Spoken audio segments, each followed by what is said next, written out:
around the world and more. Download the NDTV app today and get access to the best journalism and storytelling on your smartphone or tablet. The NDTV app. News that matters to you. NDTV proudly upholds its legacy of trust and credibility. According to the prestigious Reuters Institute's Digital News Report 2024, NDTV is the top-most news platform in the country. Number one in both online and offline reach in India. Beating all its competition, NDTV stands for trust. Hello and welcome to India Sense, where I speak with global opinion makers. The United States has made a strategic decision over the last 20 years to move.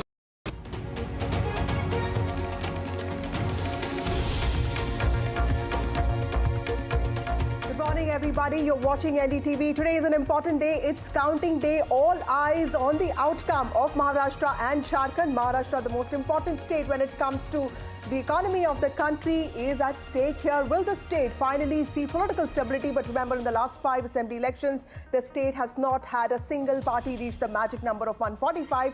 And in Jharkhand, it's a fight for the tribal identity. And of course, we also have Bypoll results coming up. Bypolls in several parts of the country. Will Priyanka Gandhi finally become an MP? And all Gandhis will be in the parliament. Interesting day ahead today. That's right, Vasudha. And as Vasudha was mentioning, it's not just the battleground states of Maharashtra and Jharkhand, but also multiple states which are seeing key bypolls. We'll get you all the updates, around reporters who are spread out across all these states. But first up, let's take a look at the headlines. Counting day for the final electoral battle this year. It's India bloc versus NDA in battleground states of Maharashtra and Jharkhand. Results also in key bypolls. Counting of votes in high-stakes battle for Maharashtra, battle for 288 seats. Will Mahayuti retain power or will MBA make a comeback? It's a tight contest in the state of Jharkhand. Will Hemant Soren be able to tide anti-incumbency or will BJP wrest power? Prestige battle for Priyanka Gandhi in Wayanad. Priyanka Gandhi's electoral debut in the Congress bastion in Kerala. It's a key bypoll results in multiple states. Litmus test for Samajwadi Party in Uttar Pradesh. Crucial results also in Rajasthan and Punjab.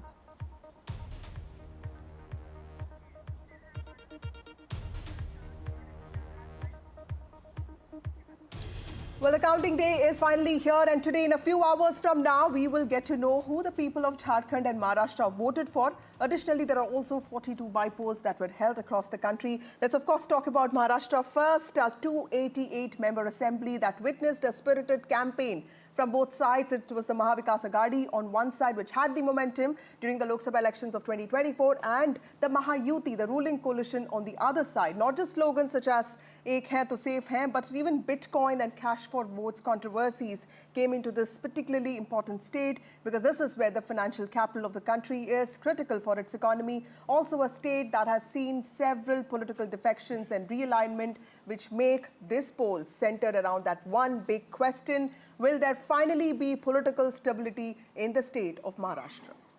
That's right. And in Jharkhand, the battle was witnessed between the ruling JMM-led India bloc, which is also looking forward to retaining power, and the BJP-led opposition, which is anticipating replacing the Soren government. Now, Hemant Soren, the chief minister, remember, was jailed and then released in an alleged land mining case.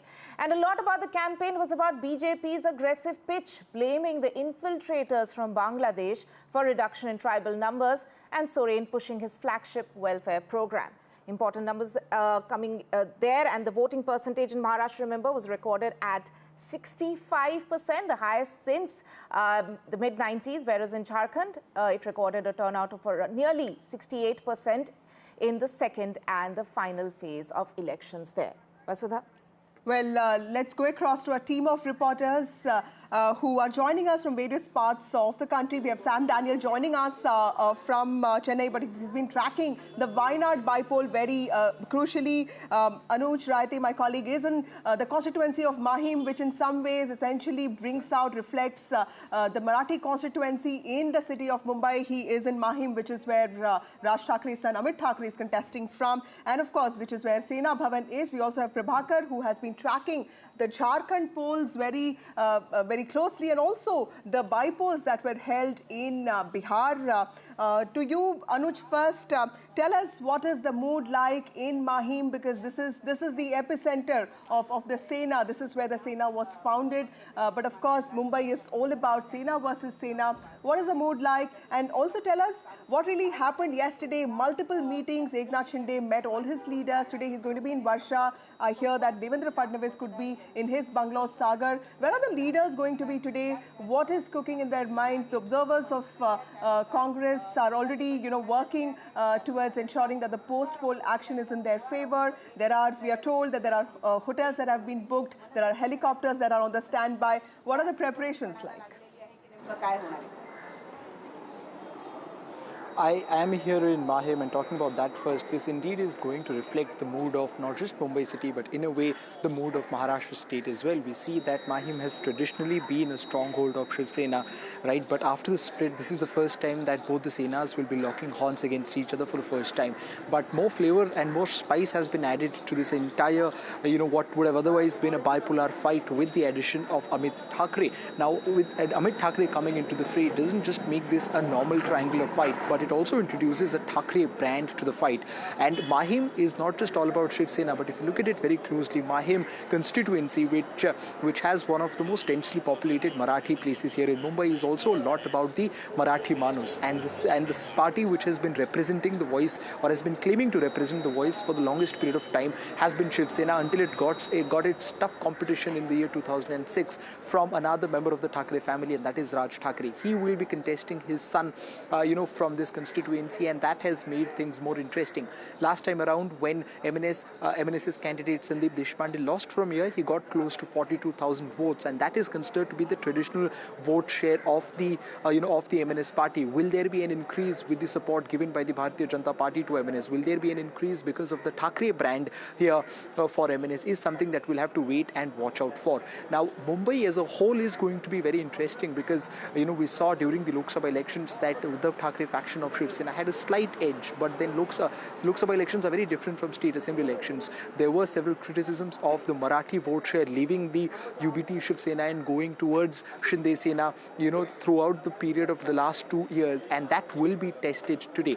When you talk about the rest of the Maharashtra, all the different administrative zones will reflect different moods of the state, and different parties are trying to capitalize on the same. Be it Northern Maharashtra, where the onion issue was at an all-time high last time here, seems to be doing quite well when it comes to supporting the government. But then there are two crucial parts of this entire state, that is Marathwada and Vidarbha, where everyone will be looking at, and these are the places which might as well end up determining the actual results for both or for either of the alliances. Now, yesterday we saw that after the exit polls came out, the opposition, of course, went on to defy the exit polls, whereas those in the power put a lot of faith into it. But we've seen that preparations have been started by both of them. They've made preparations to make sure that all the MLAs who show that they'll be winning by the afternoon time will be traveling here to Mumbai. We saw Sanjay Rao talking about how they are trying to make preparations for hotels, especially for those MLAs who would not have place to stay here in Mumbai.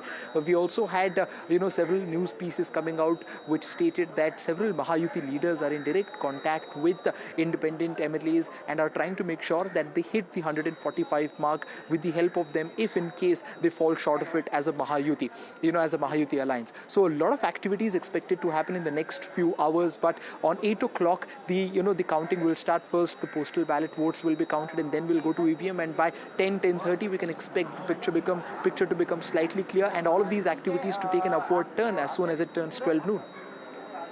Anuj there reporting from Mahim in Mumbai. Of course, a lot of activities there. Let's go across to Prabhakar now, who's joining us from Ranchi. Prabhakar, just like Maharashtra, I'm sure there have been late evening meetings in Ranchi as well. Tell us about the mood in both the camps early this morning. It's, of course, counting is still to begin. But nonetheless, what's the sense that you're getting from the ground in terms of the confidence level in both sides?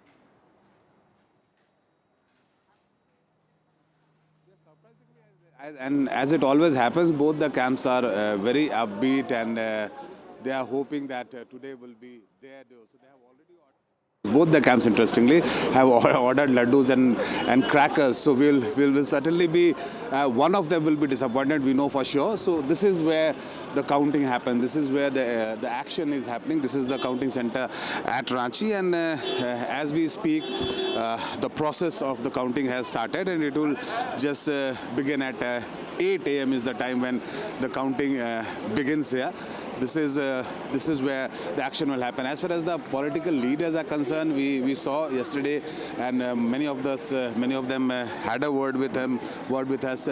They are very confident. NDA believes that this time they will be able to hit the bullseye because of the narrative they have floated on the ground, whether it was a Bangladeshi illegal immigrants or whether the scheme for the women voters, especially because we have seen the way women, especially this time, have voted. They have outnumbered men, and BJP believes that it is because of the promise they have made to the women regarding 2,100 rupees monthly stipend to them.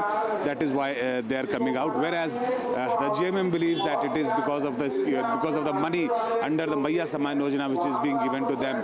The women are voting for them. So the crucial would be the tribal and the women vote. They are the deciding factors here. So it will be interesting to watch actually which way they have voted this time. Let me remind my viewers that the counting for both Jharkhand, Maharashtra and also the bypolls will begin soon with postal ballots that are reserved for specific groups, including those with disabilities, security personnel and certain government employees involved in essential services. Following this, Tarima, is when the EVMs will be tallied. By midday is when early trends will start emerging. But a clear picture of the outcome could be available by late afternoon is what we understand. We've seen how early trends are often misleading, and that is something that we here will be extremely careful about.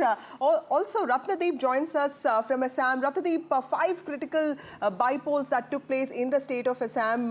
Hemanta Biswa Sharma was also the BJP in charge for the state of Jharkhand, but he did find time to go and campaign for the Assam Gana Parishad candidates. And also, this is a prestige battle for Gaurav Gogoi, who's been emerging as a pan-state leader. Tell us what is all at stake here. Absolutely. These 5 seats by elections in Assam is also seen as a kind of a semi-final before the 2026 Assam Assembly elections. Remember, these elections have been associated after the MLAs who had won from these seats have gone on to win Lok Sabha elections. And among these 5 seats, remember, in the last Assembly elections, 4 seats have been with the BJP and allies, and only 1 seat is with the Congress. And that is the seat where there has been a very tough battle. The seat of Samaguri, a Congress stronghold from where Congress heavyweight Rakibul Hussain, who won the Dhubri Lok Sabha seat with one of the highest margins in the country, Congress stronghold. He had won that seat and retained it since 2001. And this time his son, 26-year-old Tanzil Hussain, is the Congress candidate from there, from Samaguri. And taking on him is Diplu Ranjan Sharma, a young BJP leader, party's general secretary of the state unit. And in the run-up to the elections and even on the day of polling, there have been skirmishes, there have been violence in Samaguri. In fact, when we were reporting from Samaguri on the day of the polling, while we were reporting, there was a skirmish which we caught live on camera. So therefore, massive security arrangement has been made in the counting center there in Nagaon district for Samaguri seat. Apart from that, you have the Bihali seat where there is a strong fight between Congress and the BJP, with the Congress candidate being a BJP turncoat, and also the Bongaigaon seat, which is a prestige seat for the AGP. They have won it for the last 3 decades. And not to forget that there is a contest in southern Assam in Dhalai seat for another prestige seat for the BJP, and the Sidli seat in Bodoland region, which is with BJP's ally, the UPPL. But having said that, this is also seen as a battle between the BJP And remember, in this elections campaign, although Chief Minister Himanta Biswa Sharma had campaigned, but largely BJP's campaign depended on its second rank leaders. Both Himanta Biswa Sharma and Union Minister Sarvanand Sonowal were not that active in the campaign, and so therefore it is the test for BJP's second rank leader versus Gaurav Gogoi, who now is emerging as Congress's face in Assam. He has campaigned across the state. So many would say that the decisions would decide whether Gaurav Gogoi is emerging as the Congress's new face in Assam, and whether BJP and its allies are able to retain its bastion in Assam, and whether they are able to win the Samaguri seat, which has a Muslim majority as well. And not to forget, remember, there is one seat which also went for bypolls in Meghalaya, the Gambagre seat, where Chief Minister Conrad Sangma's wife, Mehtab Chandi Sangma, made her electoral debut. And for the Sangma family, for their party NPP, it is a crucial election, given the fact that Gambagre again is a Congress bastion. There is a multi-corner fight there. You have Trinamool Congress's Sadia Rani Sangma, who is also a wife of a former minister. But remember, in the last Meghalaya election, Conrad Sangma's elder brother James Sangma had faced a defeat. In the Lok Sabha election, the Sangma family could not retain their traditional Tura seat, and Agatha Sangma, Conrad Sangma's sister and former minister, got defeated. And therefore, it is a big test for his wife, who is making an electoral debut. Very interesting contest there in the Northeast. Ratnadeep, stay with us. Let's also go across to Sam now. And he's, of course, tracking the Wayanad bypolls, which saw the electoral debut of Congress's Priyanka Gandhi. Now, while most expect that Priyanka Gandhi will win this one, the seat was vacated after her brother, Congress MP Rahul Gandhi, gave up the seat, opting for Rai Bareli. The voter turnout was notably lower than compared to what we saw in the Lok Sabha polls, with only around 64.72% voters participating. So, Sam, this is a seat, of course, which has been vacated by her brother. Wayanad is also known as a Congress bastion. So, is this going to be an easy win for Priyanka Gandhi? That's the expectation. That's what the Congress also counts on. And Priyanka Gandhi aims to make a big win. In fact, trying to take the margin well above what Rahul Gandhi had won with. Last time he had won with around 3.6, but the Congress now hopes to go beyond 4 lakh votes. That's the expectation. Politically, it's significant because it's a political debut for Priyanka Gandhi. If she wins, the Congress would have a larger, a very high-profile face from the party in the south. Secondly, it will also be having a woman face, a stronger woman face from the party to represent in the parliament. That's the larger game plan. And Priyanka has been counting on the legacy of Rahul Gandhi and also building her own profile to emerge as a stronger woman leader in Wayanad. Whoever wins, technically it's an election, ultimately anything could happen. Whoever wins, it could mean politically a significant win for all this, be it the BJP or the left.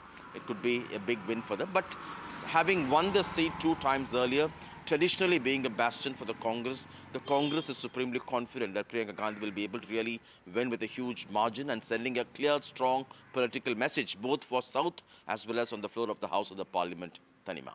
Right. Thank you, Sam Daniel, for joining us. And we'll keep coming back to you for more details on that Wayanad bypoll. Moving on to West Bengal, the Bengal bypolls were held in 6 assembly seats. This is the first elections being held in the state post the RG Car horror. In fact, the BJP aims to get advantage from the public outrage that we saw. Of course, the ruling TMC was cornered here, and a lot of questions were asked on the TMC's handling of this case. Of the 6 seats, Madari Hat and Sitai, which is in Kuch Bihar, are in northern West Bengal, and the other 4 are in southwest Bengal. In 2021, 5 of these were backed by the TMC, while the BJP won 1 seat, which is Madari Hat. My colleague Saurabh Gupta joins us with more details on this. Saurabh, this is a very interesting election because in Lok Sabha elections 2024, it's the TMC that performed really well, reducing the BJP to 12 seats. But the BJP had done reasonably well in 2021 assembly polls, getting 77 seats. So these bypolls being held first time after the RG Car brutal rape and murder will also show what the momentum of the state is like, and if the BJP actually has a chance there in near future. Tell us what is at stake here. Well, lots is at stake because obviously for the Trinamool, it's a test of its, grip over the state. Politically speaking, the Trinamool has had a very firm grip, especially when it comes to bypolls. They've practically been winning bypolls very strongly because bypolls are usually, elections that go in the favor of the ruling party in power. And that's something that the Trinamool expects, this time also to play out. The Trinamool says it's confident of winning 6 on 6, including the Madarihat seat, which was won by the BJP this time. The BJP is hoping to reduce the Trinamool's tally, but even in Madarihat, there seems to be, some sort of a doubt over whether they can pull off that seat. Technically, it was the seat, that was earlier represented by Manoj Tigga, who then went to Parliament, was elected to Parliament in the Lok Sabha elections, and therefore by-elections are taking place in the Madarihat assembly seat. He is now the Alipurduar MP. So this is something that the BJP also will have to reflect upon. If it's 6 on 6, like the Trinamool says it's confident that the results will be, it is, of course, a big, worry for the BJP, and not just the BJP. Political parties like the left, the CPM has really tried to, sort of politically benefit from the RG Kor issue. The BJP largely during the RG Kor issue remained on the sidelines saying that, we support the agitation. The Trinamool is, of course, there's corruption, etc. But they were not part of the agitation. The left, though, was actually, sort of, in a sense, or at least one got the perception that was more involved in those protests. So, and they've given candidates too, and for them, it would be a bigger loss of face if the Trinamool manages 6 on 6. However, the opposition parties believe that they will be able to restrict the Trinamool in some way, given what's happened in the RG Kor issue. The Trinamool is absolutely confident of 6 on 6. So that's where it stands. We'll now have to wait for the results to see whose sort of political grip on the state is firmer and whether it improves or, the Trinamool has lost some ground. That will be clear from the results. Right. Moments to go for counting to begin. Saurabh, thank you so much for joining us. With that, stay with us. Let's also go across to another key state which is seen bypolls. That's Uttar Pradesh, where by-elections were held for 9 assembly constituencies. And this has emerged as a pivotal test, a direct face-off between BJP and the Samajwadi Party, which had upstaged the BJP in the recent Lok Sabha elections. Now, there were, of course, allegations of police misconduct and irregularities which marked the polling process. Let me go across to my colleague Ranveer, who is joining us from Lucknow. Now, Ranveer, early in the morning as well, we have seen Samajwadi Party Chief Akhilesh Yadav sending out a word of caution, in a way, telling the observers to watch out for any sort of an irregularity that they notice even at counting centers. So clearly that's been the tone and tenor in Uttar Pradesh, which we have seen continuing in a way from the day the elections were held.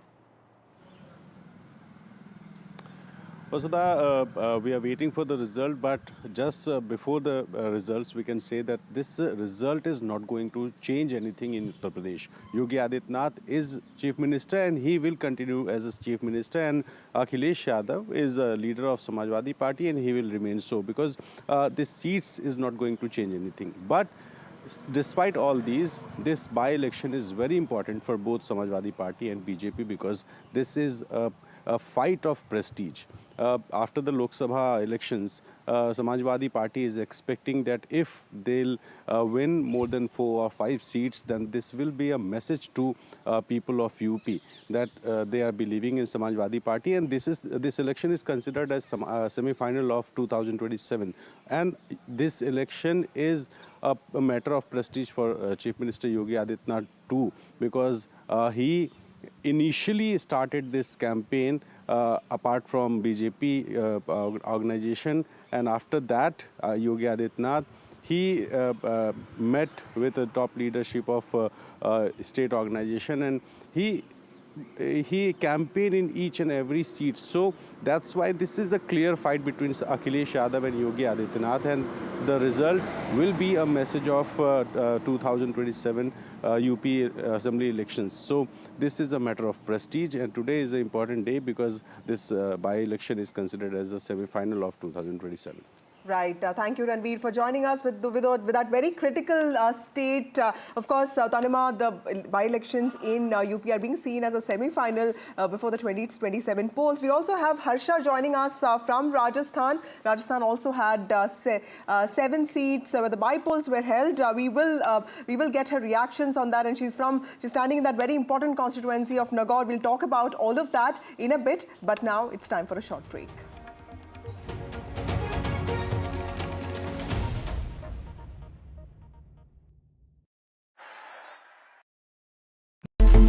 It's a web of frauds, calls, luring emails, threatening messages. Cyber frauds have cast their net wide and everyone is at risk. We track the victims, their horror stories as they get conned online, extorted and robbed of their hard-earned money. How to identify a cyber fraud and how to stay cyber safe. What are your options? Fraud.con, NDTV initiative for cyber safety. Only on NDTV 24/7. हम ये चुनाव विकास के मुद्दे पर लड़ रहे हैं. Let them come for an open debate with me. I've challenged Eknath Shinde multiple times. Congress is in the worst situation in this state. Mahayuti में भी इससे ज़्यादा dispute है. Everything is fair in love and politics. Vote देने वाले ही जिताने वाले हैं ना. So we worked on 4 options.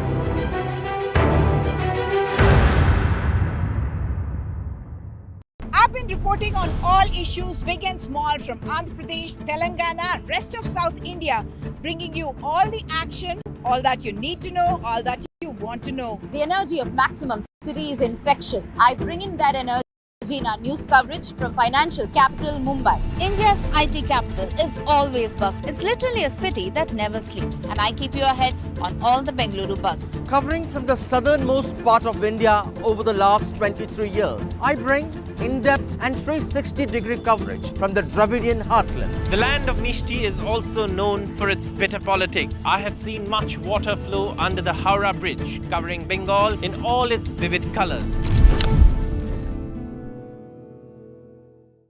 In today's interconnected world, India's voice is more crucial than ever. When India speaks, the world listens. At NDTV World, we are that voice, bringing you intelligent and insightful news from India and beyond. From geopolitics and diplomacy to economic shifts, migrations, tech disruptions, and the stories of our diaspora. We cover the news that shapes our global future. NDTV World, your new home for... Hello, Moto. Motorola Edge 50 Pro, world's first AI-powered pro-grade camera. Counting day for the final electoral battle of this year. It's India bloc versus the NDA in battleground states of Maharashtra and Jharkhand. Results also in key bypolls. Counting of votes in a high-stakes battle for Maharashtra, battle for 288 seats. Will Mahayuti retain power or will MVA make a comeback? Tight contest in Jharkhand. Will Hemant Soren be able to tide anti-incumbency or will the NDA wrest power? Prestige battle for Priyanka Gandhi in Wayanad in Kerala. Priyanka Gandhi's electoral debut in the Congress bastion.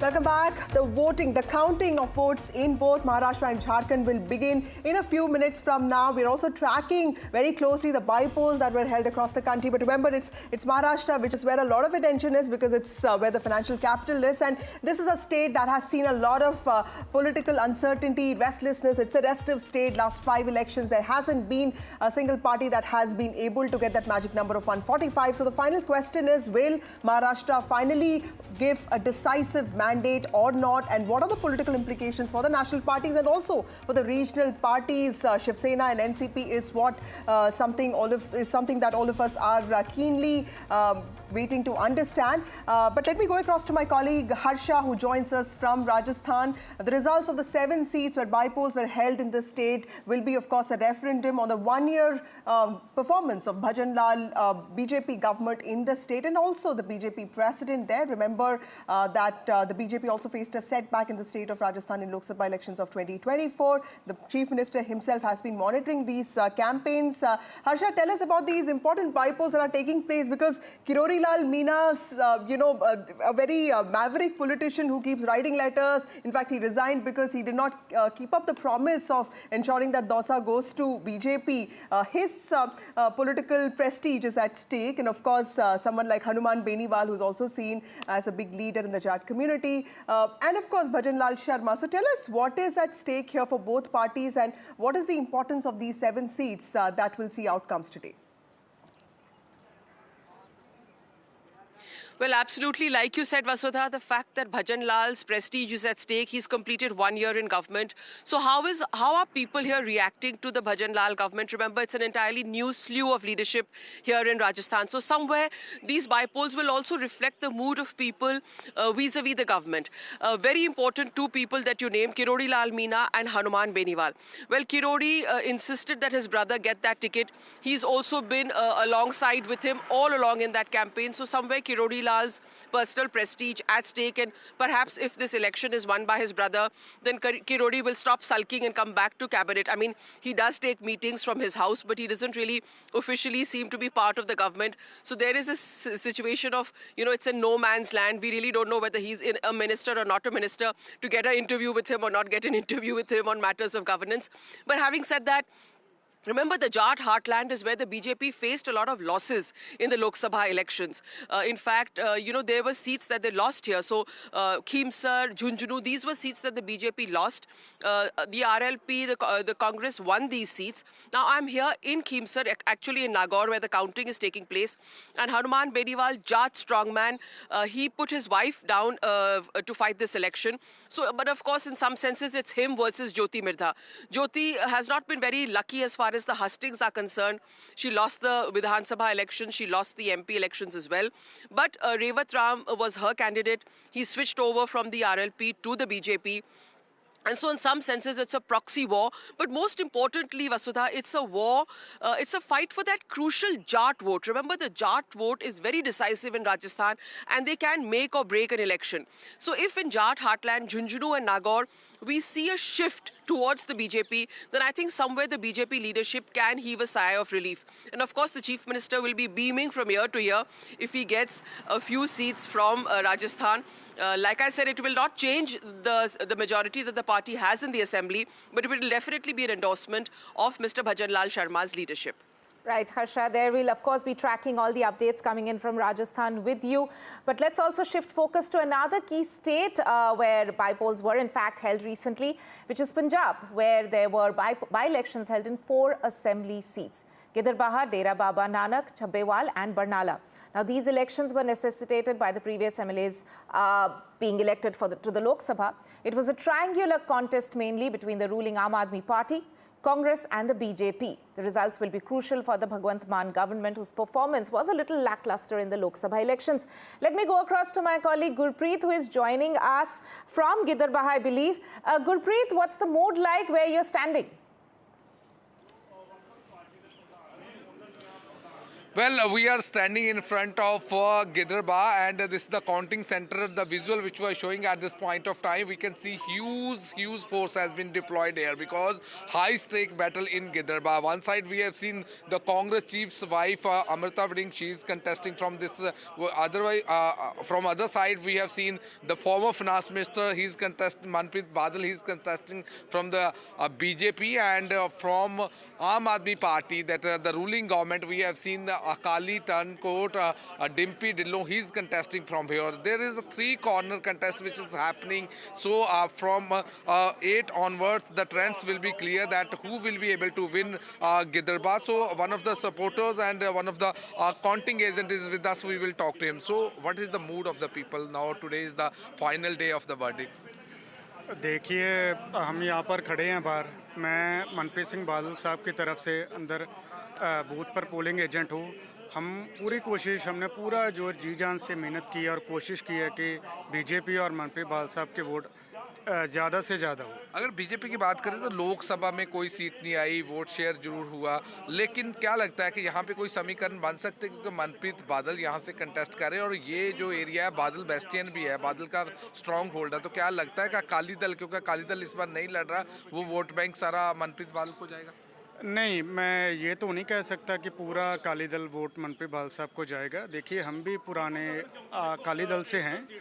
हमारा ताल्लुक बादल परिवार से 40-50 साल से है, लेकिन बहुत ज़्यादा वोट मनप्रीत बादल साहब को गया है. आम आदमी पार्टी में अकाली दल का ही नेता गया, तो क्या लगता है कि आम आदमी पार्टी एक तरफ सरकार भी है, तो कहीं ना कहीं लोग ये भी सोचते हैं कि 2.5 साल पड़े हैं, सरकार के साथ चलना चाहिए? आपकी बात बिल्कुल ठीक है, लोग ये सोचते हैं, लेकिन अगर हम बड़े प्रोस्पेक्टिव के देखिए तो बीजेपी बेस्ट है पंजाब के लिए. यहाँ पर जो उन्होंने वादे किए हैं, जो यहाँ पर पक्के मकान गरीबों को देने का वादा किया है, और जो ब्रिज और अंडर ब्रिज गिदरबा के लिए दिया है, और पाइपलाइंस जो फार्मर्स के लिए देंगे, उससे मुझे लगता है कि बहुत ज़्यादा वोट. पर फार्मर प्रोटेस्ट भी हुआ है, फार्मर प्रोटेस्ट एपी सेंटर है पंजाब और हरियाणा का, क्या उसका भी इम्पैक्ट होगा ही है यहाँ पे? देखिए, इम्पैक्ट थोड़ा सा तो है, लेकिन बीजेपी में अगर हम जाएंगे तभी तो सोल्यूशन ला पाएंगे. तभी हम कोशिश करेंगे कि फार्मर्स का जो प्रोटेस्ट है, जो उनका गुस्सा है, वो सरकार के सामने रखे, ताकि वो इसका सोल्यूशन निकाले.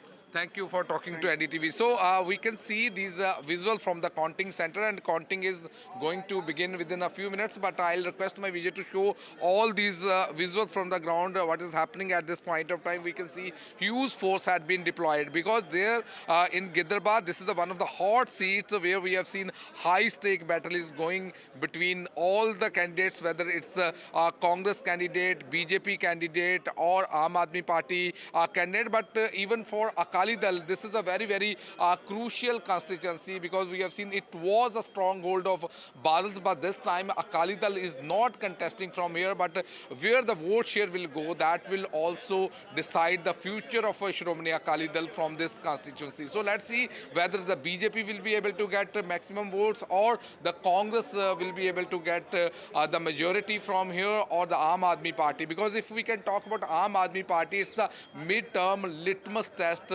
for Aam Aadmi Party, for the ruling government. If they will be able to get mandate from all these bypolls, it seems the policy and the strategy which they are implemented on the ground, the people seems to be happy. But if they are not able to perform well, it will put a question mark over Aam Aadmi Party government. So let's see, let's wait for some more time, then things will be more clear from the Punjab bypolls and specifically from Gidder bypoll, who will be able to win and how much difference will be for the votes between Aam Aadmi Party, Congress and the BJP. Back to studio. Thank you, Gurpreet, for joining us with those details. Giderbaha is, of course, a high-prestige battle, Donima, because that's where Amrita Waring, the wife of the state president of the Congress, Raja Waring, is contesting from. And she is pitted against former finance minister of Punjab, Manpreet Badal, who, of course, makes a political comeback. So clearly, that is one result everyone is awaiting. But moving on to Maharashtra, which is where the crux of today's anticipation is. Maharashtra, of course, is where all eyes are on.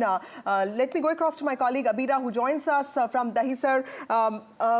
Abira, you're standing in a place, Borivali also recorded one of the highest voter turnout this time on the 20th of November. In fact, the whole of Maharashtra also recorded almost a 4% increase in voter turnout. Women, of course, came out in huge numbers. There's been a significant increase in women's voting percent. Tell us what is the mood like? Are people quite happy in Mumbai that, you know, they no longer will be blamed for their voter apathy or, for that matter, indifference towards politics? Hopefully this is going to continue. It is a good news for Maharashtra that they have increased the voting rate to 4% from what it was previously. But here in Dahisar, where I'm standing, around 2.76 lakh voters have voted from here, and there was a time when they had a tough time coming and choosing their candidate, because both the candidate, the BJP candidate, which is the MLA, sitting MLA, and we have UBT candidate Vinod Golaskar, who had the exact same promises to make to the voters. So it was a very tough choice for them. So we have to wait and watch what happens today. Have they made the right choice or not? Also going across to my colleague Anuj, who's reporting from Mahim.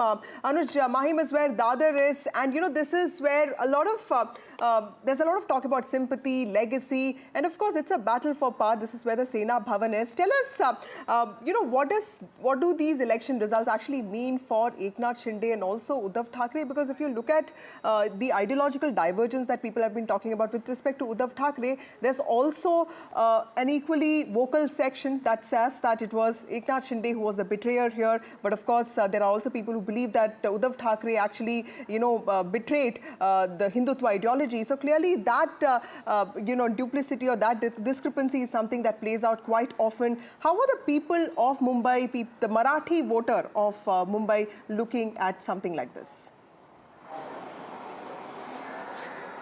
One thing that we've realized in last 2 years is that although after the split, a wave of sympathy was created for Uddhav Thackeray, but Eknath Shinde has proven himself to be worthy enough of holding the position of chief ministership.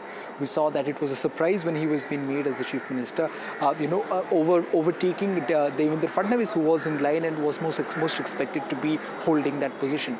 Now, in the last 2 years, the overall dynamics have changed very interestingly, and the dichotomy that you mentioned is the one which is playing across all the state. All over the state. Eknath Shinde is seen as one of the old-time Shiv Sena, members. He holds on to that Kattar Hindutva ideology. He comes from Thane, and Shiv Sena. Thane is very important for Shiv Sena right from 1966, which is why we saw that the entire Konkan and the Mumbai region is a place where Eknath Shinde tried to have his stronghold on. Whereas when you talk about Uddhav Thackeray, it is of course the Thackeray brand that helps him, and the band of purists, according to him, which rally behind him time and time again. Now, in the Lok Sabha elections, we saw that except for a few places where Uddhav Thackeray, probably failed in understanding the equation and named his candidates against the candidates whose support was much more. For example, Sangli, where he pushed for his own candidate against Vishwas Patil, we saw that Uddhav Thackeray was able to increase the tally of his MPs from 5, with which he was left with after the split, to 9, and that is a considerable amount of increase considering the fact that the name was taken away from the party, the symbol, and also a lot of resources were taken away from Shiv Sena. Now what we are seeing here is going to be the litmus test, because Eknath Shinde has always believed that the core voters of Shiv Sena have always stayed with him. And one example that he gives is that of Chhatrapati Sambhajinagar in Marathwada, where he defeated Uddhav Thackeray. And it is not just that. Uddhav Thackeray went against Eknath Shinde on as many as 13 seats. And on those 13 seats, Eknath Shinde was able to win on 7 crucial seats. Now, a difference of 7:6 might not seem very high, but then one also has to understand that one pointer that Uddhav Thackeray's party, or one way through which their party has been getting a lot of votes, is from the minority, which does not go very well with Eknath Shinde. He claims it to be the vote share of NCP and Congress party, whereas the Marathi Manuska vote, it is indeed with Eknath Shinde, and which is why this entire battle is going to be very interesting, especially when you talk about Mahim. This is the place where things have become even more spicier, considering that the Bharatiya Janata Party has gone on record to say that they will be giving their support to the MNS candidate, that is Amit Thackeray, for the unconditional support that was given by Raj Thackeray to Prime Minister Narendra Modi during the Lok Sabha elections. Now, Eknath Shinde has been very vocal about how his candidate, Sada Sarvankar, is going to be the face of Mahayuti. But then there, of course, is a lot of confusion over who exactly is the face of Mahayuti, where,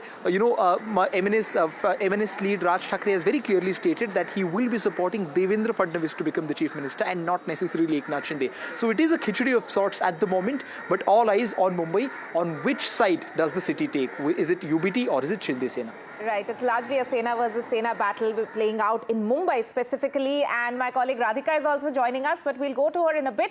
First, let me go across to my colleague Aishwarya, who's standing by at the BJP headquarters in the national capital, and there seems to be some sort of an early celebration there already. Aishwarya, tell us more about that.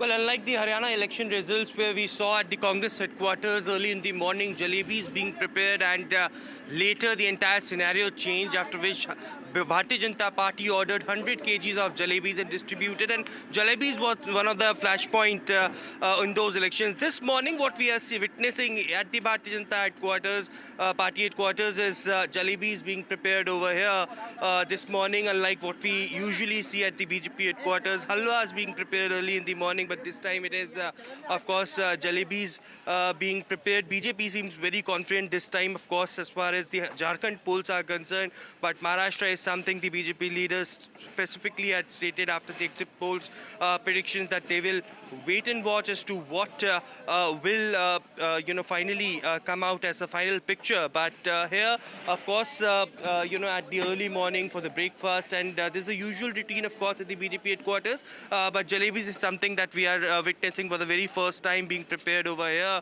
and they have been told that every preparation is to be made as far as the celebrations are concerned. Of course, as far as the every year routine is concerned, whenever Bharatiya Janata Party wins, the Prime Minister addresses Karyakartas after coming to the headquarters, and since morning those preparations already begins, and therefore the reason perhaps today jalebi is being prepared and rest of the breakfast. But of course the BJP leaders have already started arriving at the BJP headquarters for the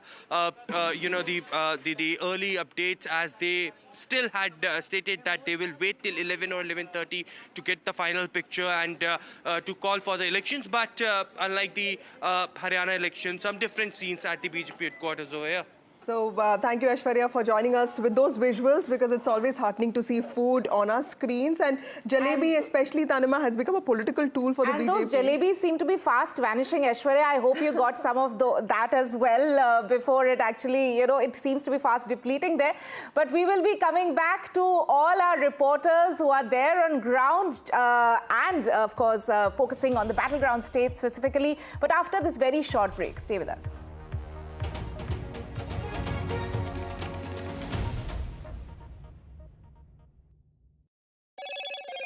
Hello, Moto. Motorola Edge 50 Pro, world's first AI-powered pro-grade camera.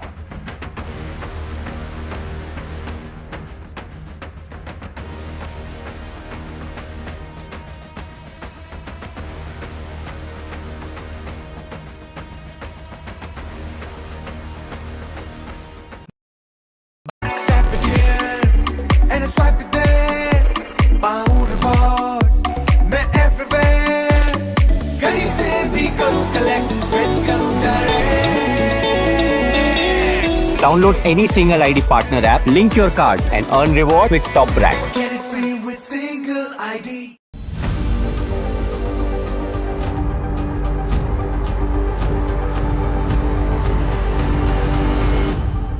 This week on India Ascends.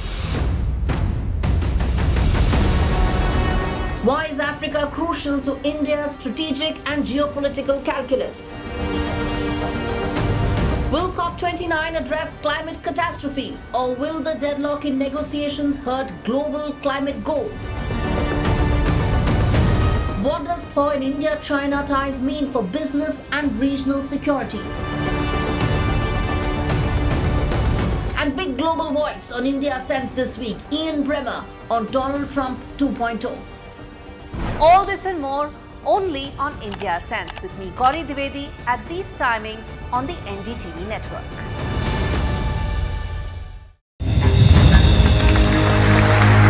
I now request the Honorable Prime Minister to launch NDTV World and address the summit. It was the grand launch of NDTV World by Prime Minister Narendra Modi.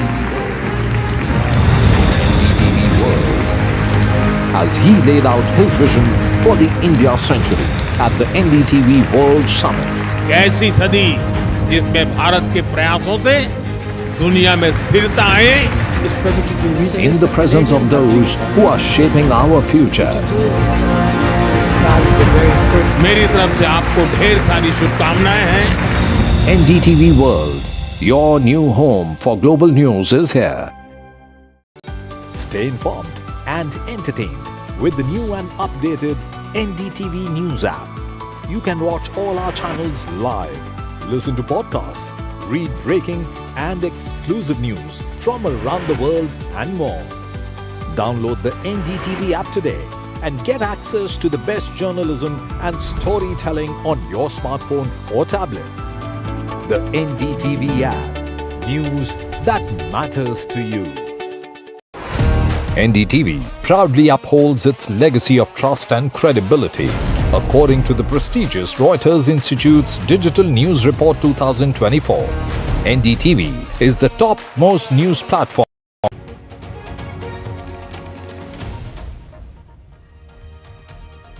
Welcome back. We are, of course, just moments away from the counting to begin for both the battleground states of Maharashtra and Jharkhand, and also, of course, over the 40 seats where by-elections were in fact held across multiple states in the country. But focus, of course, on Maharashtra, where we can already see some early morning activity taking place. Yes. Vasudha, we can see that there are, of course, several candidates who are making their visits to the temples and, of course, their last-minute prayers. Shaina NC there visiting the renowned Siddhivinayak temple in Mumbai. And let's listen into the reaction which is coming from her early this morning. You know, I have never played divisive politics. I've tried to take everyone along in every sense. But having said that, there are certain parties that only appease vote banks and play pseudo-secular politics. I think we need to move beyond that. The time has come to only talk about development, and the younger generation understands that. Shaina NC there, the Shiv Sena candidate from the high-profile constituency of Mumbai Devi. She's contesting against a three-term MLA, Amin Patel. So clearly a very difficult battle there. She is a BJP spokesperson who actually chose to fight on a Shiv Sena ticket. And that is something that's been the norm this time. A lot of people who didn't get tickets actually shifted to the allies. So that's very convenient. Let me go across to my colleague Radhika for more understanding on what Maharashtra elections actually holds for both sides. Radhika, you covered the 2019 fallout of the election outcome very closely. BJP had the highest numbers, even into 2014, they had the highest numbers, 122 and then 105, but clearly not enough to form the government. What really happened during that time? And can you reference all of that with what is expected today? Is that why political parties are sitting on the edge, although they are sounding very confident? Because 5 assembly elections, Maharashtra has not had a single party that got the magic number of 145. Absolutely. All the drama that we're seeing now started in 2019, post the elections, of course. BJP and undivided Sena had clear mandate, but then because of chief ministerial post division and disagreements over it is when Uddhav Thackeray decided to break away from the party and then, of course, join hands with unlikely parties. Congress, NCP and MVA was formed. MVA government was formed. It broke away after Sena division and then, of course, NCP division. So this is what happened over a period of 5 years. Of course, it's extensive, it's dramatic, and that is what led to 6 parties now, 2 Senas, 2 NCPs. But I'll also just, take our viewers through where I am standing. I am at Worli constituency, and the scene here, of course, hundreds of police officials, CISF officials manning this particular place. This is, of course, an important constituency, Vasudha and Tanima. Milindyora battling it out with Aditya Thackeray. Aditya Thackeray, of course, the existing incumbent MLA from here, from Uddhav Sena. Milindyora, who in fact left Congress party early this year, joined hands with Eknath Shinde Sena and now fighting from Shinde Sena ticket. So it's a Sena versus Sena battle in Worli constituency. Yes, of course, highly secured, polling booth at this point. Of course, counting is yet to begin. Of course, 10 more minutes for counting to begin, and in a couple of hours probably things will become clear, but not entirely certain, because this is a very, very unpredictable battle. In fact, in 2019 all of us thought that it is an expected mandate. It is a predictable battle when BJP and undivided Sena won. It was straightforward is what many thought. There were differences between BJP and Sena at the time. There was a lot of bickering when they were in power, but not too many expected Uddhav Sena to take that stand at the time and then join hands with Congress NCP. So it was a surprising turn of events that took place, which is why, although a lot of people are predicting hung assembly, some predicting a landslide victory for Mahayuti, some to MVA, remains to be seen what could happen. Even if there is a clear mandate, could that also change with switching of sides? Because that's what we saw into 2019. Clear mandate was there, but despite that, a lot of drama and chaos took place. So we'll have to see, what kind of surprise awaits us as the results come out. So it's not going to be just a comfortable victory. That's going to be important. Loyalties are going to be tested, and also loyalties that have changed. So it's going to be a pursuit of power, pursuit of loyalties, pursuit for legacy.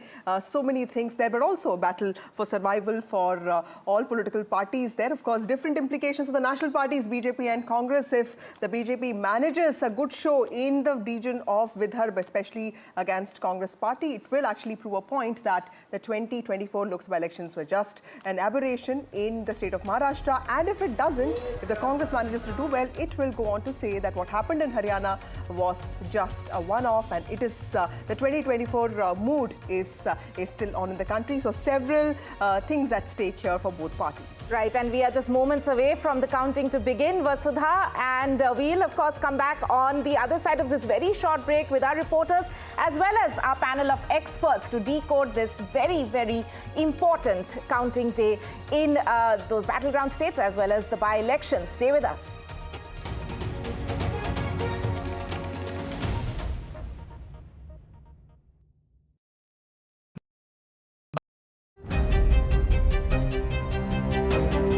Hello and welcome to India Sense, where I speak with global opinion makers. The United States has made a strategic decision over the last 20 years to move closer to India.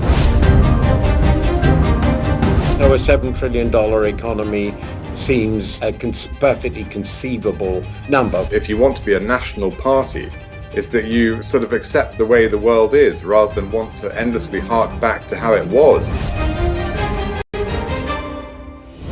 Modi is promoting the digitization of the economy, which is accelerating growth in the country. It's a web of frauds, calls, luring emails, threatening messages. Cyber frauds have cast their net wide and everyone is at risk. We track the victims, their horror stories as they get conned online, extorted and robbed of their hard-earned money. How to identify a cyber fraud and how to stay cyber safe. What are your options? Fraud.con, NDTV initiative for cyber safety. Only on NDTV 24/7. हम ये चुनाव विकास के मुद्दे पर लड़ रहे हैं. Let them come for an open debate with me. I've challenged Eknath Shinde multiple times. Congress is in the worst situation in this state. Mahayuti में भी इससे ज़्यादा डिस्प्यूट है. Everything is fair in love and politics. Vote देने वाले ही जिताने वाले हैं ना. So we worked on 4 options.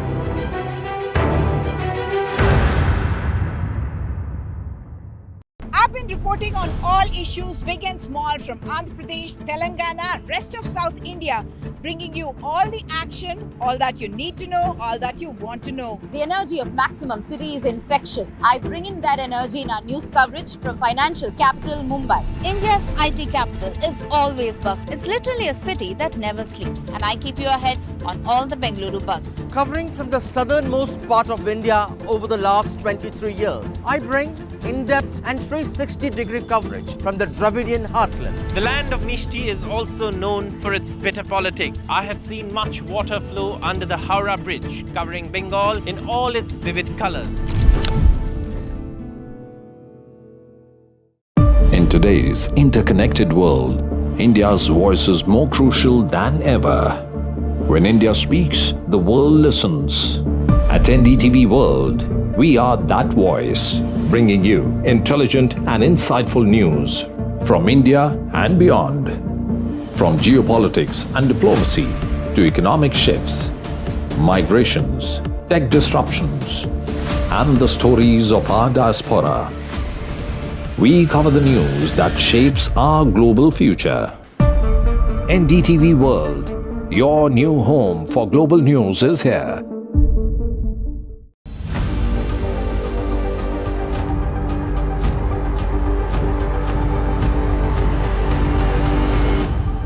This week on India Ascends. Why is Africa crucial to India's strategic and geopolitical calculus? Will COP29 address climate catastrophes, or will the deadlock in negotiations hurt global climate goals?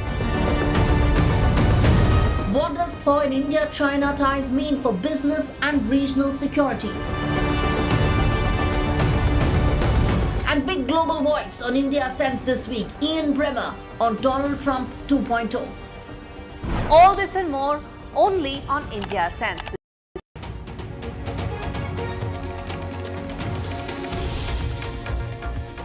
Good morning, ladies and gentlemen. You're watching NDTV. The counting day is finally here, and today, in a few minutes from now, we will get to know who the people of Jharkhand and Maharashtra voted for. And actually, the counting will begin in a few minutes from now. Of course, it will take some more time for us to understand who is ahead in both these states. Additionally, there are also 42 bypolls that were held across the country. Let's, of course, talk about the most important state, poll-bound state, Maharashtra.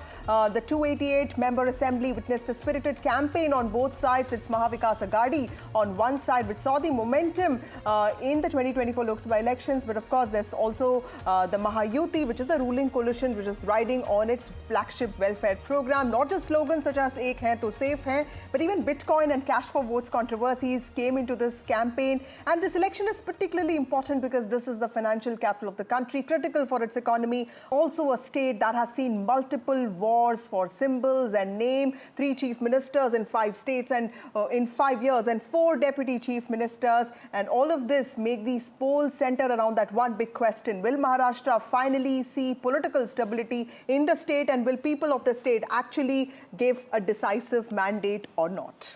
Right, and of course, the other important state is that of Jharkhand, where the counting, as we were mentioning, was going to, in fact, it's already 8 a.m. Counting has, in a few seconds from now, the counting will begin. The battle was witnessed in Jharkhand between the ruling JMM-led India bloc, which is looking forward to holding on to power, and the BJP-led NDA opposition, which is anticipating and expecting that their campaign would pay off in replacing the Soren government in the state this year. Remember, there was a pitched battle in the state where the BJP primarily targeted the JMM Congress combined in terms of the corruption allegations against Hemant Soren, and also the infiltration angle that they have in fact blamed the government there for tribals' rights in a way being taken away by infiltrators from Bangladesh. There we can see the live images coming in.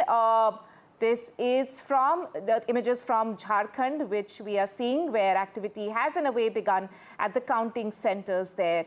We have, of course, got our reporters spread out across the country from the battleground states of Maharashtra and Jharkhand, but also in the states which are witnessing by-elections as well. Right. I also would want to introduce in the studio, we have Professor Sandeep Shastri, who is, of course, the national coordinator of the Lok Niti Network. He also joins us. We will, of course, also have a panel of experts along with Professor Shastri, who will be decoding the results as they trickle in for us this morning. But let me also remind our viewers that, Tanima, the counting for all these assembly seats and bypolls, of course, will begin now, but with postal ballots that are reserved for specific groups, including those with disability, security personnel, and certain government employees who are involved in essential services. Following this is when the EVMs will open. Their votes will be tallied. So by midday is when we can expect the trends to consolidate and a clearer picture to come out. It's going to take some time because Maharashtra is a huge state, and we also have Jharkhand. It's an 81-member assembly, and of course the 42 bypolls which have taken place. Of course, the point to remember here is the early trends can be misleading, and that is something we will have to continuously remember.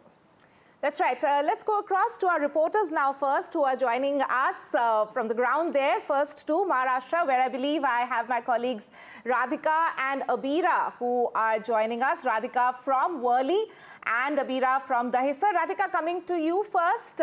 You're, of course, reporting from Worli, which is seen one of the key contests, Sena versus Sena contest there in Worli between Aditya Thackeray and Milind Deora. But first, give us an understanding. There were, of course, late evening meetings which were supposed to take place yesterday, both from the Mahayuti side as well as the MBA side. Also, we saw certain MBA leaders mentioning that they're going to keep all their candidates in Mumbai, considering the kind of instability and the realignments that we have seen taking place in Maharashtra several times in the past few years. So is that the strategy that both sides are adopting to keep their flock very close to themselves even before the results start coming in? Absolutely, that is the strategy. They don't want to leave any stone unturned in ensuring that the flock stays together. In fact, they have to ensure that they stay together, and that is priority as far as both MV and Mahayuti are concerned. And it is expectedly so, considering what has happened, especially over the last few years. There have been all kinds of splits and realignments that have happened, and it is a sort of a sticky wicket as far as both the alliance groups are concerned. Which is why what we are hearing is that they have booked a few hotels in Mumbai, but that's also required for government formation. So for government formation, they require all their MLAs to also come to Mumbai. So that's one of the reasons why, all these, some of the hotels have been booked. But again, if it is a hung assembly, and if there could be chances of talks between the alliances, perhaps MVA parties reaching out to some of the Mahayuti parties, candidates reaching out to candidates from the other parties, then they have to make sure that, they're all in one place, safe and secure, and they're not lured by the other side. So yes, that's what we are hearing, which is why multiple discussions took place yesterday. There was a meeting with the BJP leaders, Devendra Fadnavis, Bhupendra Yadav taking meetings with BJP leaders. Post that, there was a meeting of Congress leaders as well, both Nana Patole, Ramesh Chennitala, speaking to all the candidates, all the leaders of the Congress party. Meeting between Sena leaders as well. Both Sena Eknath Shinde as well as Sena Uddhav Thackeray, who held discussions with his members, his leaders, his cadres. So that has happened, and that will happen in the next few hours as well. This is to ensure their flock stays together, one, and also to understand the probabilities that could arise. There are all kinds of permutations and combinations that are being worked right now. So if it is a hung assembly, if they do not have the numbers, both respective MVA or Mahayuti, then what is the strategy going forward? Which are the candidates they could reach out to? Which are the rebel candidates they could reach out to? Which are the independents? Which are the smaller parties they could take help of? So all this are being discussed, but to us, both the parties, both the alliances have been projecting a very confident front. They both say that they are going to get a clear landslide majority. However, backdoor talks are still going on because they don't want to sort of leave anything to chance. So all the strategies being worked out. And yes, the priority is to make sure the flock stays together, which is something that we didn't see in the last few years. The flock did not stay together. Time and again, they'd been wandering here and there. This time, they don't want that. So the Jharkhand numbers have started coming in. Thank you, Radhika, for that important update. BJP leading in about, NDA leading in 2 and India bloc leading in 1. But remember, these are just the postal ballots that are being counted. It's an 81-member assembly. It's also not a extremely small state. So we'll have to wait and watch the spirited campaign between Hemant Soren-led JMM versus the NDA there. And of course, a lot of that was centered around protection of tribal identity. And of course, this narrative, this aggressive narrative around infiltration and how from Bangladesh, which is allegedly causing reduction in tribal numbers. So quite a high-pitched campaign there. But of course, the welfare was something that was also something that took center stage when it came to Jharkhand. The numbers have started coming in. You can have a look at that on our screens. But also going across to my colleague Anuj. Anuj, it's very important to understand here that for Uddhav Thackeray, this is more than a battle of just a pursuit of power, because this is also about his survival. And because, Eknath Shinde, there are about 53 seats, which is direct Sena versus Sena fight. So Uddhav Thackeray, for him, it is very important to make a mark there. In the Lok Sabha elections of 2024, he won 9 out of 15 seats, which was not really considered that great. In fact, Eknath Shinde had a better strike rate. How important is this election outcome for Uddhav Thackeray? And also help us understand yesterday's statements by people like Sanjay Rawat saying that the Chief Minister will be decided when everybody gets together, because that was always a point of contention. Congress had a problem with even declaring Eknath Shinde as the Chief Ministerial face, which is also the reason why Uddhav Thackeray broke away from the BJP alliance in the past. Uddhav Thackeray won 9 out of 21 seats, not 15, and that means that the strike rate is even less, right? And which is why, because the reason is that Uddhav Thackeray was seen as the face of the Mahavikas Aghadi going into the Lok Sabha election.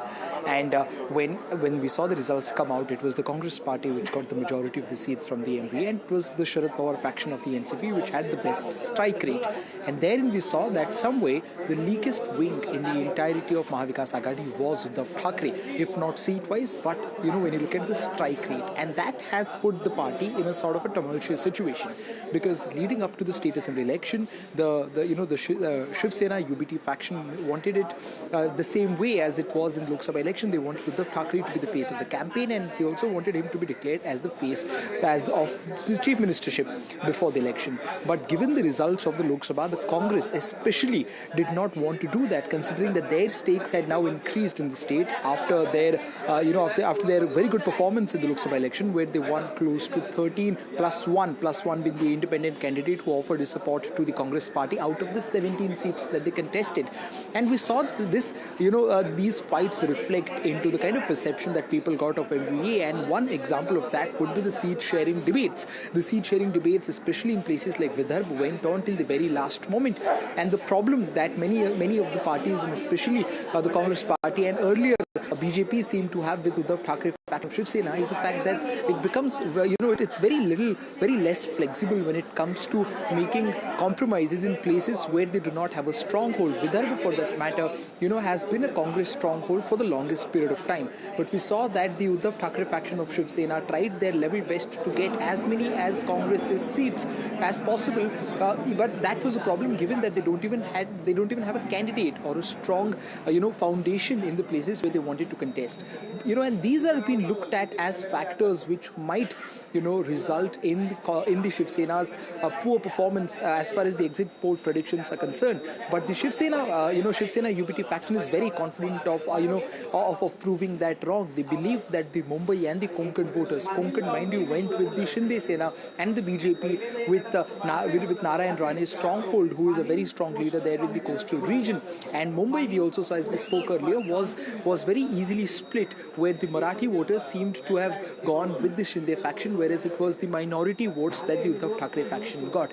Will it be the same this time around? It will be interesting to see, because it will be a litmus test in not just Mumbai or Konkan, but also in places like Marathwada, which has got a very strong Marathi population, in places like Vidarbha, where Uddhav Thackeray tried his level best to get many seats, and especially in places like Paschim Maharashtra, that is the Western Maharashtra, where NCP Sharad Pawar faction has been the stronger party for the longest period of time. But we see that Uddhav Thackeray faction, which is contesting on as many as 96 seats, has also contested several seats there. So their strike rate in this election will determine a lot when it comes to the future of that particular party. He's also banking a lot on Vidarbha because it has a maximum number of seats, 62, and of course on Western Maharashtra, which is where the Mahayuti is not extremely confident about, but of course that also has a high number of seats, 59. But it is North Maharashtra, which is where the tribal seats are, Nashik and all those places, and of course the other places like Marathwada, like you mentioned, which is where the BJP faced the maximum setback in 2024 Lok Sabha elections. That is where I think the battle is going to be, like you rightly pointed out. For some reason, Mumbai and Konkan seem to be a lot about Sena versus Sena, and here every party seems to be ensuring that it does its best when it comes to a direct fight, Sena versus Sena, Pawar versus Pawar, BJP versus Congress. So that seems to be the crux of the battle here. Right, and different strategies being adopted for all these different political regions in Maharashtra. Complex election there, to say the least. Let me also quickly go across to Abira, who is joining us from Dahisar, Borivali region. Abira, you are standing at one of the locations in the Mumbai metropolitan region, which saw a high voter turnout. And this time we have seen a record turnout as far as women voters are concerned in Maharashtra. Women, of course, have been one of the crucial vote banks in multiple areas this elections. But specifically, the Mahayuti has, of course, been banking on their Ladki Bahan scheme to get them dividends in this election. So is that one of the things which has, of course, resonated with the women voters in Maharashtra in terms of the women vote bank? If you can kindly elaborate for our viewers more on that. Yes, of course, the women voters are attracted to that. And of course, I think in Borivali and Dahisar, the thing is the sitting MLA here is a woman. She has been campaigning profusely. She's going out and talking to the women. Her name is Manisha Chaudhary. And but the confusion here is the sitting MLA who is from BJP and the other candidate who is Vinod Ghosalkar. Both of them have made same promises to the people. So people here who are like 2.7 lakh people in Dahisar who who have voted, they were confused while voting that whom to vote. But we have to tell you that Vinod Ghosalkar has a soft corner among the people because his son Abhishek Ghosalkar was murdered on Facebook live by Morris. So since then there is a sympathy with Vinod Ghosalkar. So we have to wait and watch what happens. But the women supporters, the women voters are all going out there and putting out their demands. And I think BJP candidate Manisha Chaudhary, the sitting MLA, is doing whatever she can to impress them. Right, Abhira. So these are certain seats where the alliance doesn't seem to be working that much. We've seen the same in Nashik. We've seen the same thing when it came to Nashik. And this not working aspect only applies to the seat sharing, because when it comes to coordination amongst workers or what voters want, that's a different game altogether. And that is something we'll get to know today. And there have been these disagreements when it came to seat sharing, both in the Mahavikas Aghadi and Mahayuti. But Mahayuti seem to have handled it better, at least in terms of optics, because there are fewer seats in which there are these friendly and not so friendly fights, Tanima. Right, exactly. Let's bring in Professor Shastri at this point. Professor Shastri, if you can just tell us your initial understanding of this. Who has the edge in Maharashtra? From the reports that we have heard since morning and over the last few days, for me at least one thing is clear. There is clear predictability about the visible unpredictability about how this result will go. And that's because it's an extremely close fight. This alliance pattern has never been seen in Maharashtra in a previous assembly election. People have always been making the point that Maharashtra has never seen a single party majority for quite some time, which is true. But then there was till 2019 a stability of the alliances. And that stability has this time been broken. And the three parties' peace in each alliances are fighting an assembly election together for the first time. And that, I think, is what makes this election in Maharashtra unpredictable and also very close. And as you rightly said, I think the fight is clearly in certain regions. What will be important to watch as we proceed today is who is the weak link in both the parties. Because it's that weak link which is pulling possibly the party down.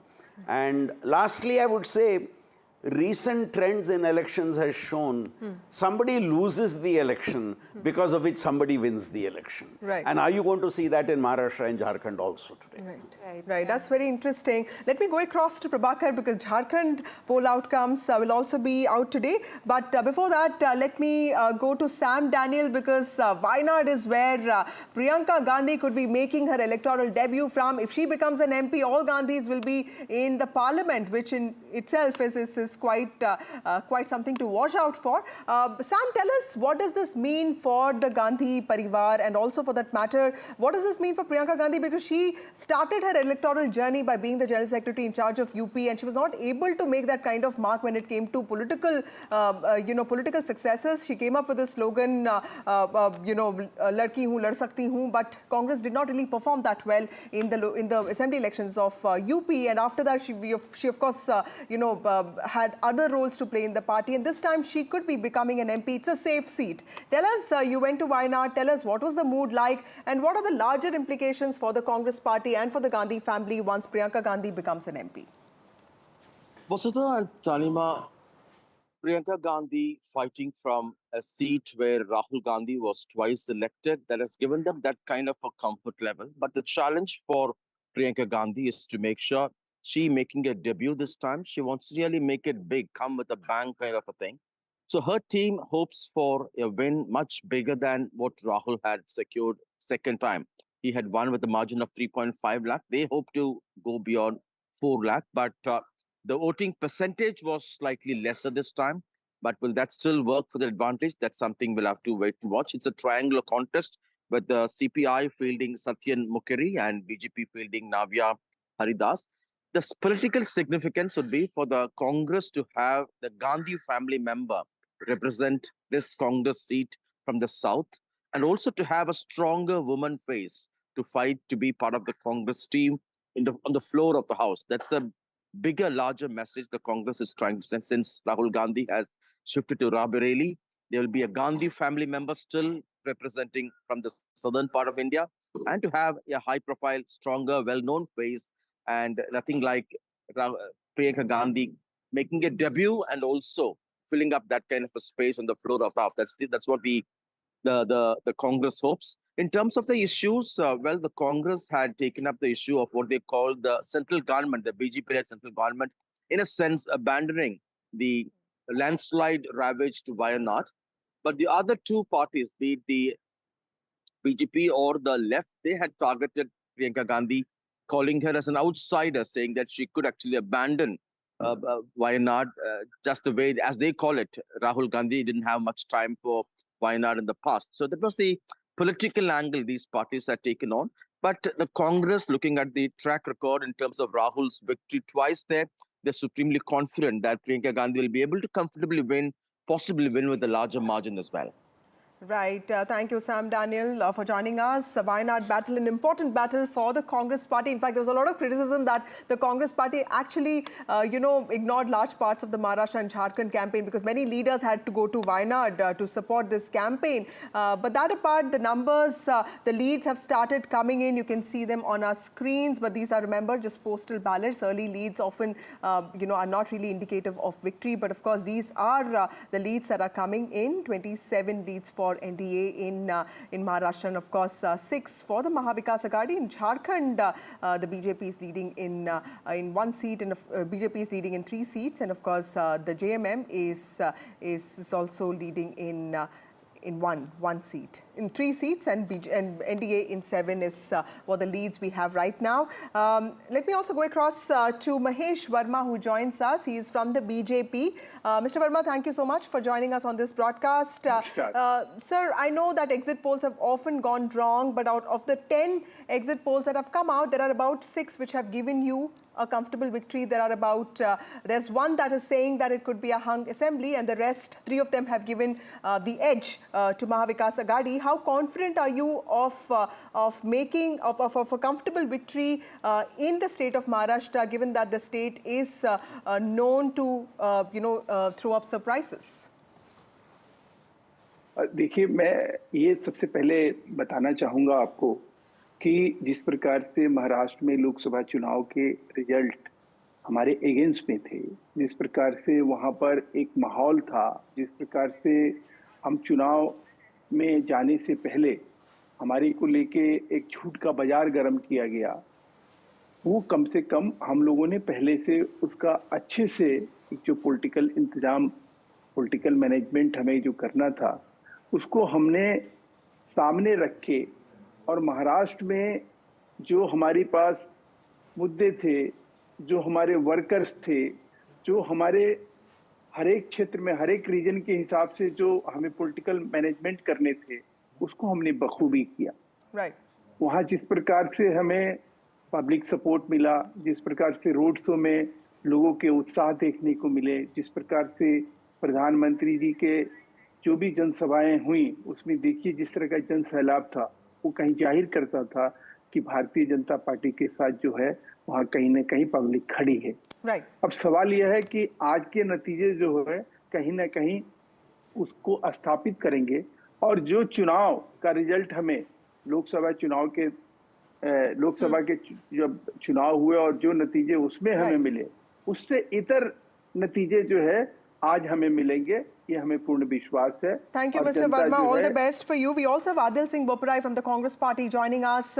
Adil, we've talked about this earlier as well. What is your expectation from Maharashtra? Because this was not just the Congress's battle. Despite the Congress Party actually performing the best amongst all parties in Lok Sabha elections in Maharashtra, there was a lot of back and forth between the MVA allies. So clearly the Congress was not in a stronger position. In Vidarbha also, you had to give away seats to the UBT Sena. Would you say that the Congress Party could have done better in terms of handling this work of coordination? Well, I respectfully disagree with you, because when you go to the hustings in a collaboration with the other alliance partners, of course there has to be a bit of give and take. But there was absolute synergy amongst us and our allies, whether it was Mr. Uddhav Thackeray or Mr. Sharad Pawar. We ran a very, very progressive campaign. Of course, the voters today in the course will decide which party do they want to really give a mandate. But we ran a progressive campaign. We ran a campaign of inclusivity. We ran a campaign of justice, social economic justice. We spoke about the real issues.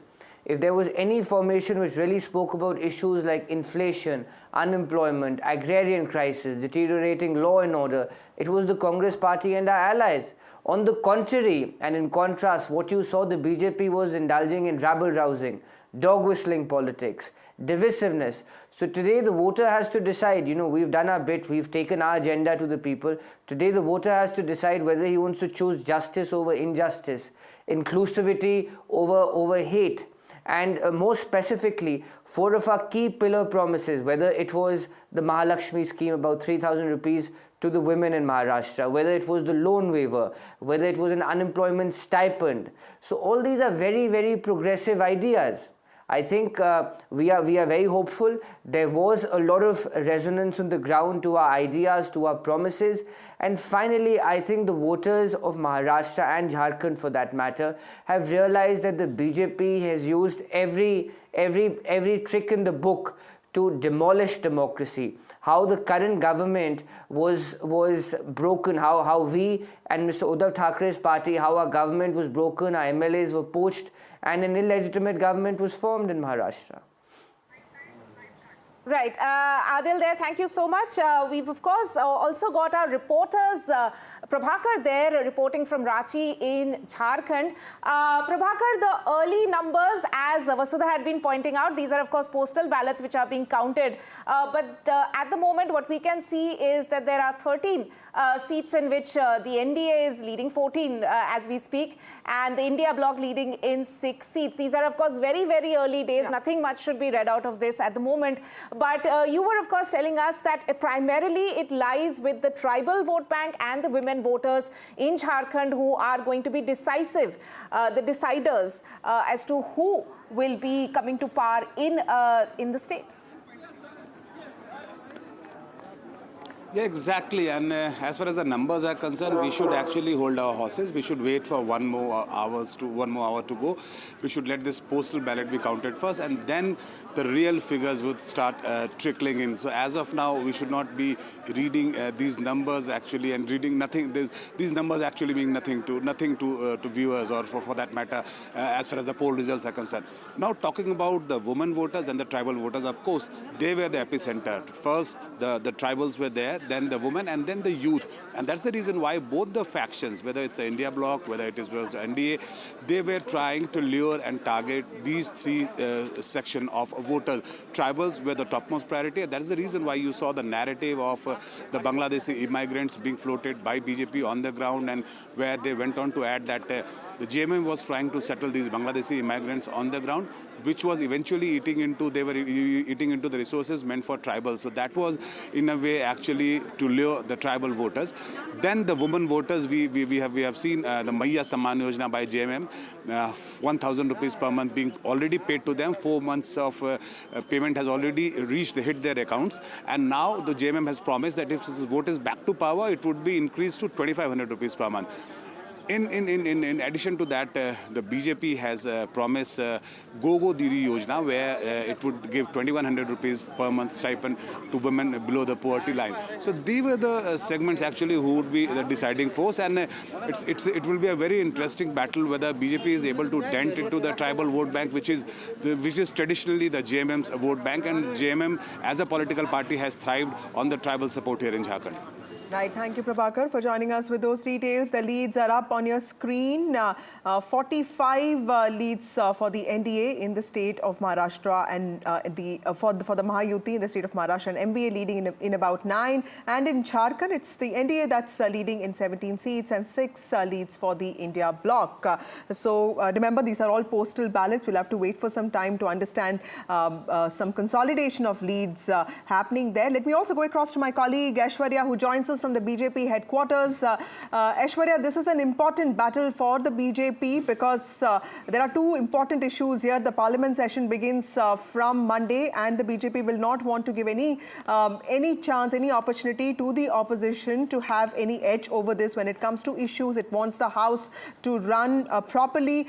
And on the other hand, it also wants the blemish of 2024 Lok Sabha elections, where it faced setback in states like UP and Maharashtra specifically, to be forgotten, to be seen as an aberration. So what is at stake here? And also tell us what is happening in the BJP office, because a lot of jalebi is being served in BJP office this day. The party is also wanting to make a political statement with that sweet that is now associated with the Congress's failure in Haryana.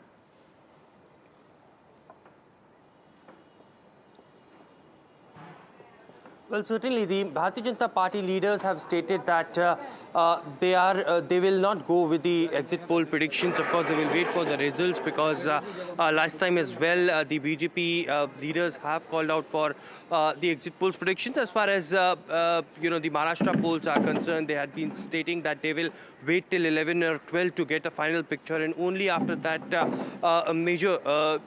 big political leaders of the Bharatiya Janata Party will come outside.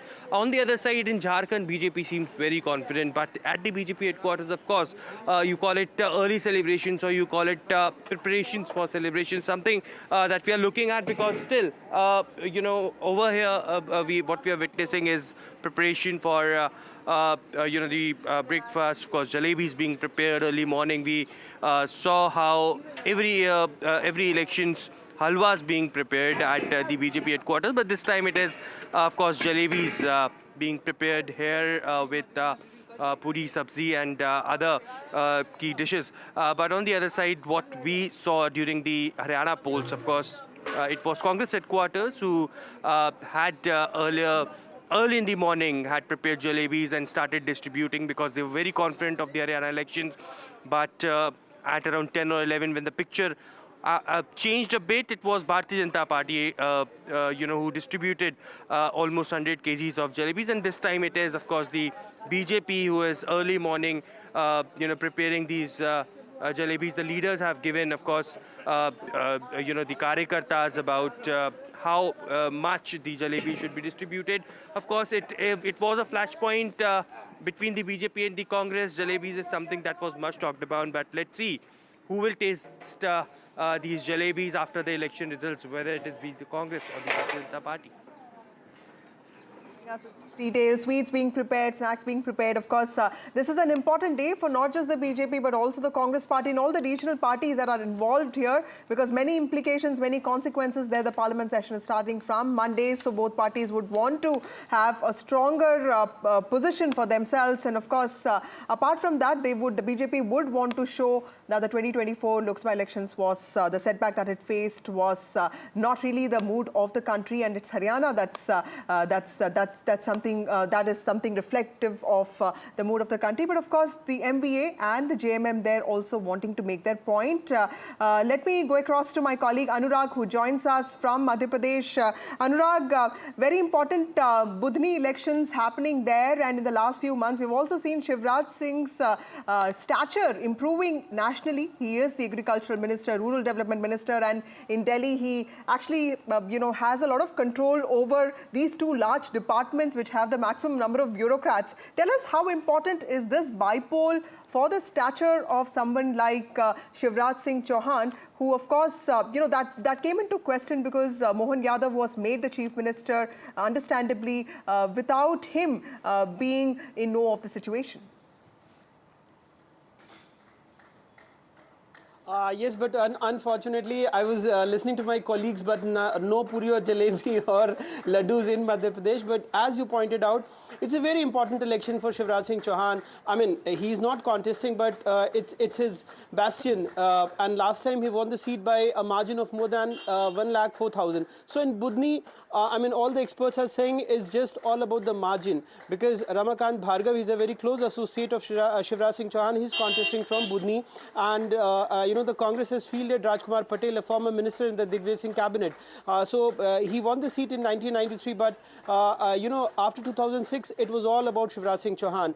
And Budni was the seat. It comes under the Vidisha, Lok Sabha seat, from where Shivraj Singh Chauhan is the member of parliament, and it gave Shivraj Singh Chauhan a lead of 1,25,000 during the Lok Sabha elections. And the second seat is Vijaypur, from where it has a history of Congress candidate winning from Vijaypur, and out of 15 elections there, Congress won the seat 9 times, and but out of these 9 times, 6 times the seat was won by Ram Nivas Rawat, who resigned from the Congress, and now he's with the BJP. He's a cabinet minister in Dr. Mohan Yadav's cabinet, handling the portfolio of forest and environment. So and from there, the Congress has fielded Mukesh Malhotra, a tribal leader.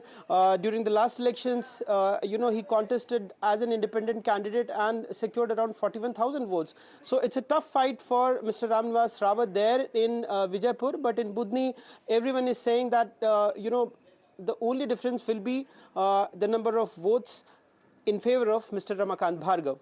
Thank you, Anurag, for joining us with those details. Former Minister Ram Nivas Rawat, who was a congressman earlier, now in the BJP. His future is at stake from Vijaypur. And of course, Ramakant Bhargav, seen as a close associate of Shivraj Singh Chauhan, Union Minister of Agriculture, Rural Development, now formerly the Chief Minister of Madhya Pradesh. He is also in the fray. Interesting elections there in Madhya Pradesh. We also have Neeja Chaudhary, senior journalist, joining us. Neeja ji, in the Lok Sabha elections of 2024, it was Uddhav Thackeray who won 9 seats out of 21, and Eknath Shinde winning 7 out of 15. Eknath Shinde's strike rate was considered better than Uddhav Thackeray's, and this time it's going to be a crucial election as well. Do you see this as a battle of survival for Uddhav Thackeray?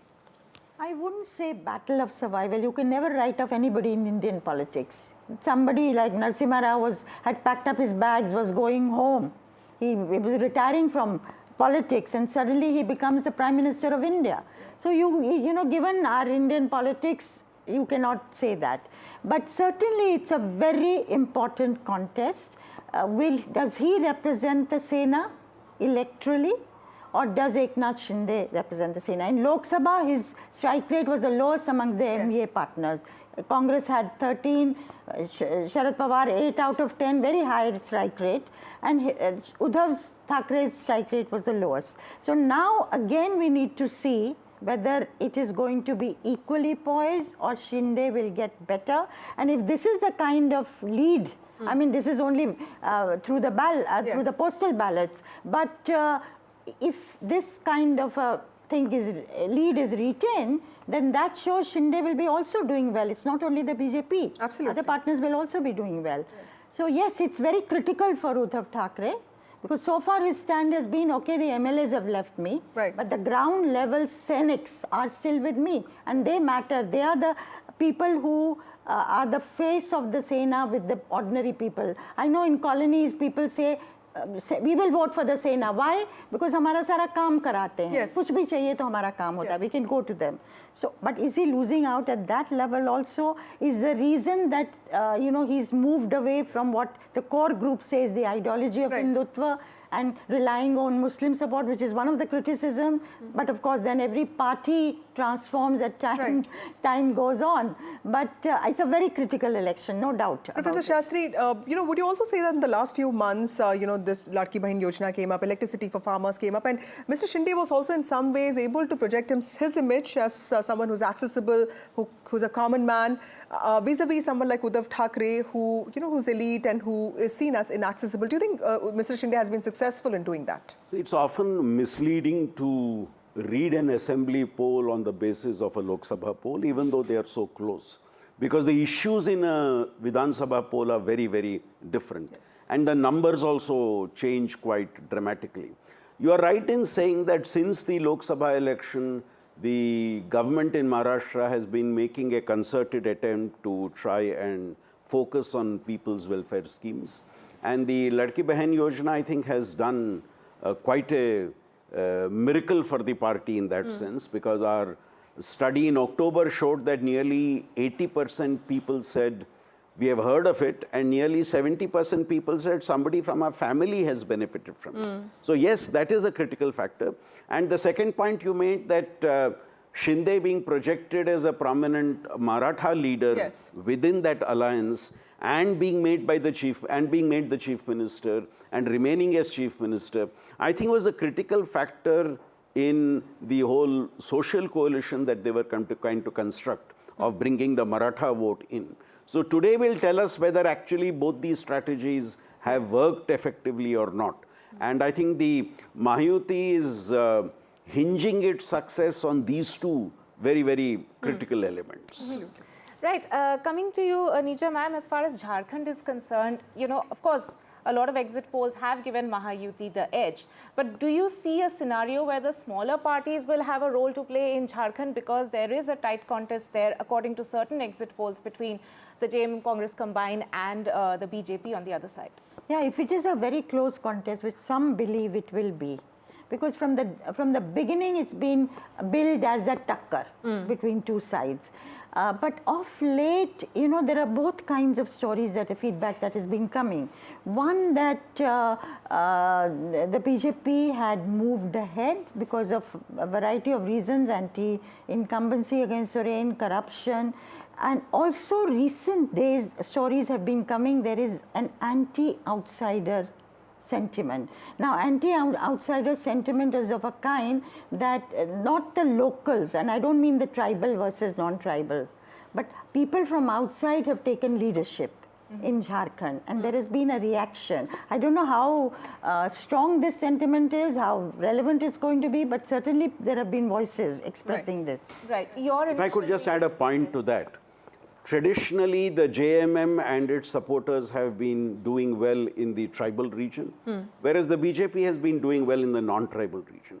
I think the key to the success in this election is how well does the JMM do in the non-tribal regions, even as it holds on to its tribal support, and how well does the BJP-led alliance do in the tribal regions, even as it holds on to its support in the non-tribal regions. So I think the advantage of making inroads into the opposite camp's support base is what is going to be critical in this particular election in Jharkhand. So that's why we saw the most aggressive campaign of the BJP in both Santal Parganas and Kulhan. They also got Champai Soren on their side. So while we talk about Maharashtra and Jharkhand, there are also bypolls that happened across the country. Let me go across to Harsha, who joins us from Nagaur. Harsha, while the bypolls, the 7 bypolls that happened in Rajasthan are extremely critical for Hanuman Beniwal, the Jat strongman, or for that matter, Kirori Lal Meena, the maverick politician, but also the Bharatiya Adivasi Party, a fledgling party that actually made a lot of mark in Lok Sabha elections and also in the assembly polls. Tell us, how are the smaller parties actually, stacking up when it comes to the possible outcome here? Well, yes, I'm very glad you asked me this question about the Bharatiya Adivasi Party. Really, in South Rajasthan, there is a new kind of tribal identity that is at play that we can see on the ground. The Bharatiya Adivasi Party started off as the BTP, and now, of course, it's split and it's the BAP. And they really have, made a mark in the south part of Rajasthan, and I think they're going to be a problem both for the Congress and the BJP in the years to come. So that seat of Chaurasi, where you remember Rajkumar Roth, who is the BAP leader, he's become the Lok Sabha MP, the first MP from the party. And there, the kind of identity politics that you can see. I mean, you have the BJP who's saying the tribals are Hindus. You have the tribals who are saying we are not Hindus. Some tribals are saying we are Hindus. So really, that's the fight for the tribal identity in South Rajasthan. Now, as far as Hanuman Beniwal is concerned and the RLP, you're talking about smaller parties. Well, here it's all about the Jat vote. Remember, the Jat vote is very crucial in Rajasthan. And when Atal Bihari Vajpayee put the Jats into the OBC category in the 90s, that's when the party got 120 seats in Rajasthan, which was that election that Vasundhara Raje fought.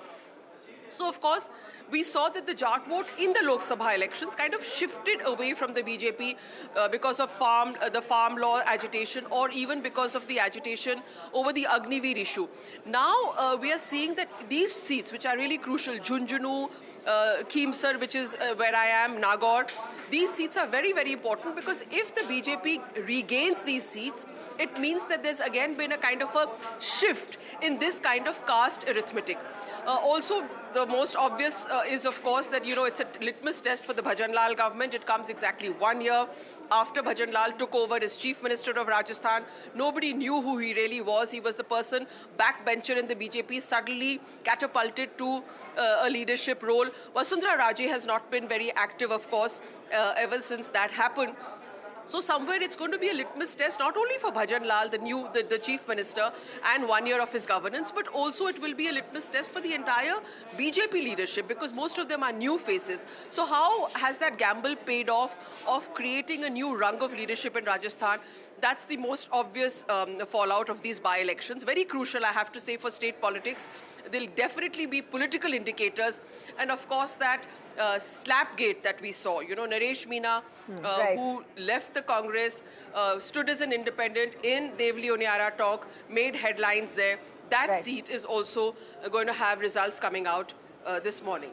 Right, significant results will come out from Rajasthan there as well. Harsha, stay with us. I'm also joined by my colleague Ratnadeep, who's tracking all the by-elections which took place in multiple seats across the northeast, 5 contests in Assam and 1 in Meghalaya. Ratnadeep, all eyes, of course, will be whether or not BJP and its allies will be able to hold on to the 4 seats that they had, in fact, won earlier in the region among all these seats which had gone to Bypolls.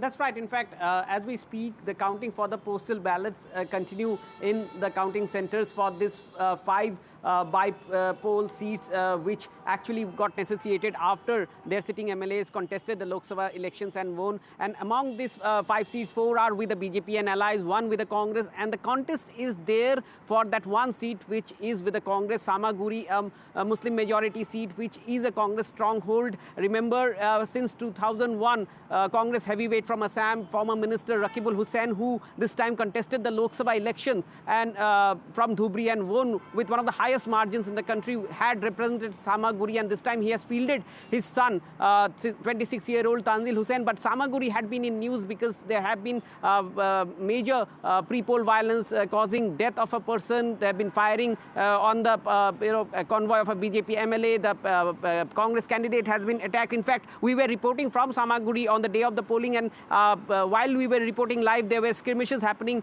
in our backdrop that NDTV brought to the viewers in terms of the intense fight that is there between the BJP and the Congress there. The BJP has fielded young leader, State Unit General Secretary Diplu Ranjan Sharma. So BJP want to win that seat back from Congress and make a dent into the Congress stronghold. But what is important to note here is that the rest of the 4 seats where the BJP has an upper hand, there would be a test for the Congress, particularly in the Bihali seat, which where you have a BJP turncoat contesting on a Congress ticket, and these is a seat where Gaurav Gogoi, who is seen as the emerging face in terms of Congress leadership in Assam, had campaigned there heavily. So this is a test for Gaurav Gogoi as well. It is a test for the second-rank leadership of the BJP as well, because they had spearheaded the campaign this time in Assam, since Chief Minister Himanta Biswa Sharma was largely busy with the Jharkhand election, though he campaigned at the last moment for party candidates. Sarvanand Sonowal was not seen much, one or two rallies. So therefore, this is a test for the BJP leadership beyond Sonowal and Sharma in this election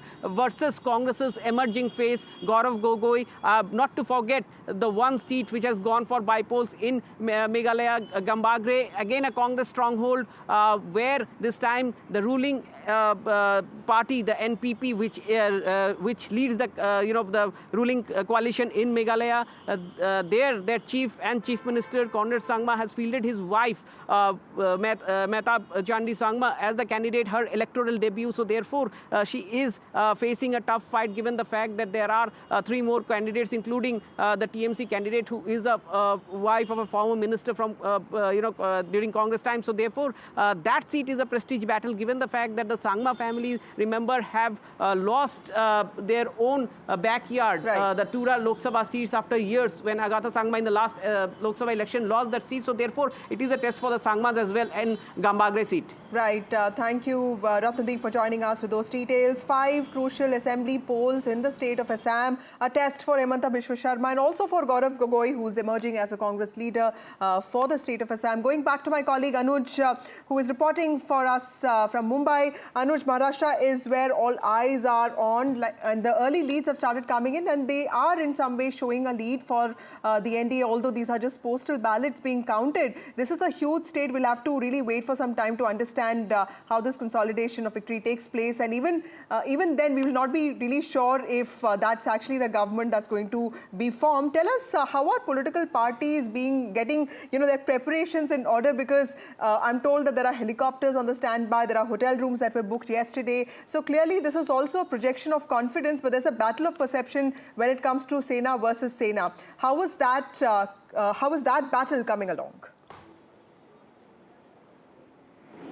There's a battle of perception throughout the state and also across the different factions here.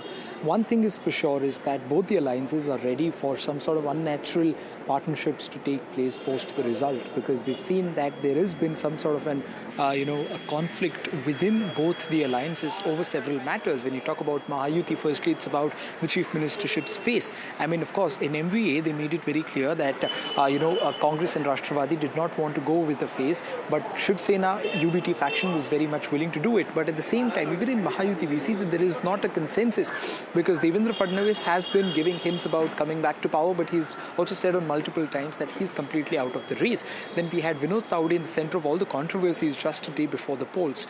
We have Eknath Shinde, who made it very clear that Amit Shah had communicated to him that it is under his leadership that the entirety of Mahayuti was fighting the election, which means that the chances of him carrying on as the chief minister, according to the Shinde faction, is very high. But at the same time, they also have the third partner, Ajit Pawar, who's been the deputy chief minister for close to 5 or 6 times and has been very vocal about his willingness to be the chief minister. So when you see all of these things playing out, even in 2019, we saw that one of the major reasons, or if not the actual reason, for the Shiv Sena to split away from the pre-poll alliance and part its way away from the Bharatiya Janata Party was, according to them, the BJP not keeping a word of having a 2.5 is to 2.5 years formula as far as the chief ministership is concerned. In this election as well, we can see that just one position of, one executive position can play a very vital role when it comes to deciding the post-poll alliances. Very similar to what happened in 2019. But unlike that, we've seen that especially between the NCP Sharad Pawar faction and the Shinde Sena faction, they both have not really fielded a lot of candidates against each other. And there has been a chatter going around about how, Sharad Pawar and Shinde Sena is keeping their cards open of tying it up with one another if the need comes. one can still not be completely sure about what route is Ajit Pawar faction going to take. Has he parted ways from his uncle for good, or are there ways, for him to make amends? If there's one party which has made its relationship sour with everyone, in the opposition, that is the Uddhav Thackeray faction of Shiv Sena. They have been very vocal and aggressive against, of course, the Bharatiya Janata Party and Shinde Sena for the very basic reason of the party getting split. So we can see very few or less chances of them teaming up. But then, as we heard someone say before, that this is Indian politics and one cannot really predict anything longer term for this. A lot can change in 24 hours. But as of now, we've seen that although the early leads suggest that the Mahayuti would be inching towards the majority mark, but it's just the postal votes. And secondly, one cannot really guarantee that particular alliance to form the government, even if they get the majority mark. Yes. Nisha ma'am, you heard what my colleague had to say. The psychological advantage that the Mahavikas Aghadi had when the numbers came out in 2024 Lok Sabha elections, with Congress winning 13 seats, the highest, do you think the Congress did enough to retain that edge when it came to the assembly elections? Well, the general view is that the Congress's campaign was very, very localized. There wasn't a state leader campaigning all over for various constituencies. Rahul Gandhi went as a national leader and did few rallies, but it wasn't like a blitz. But then this time, the Maharashtra election was more about state leaders and less about the national leaders. In fact, people didn't talk about Narendra Modi or Rahul Gandhi at all. They were more interested in Sharad Pawar, Uddhav Thackeray, Devendra Fadnavis, Eknath Shinde, who would make it, what are the possibilities. So I think, but in a localized election, did they put their best foot forward? Because the political families in Maharashtra who control districts, and often they are contending more than one political family pitted against another one. Like Narayan Rane's family, whose two sons are contesting from Sindhudurg, as opposed to the Naik family, who are the foes. So there are many local, I have called this a hyper-local election, the Maharashtra election. Therefore, very difficult to, predict, because there are too many players taking place in action there. So to answer your question, did they put their best foot forward? People feel they didn't put their best foot forward in Jharkhand, certainly. Yes. Because they were given 30 seats in that alliance and 41 to JMM, and then to RJD and CPIML. And people felt that, in proportion to what they'd been given, they had not done their best. But and they just campaigned in the seats where the Congress was that also. But I think it's much more than, it was more an alliance that was there, MVA rather than Congress per se. Right. And sympathy for Sharad Pawar and Uddhav Thackeray, because they'd been betrayed by their parties. The parties had split. That had played out in the Lok Sabha. Okay. Now, does sympathy manifest itself second time over in the same manner? Right. Then the other thing that went in their favor was Maratha Muslim and Dalit combination. Did that also weaken? Did the Dalit component of it weaken? Even though Marathas, I think, have been with them. I think Jarange Patil's, decision to not really contest elections, because in Marathwada, the BJP faced one of its worst setbacks, winning just about one seat. Do you think, Professor Shastri, that was one thing that was key to this election outcome, whatever it is, Maratha factor? The Maratha factor is going to be critical. I think as the day progresses and as the victories become visible, which way the Maratha vote has gone would be visibly seen, along with the vote of other OBC groups, the scheduled caste vote and the minority vote. I think how these four play out will be seen in the result. But let me draw your attention to one more point, a very critical difference between the Mahayuti and the Aghadi. In the case of the Aghadi, the three parties left each party to focus on the region that they were strong in. So you had Sharad Pawar focusing on North Maharashtra and West Maharashtra. You had the Congress focusing on Vidarbha and the Shiv Sena focusing on Marathwada. Now, did this strategy work? Which means all the three have to pull their strengths to be able to do well in the regions given. On the other hand, in the Ayuti, you notice that the BJP has a majority of the seats across regions, whereas the Shinde Sena is in its pockets and Pawar's NCP is in its pocket. So this is a very different strategy the two followed. And which strategy appears to have the upper hand again is what we will know by 12 o'clock today. That's right. Of course, the early leads are coming in. For our viewers, if we can just refer to the numbers that we can see on the screens right now. These are, of course, postal ballots which are being counted at this point in time. But the NDA getting a march ahead with 88 lead in 88 seats, and the MVA leading in 50 seats as we speak. And as far as Jharkhand is concerned, it's the NDA which is leading in 32 seats at this point in time, and 16 seats where the India bloc is leading. But these are very early days. Absolutely. Remember, counting always begins with postal ballots reserved for specific groups, including those with disabilities, security personnel, and certain government employees who are involved in essential services, after which is when the EVMs, they get opened and their votes get tallied. By midday is when we are told early trends will start emerging. And then, of course, the consolidation of leads takes place. But in Maharashtra, it's a tricky situation, because even if the party manages to get the highest number of seats, we're not really sure if it will be part of the government. So I think it's very good that we are taking this electoral insurance policy at regular intervals, because I think last time around also there was this excitement about a certain parties doing well in the initial phase and the ultimate result being different. So I think to err on the side of caution is much better, and that's nice that we are doing it today as part of our analysis. Absolutely. So early trends have started coming in, but they can be misleading. We'll have to wait and watch how this situation pans out. But remember, important elections there, fight for the economy, for the capital of economy, for the financial capital of the country, and also Jharkhand, which is crucial to the tribal identity. Important wars taking place, and of course 42 bypolls, which will also see Priyanka Gandhi's electoral debut. And if she makes it, all Gandhis will be in the parliament. That itself is going to be interesting. Right. Time for us to take a very short break, but stay with us. Coming up on the other side, Vishnu Shoma and Maria Shakil.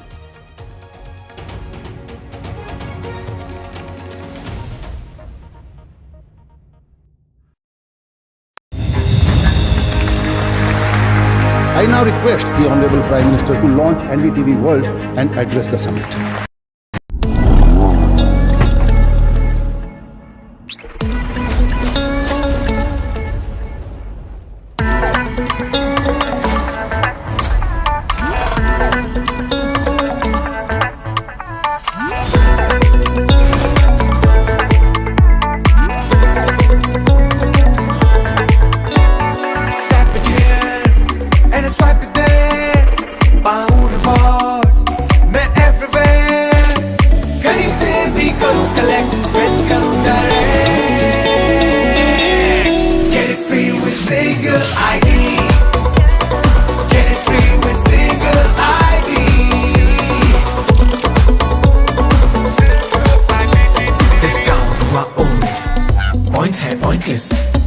Cashback है slow, करते नहीं impress. Life would easy, कितना कुछ free, only with single ID. ये भी free, वो भी free, कितना कुछ free, only with single ID. Get it free with single ID. कितने सारे apps हैं मुझसे जुड़े, brands मेरे पास है सबसे बड़े.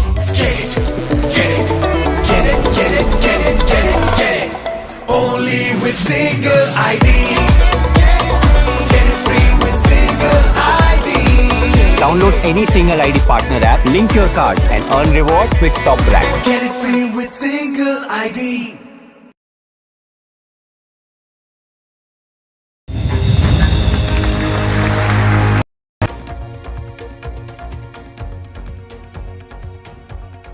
Good morning and welcome. In the next few hours, the political landscape of India could shift dramatically as the results from the Jharkhand and Maharashtra assembly elections roll in. With high stakes and even a higher voter turnout, these elections aren't just about local governance. They are a litmus test for national political tides. In Maharashtra, the battle between the BJP-led Mahayuti and the Mahavikas Aghadi promises a fierce contest with implications for regional power dynamics. Yes, that's Vishnu, and I are joining you at a time when the EVM machines would have opened and the counting for both the states and the bypoll that's happening across a number of states would have begun. In Jharkhand, the outcome will signal whether the JMM Congress coalition can maintain its grip or if the BJP-led NDA will seize control. This isn't just about numbers, it's about the direction of development, policy and leadership in these pivotal states. Stay tuned as we bring you all the live updates, analysis, first reactions from the ground, shaping the future of over 250 million people. Don't miss what promises to be a political spectacle that could redefine state and national politics. Because, Maria, you would agree, it's not just a state election this time around. Absolutely. There has been a certain trend, which we've seen in the Haryana elections.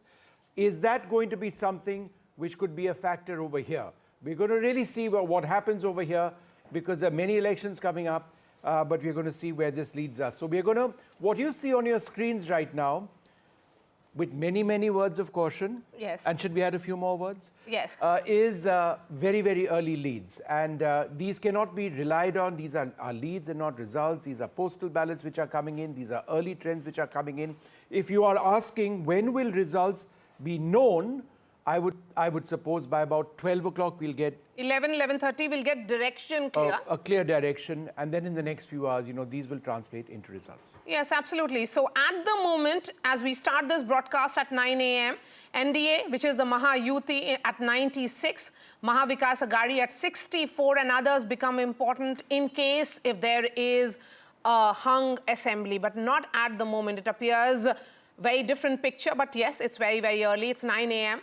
The counting of the EVM machines would have just about begun in certain counting centers only, not across Maharashtra or Jharkhand. Looking at the Jharkhand picture, the early leads coming in of more than 50% of 81 seats, NDA there at 35, India Bloc at 18. Of course, it is the JMM, which is the incumbent in Jharkhand. Let's bring in the reporters. Maria, hang on. Let me ask you a quick question. Please go ahead. Do you have any word on hotel bookings in Maharashtra? Yes. So that's an important point. I was speaking to some sources of mine across parties, and they were telling me that there are preparations underway. Still last evening, none of the sides were confident whether this result in Maharashtra, because it's very, very splintered in terms of 6 parties, Vishnu directly in fray. Both the Congress and the BJP have a part of the Shiv Sena and the NCP. So you really do not know which way this election will go. But I think directionally, there is a sense that has come in. Okay, so there's a triple digit now for the Maha Yuti. No, you're talking about hotels, and I'm reminded, Yes. since the split of the Shiv Sena was such an important and pivotal moment in Indian politics, about the hotel politics, as it were, when the Shiv Sena split. They first went to Goa, then they went to Assam, then they went back to Goa, Yes. right? And then they went to Maharashtra. And we were tracking them in various hotels all the time. So, yeah, I think that becomes tough for us because, there are so many hotels, and we tend to finally get the numbers of where. And Let's the number hope it of doesn't booking go there. importance. Let's hope it doesn't go Early there. Now we morning, want clean certainly not. elections. That means we get to work a little less also. Yes, so let's bring in the reporters. Anuj is joining us. We have Radhika joining us live early this morning, and we also have Abira. Let me begin with you, Radhika. As someone who is in Worli, an important contest between Milind Deora and Aditya Thackeray, what are you picking up? Has the voting, counting of the EVM machines begun? I'm sure the postal ballots are over. What about EVM machines? Has that started? Yeah, that has started. Counting of EVMs has started in Worli, of course. As you said, this is a high-stakes battle that we saw between Aditya Thackeray and Milind Deora. It's going to be a close contest. Several predict Aditya win. Many others predict Milind win. But, this is what we've been seeing over the last several weeks. Maha Yuti very, very confident of their victory. MVA confident of its victory. And it could be hung assembly is what several people are telling us. But if it's going to be hung assembly, more drama post this. And as you were pointing out, as reporters who've been covering this since 2019, we covered 2019 elections as well, and post that the Sena split, NCP split, we were just talking about hotels and resort politics. We did see, when the Sena versus Sena split happened, the number of hotels that all of them were put up in, first Surat and then Guwahati and then Goa. And the discussions really among reporters is, will we have to go to several of these cities and be parked outside many of these hotels? So that is a concern for reporters voters also, not just the, candidates, leaders and the political parties. But having said that, yes, it is a close contest. Mahayuti versus MVA, unlikely alliances, a lot of realignments we saw in the last several years. So therefore, 2019 drastically different from 2024. In 2024, we are talking about 6 parties and unstable alliances, as one would say, 2 Senas, 2 NCPs. So therefore, yes, although early trends may give Mahayuti some edge and perhaps later MVA some edge, but we'll have to really wait till the end because it's down to the wire really as far as Maharashtra Assembly elections are concerned.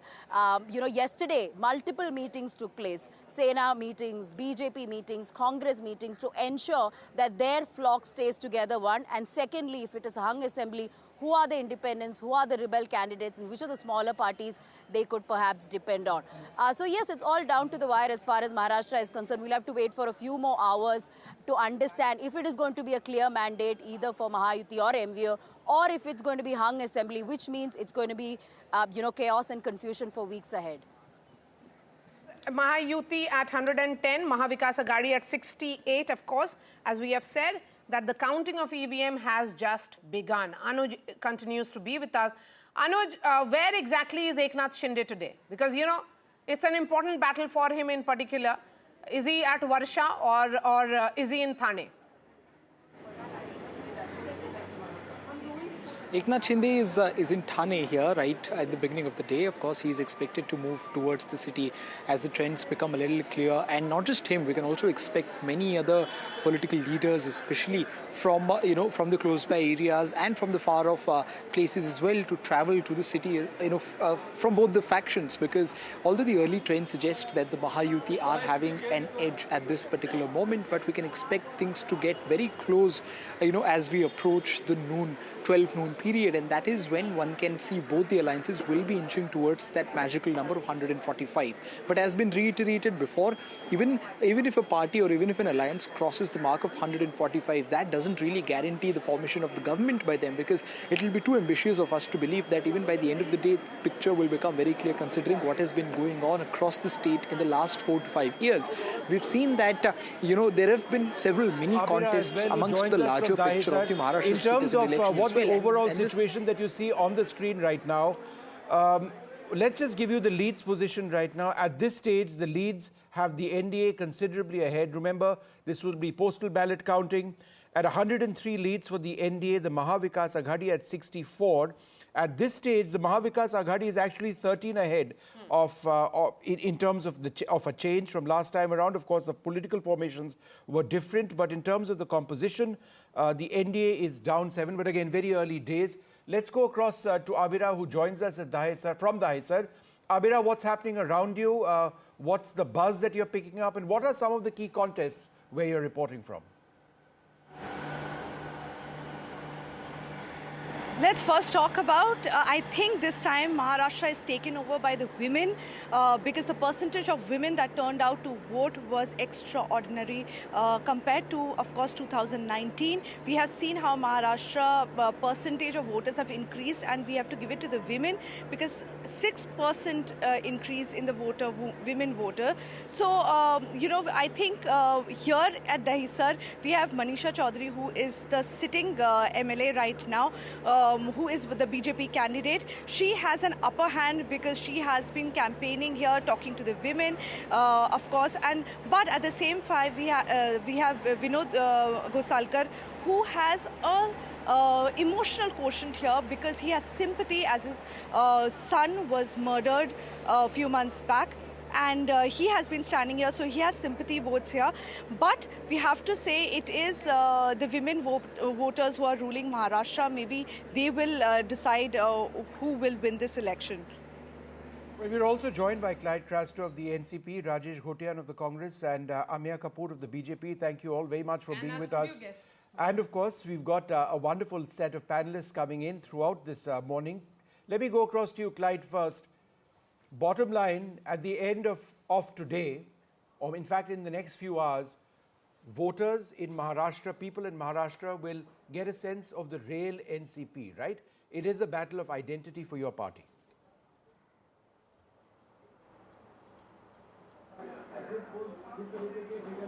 Clyde, can you hear me?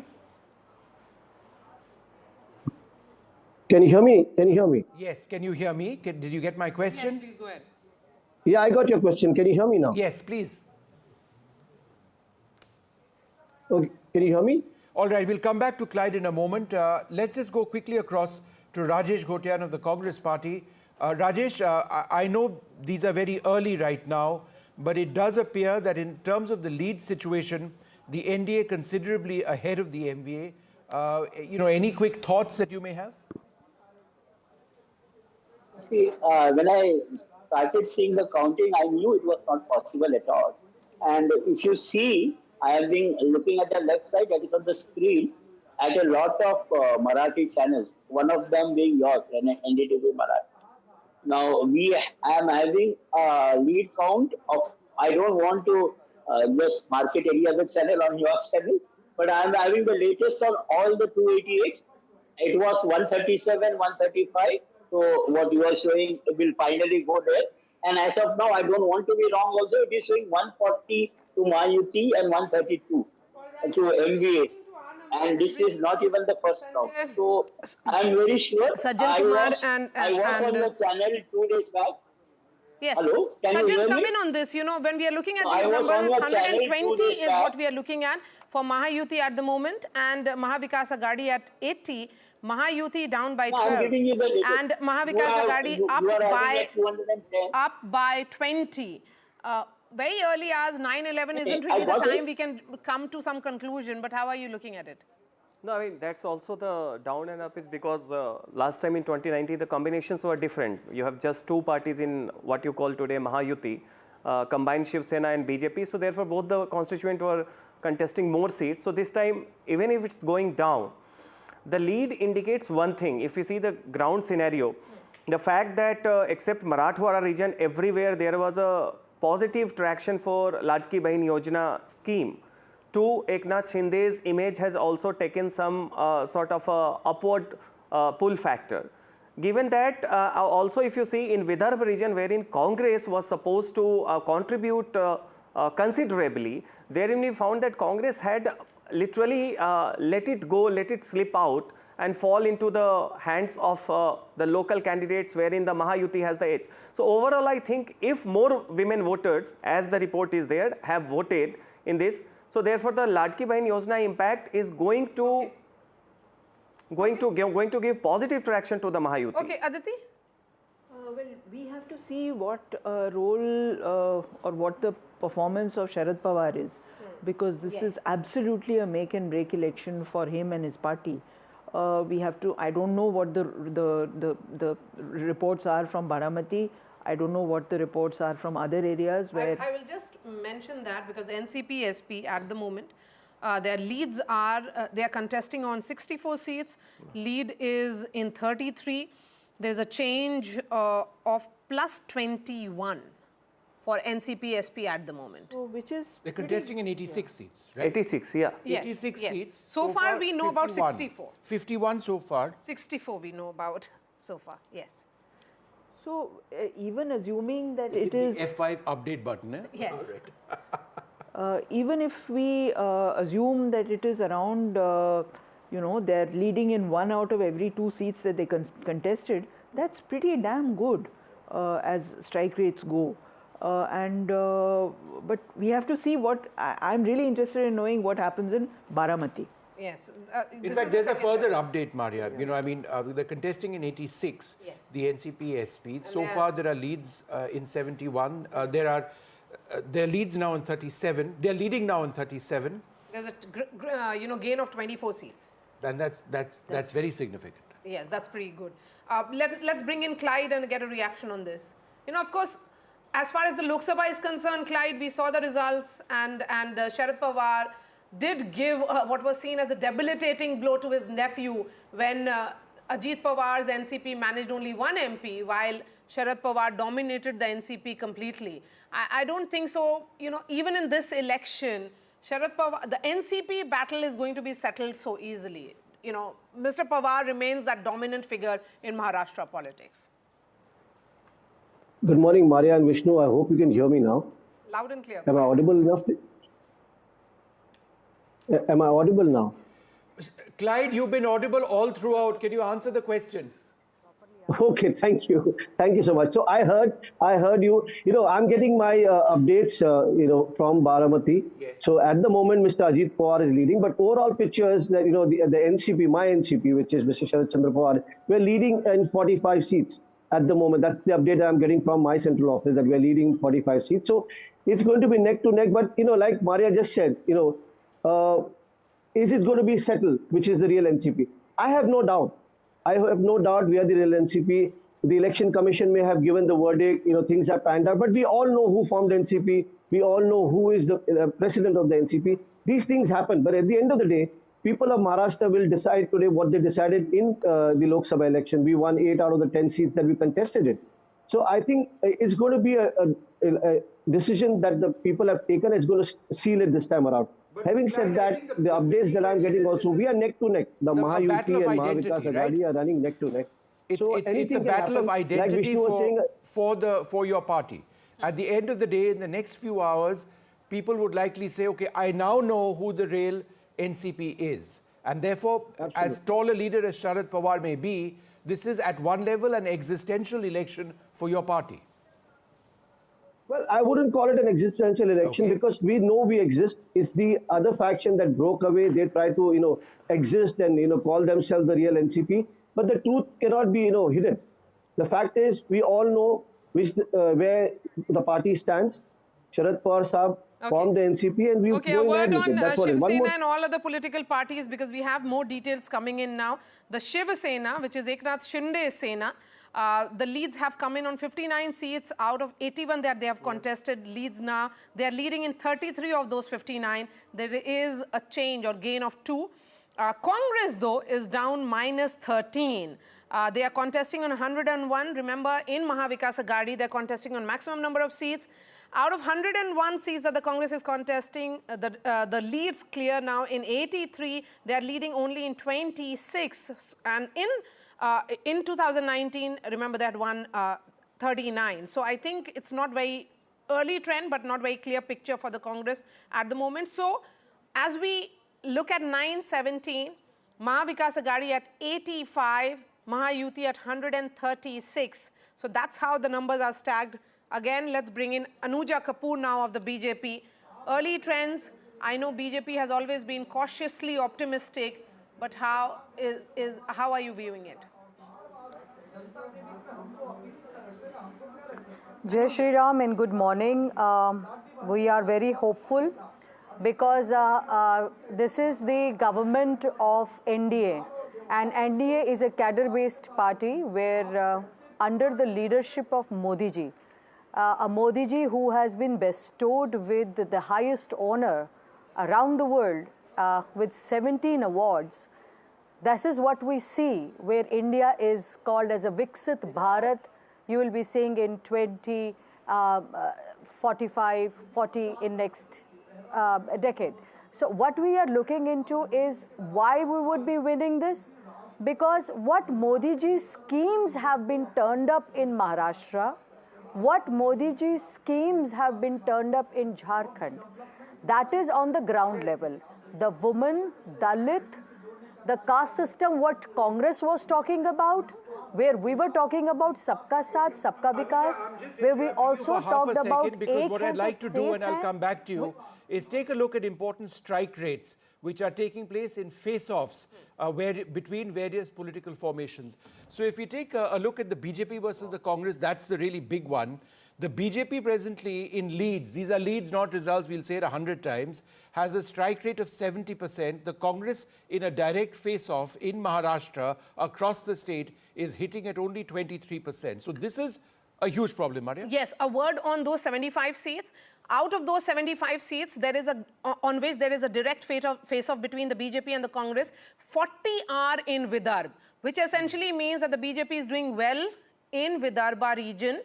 That's why their strike rate is at 70% in this direct face-off between the BJP and the Congress. Early hours, it's 9:20 only. And also, the other point, of course, is that the Congress is doing, would have concerns at this stage. Of the 101, and as you mentioned, in the MBA, they're contesting the maximum number of seats in that alliance.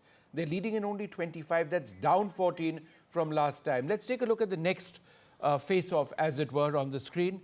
This is the NCP versus the, I think it's the NCP versus NCP. Let's try and pull out those graphics on the screen. Oops. NCP versus the NCP SP, Sharad Pawar. Again, this is the battle for identity. It's almost even Stevens, because Maria, about 30 seconds back, it was 50% each, right? So the NCP Sharad Pawar marginally under, but again, it's almost perfectly evening. The other big battle, the Shiv Sena versus the Shiv Sena, the crisis in Maharashtra politics triggered initially by the split of this party. The Shiv Sena or the Balasaheb Thackeray, right? Again, in the biggest battle of identity, is not hitting at the strike rate that they want. Yes, so in 53 seats that we are looking at, in which there is a direct face-off between the Shiv Sena and Shiv Sena UBT, it's 53 seats, and most of these 53 seats are coming from Konkan, Thane region. And Mumbai region. Yes. Yeah. Sajjan, a word on that? Yeah, precisely. If you see, there is a generational shift, the generation of the Shiv Sena which has not seen Bal Thackre's era. Certainly the sympathy factor doesn't translate into vote automatically. Second, Eknath Shinde, whatever be his tally, but certainly he has arrived as a leader compared to the Lok Sabha election when he was a traitor and banking upon BJP organizational base. Ladki Bahin Yojana is Eknath Shinde's initiative. So 1, 2, he is now considered as a CM who has delivered a lot in a very quick span of time. So that is why he is not only has arrived as a leader, but he is also contributing to the tally of Mahayuti. And if more women turnout is there, which is the case, then mind it, if Yuti sails through, certainly Eknath Shinde is going to be the Nitish Kumar of Maharashtra for BJP. You know what's interesting? Sorry, go ahead. Yes, please go ahead. What I find interesting is that if these trends translate into results, and the gap at this stage is fairly significant, then it goes against what we've seen in the Lok Sabha elections, where the MVA rested 30 of the seats, 48 seats. Right? So it's a complete spin within a matter of few months. Of course, we know that assembly elections and Lok Sabha elections very different. But coming as it does just a few months later. Vishnu, that was palpable on the ground. What I saw on the ground was that there is no anger per se. 6 months ago, the BJP was being accused of Jod Tod Ki Rajniti. After 6 months, that had gone. So what my reading has been, that if there is anger or if there is sympathy, it manifests only once. And if after the voters are done, voting on that issue once, it has been vented out. They have vented out. It doesn't repeat itself. Aditi? Well, yes. The issues would be broadly similar, though. The issues are similar. The issues are actually the same. Issues of farmer suicide, issues of socio-economic crisis, issues of investment flying out of Maharashtra to other states, levels of corruption. Those issues are very much in people's minds. They continue to be throughout the campaign. This is what one heard. But I think leadership also matters a great deal. And so this election proves to us how much leadership actually matters. Sharad Pawar continues, according to the result, continues to be a formidable leader in Maharashtra, despite the current situation that seems to suggest that Ajit Pawar is following closely behind him. Okay. The Shiv Sena UBT leadership has proved that it is not up to the task, and you can only go so far as up to a point with the theme of betrayal, and the Congress, frankly, has completely. They are underperforming in a very big way. I would say Vidarbha in particular, because in that region, it is also proving, if these numbers actually translate into actual results, that even in hyper-local elections, we were seeing this as 288 mini battles playing out in Maharashtra. Even then, there are certain nuts and bolts of an organization which seems to be working here. Yeah, and you see, don't be surprised if Vidarbha emerges as the graveyard, not for the Congress, but it drags down MVA also, because Vidarbha is where the Congress is supposed to contribute. Largest constituent of all the 6 regions. Absolutely. And Congress is supposed to contribute there, and it's almost a direct fight between BJP and Congress. Yes. And the way we are witnessing, it seems to be the trend, at least in Vidarbha, that if MVA gets pulled down, primarily it would be on account of the Congress. Okay, according to leads, at 9:25, NDA has majority in both the seats. But this is early, very, very early trends. Let's tell our viewers this would be the first round of counting on EVM machines. So very, very early when we look at these numbers. But the gap seems to be increasing between the Mahavikas Aghadi and the Mahayuti. It's almost 70 seats gap, which is certainly significant. Let's bring in Mr. Singh now of the Shiv Sena. The spotlight will be on Eknath Shinde. 2.5 years of governance, and then he managed to position himself as this leader who can take forward the mantle of a hard Hindutva party such as the Shiv Sena. देखिए, जो असली शिवसेना की बात थी, तो आज तो ये प्रूव हो गया कि जो है असली शिवसेना अभी कुछ और टाइम इंतजार करते, शायद आप और 3 घंटे बाद ये कह सकते हैं, पर फिलहाल ये अभी नतीजे जो है ये नतीजे नहीं है, ये लीड्स है सिर्फ। नहीं, पॉजिटिव रिजल्ट तो है, पॉजिटिव रिजल्ट चल रहा है। और मेरा कहना ये है कि जो शिंदे साहब जो है, मैं इनको 25 ईयर से जानता हूं, और ये बहुत जमीनी नेता है। ये जैसे जो यूबीटी के नेता है, हवाई वाले नहीं है कि जो है इधर से मातोश्री में रहना, ये नहीं करना जो है।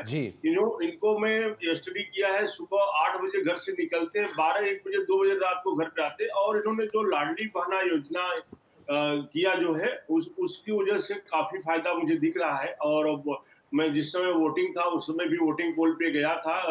इलेक्शन कमीशन को मैं धन्यवाद करता हूँ कि उन्होंने जो है अलग से महिलाओं के लिए पंक्ति बनाई थी और व्हील चेयर भी रखा था। तो जो शिवसेना साहब का जो काम है इस इलेक्शन में दिख रहा है, और मुझे पूरी उम्मीद है कि महायुति की सरकार बनेगी। What I really want to focus on, and let's just have that graphic up once again on the NCP versus NCP battle, because that to me is the most fascinating battle in the battle for leads at this stage. With the NCP, Sharad Pawar up 23 from last time around, whereas the NCP, the Ajit Pawar faction down 12 from last time around. So, so that's this. So we'll update those numbers. But what I'm actually seeing, in the face-off right now, no, what I'm actually seeing is the overall seat, the lead position. But in the face-off, that's fine. But let's have that up again. Where are the two against each other? And we'll be updating these graphics as well. It's a 54% to 46%. So the NCP of Ajit Pawar at this stage seems to be going up. But again, that's something that we would want those numbers revised to see whether there's been a change in that in the last few moments as well. Yes, that's right. But this battle of NCP versus NCP in Baramati and parts of Marathwada. Yeah, parts of Marathwada and Baramati primarily for the first time, despite all these gossip that there is some understanding between Sharad Pawar and Ajit Pawar. In Baramati, for the first time, you'll see entire Sharad Pawar family is spiritedly, they have campaigned against Ajit Pawar personally to ensure his defeat. Sharad Pawar's wife, who never stepped out in politics, hitherto. Okay, just a moment. I just wanted to go across to Clyde, because the numbers which I'm reading, Clyde, in terms of leads, actually has the NCP SP ahead of the NCP. Is that what you're getting as well? So we'll update those graphics of us. No, Vishnu, I'm not taking anything away from what you've got, but I have got my central office, which we are monitoring, because it's not surprising that we are monitoring both these parties. So right now we are leading in 43, and the Ajit Pawar group is leading in 20 seats. That's what I'm getting from my central office. So 43 NCP SP and 20 seats to Ajit Pawar. That's what is the situation right.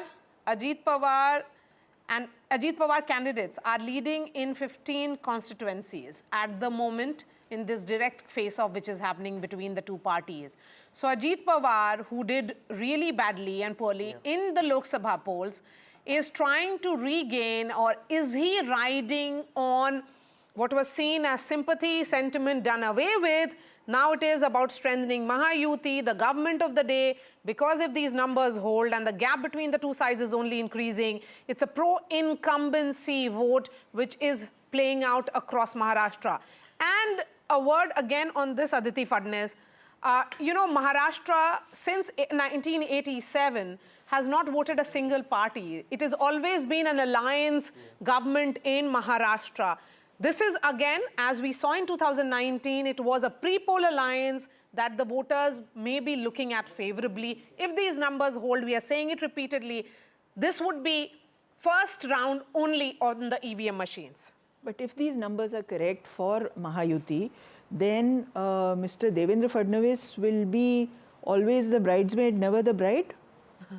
Because everybody is doing extremely well. Yeah. And also, you know, although the BJP has contested the largest number of seats, they will once again be relegated to supporting a smaller party from the outside, which is... Or maybe initially they'll not rock the boat, and we'll see that now. Maria, I'm just going to come back to a point I was mentioning earlier on, and according to the updated figures that we have also coming in and we tabulated with the ECP, again, it's the most fascinating fight for me right now is the NCP, SP and the NCP. The leads position of the Sharad Pawar group of the NCP, according to our data, is 32. The NCP is at 27.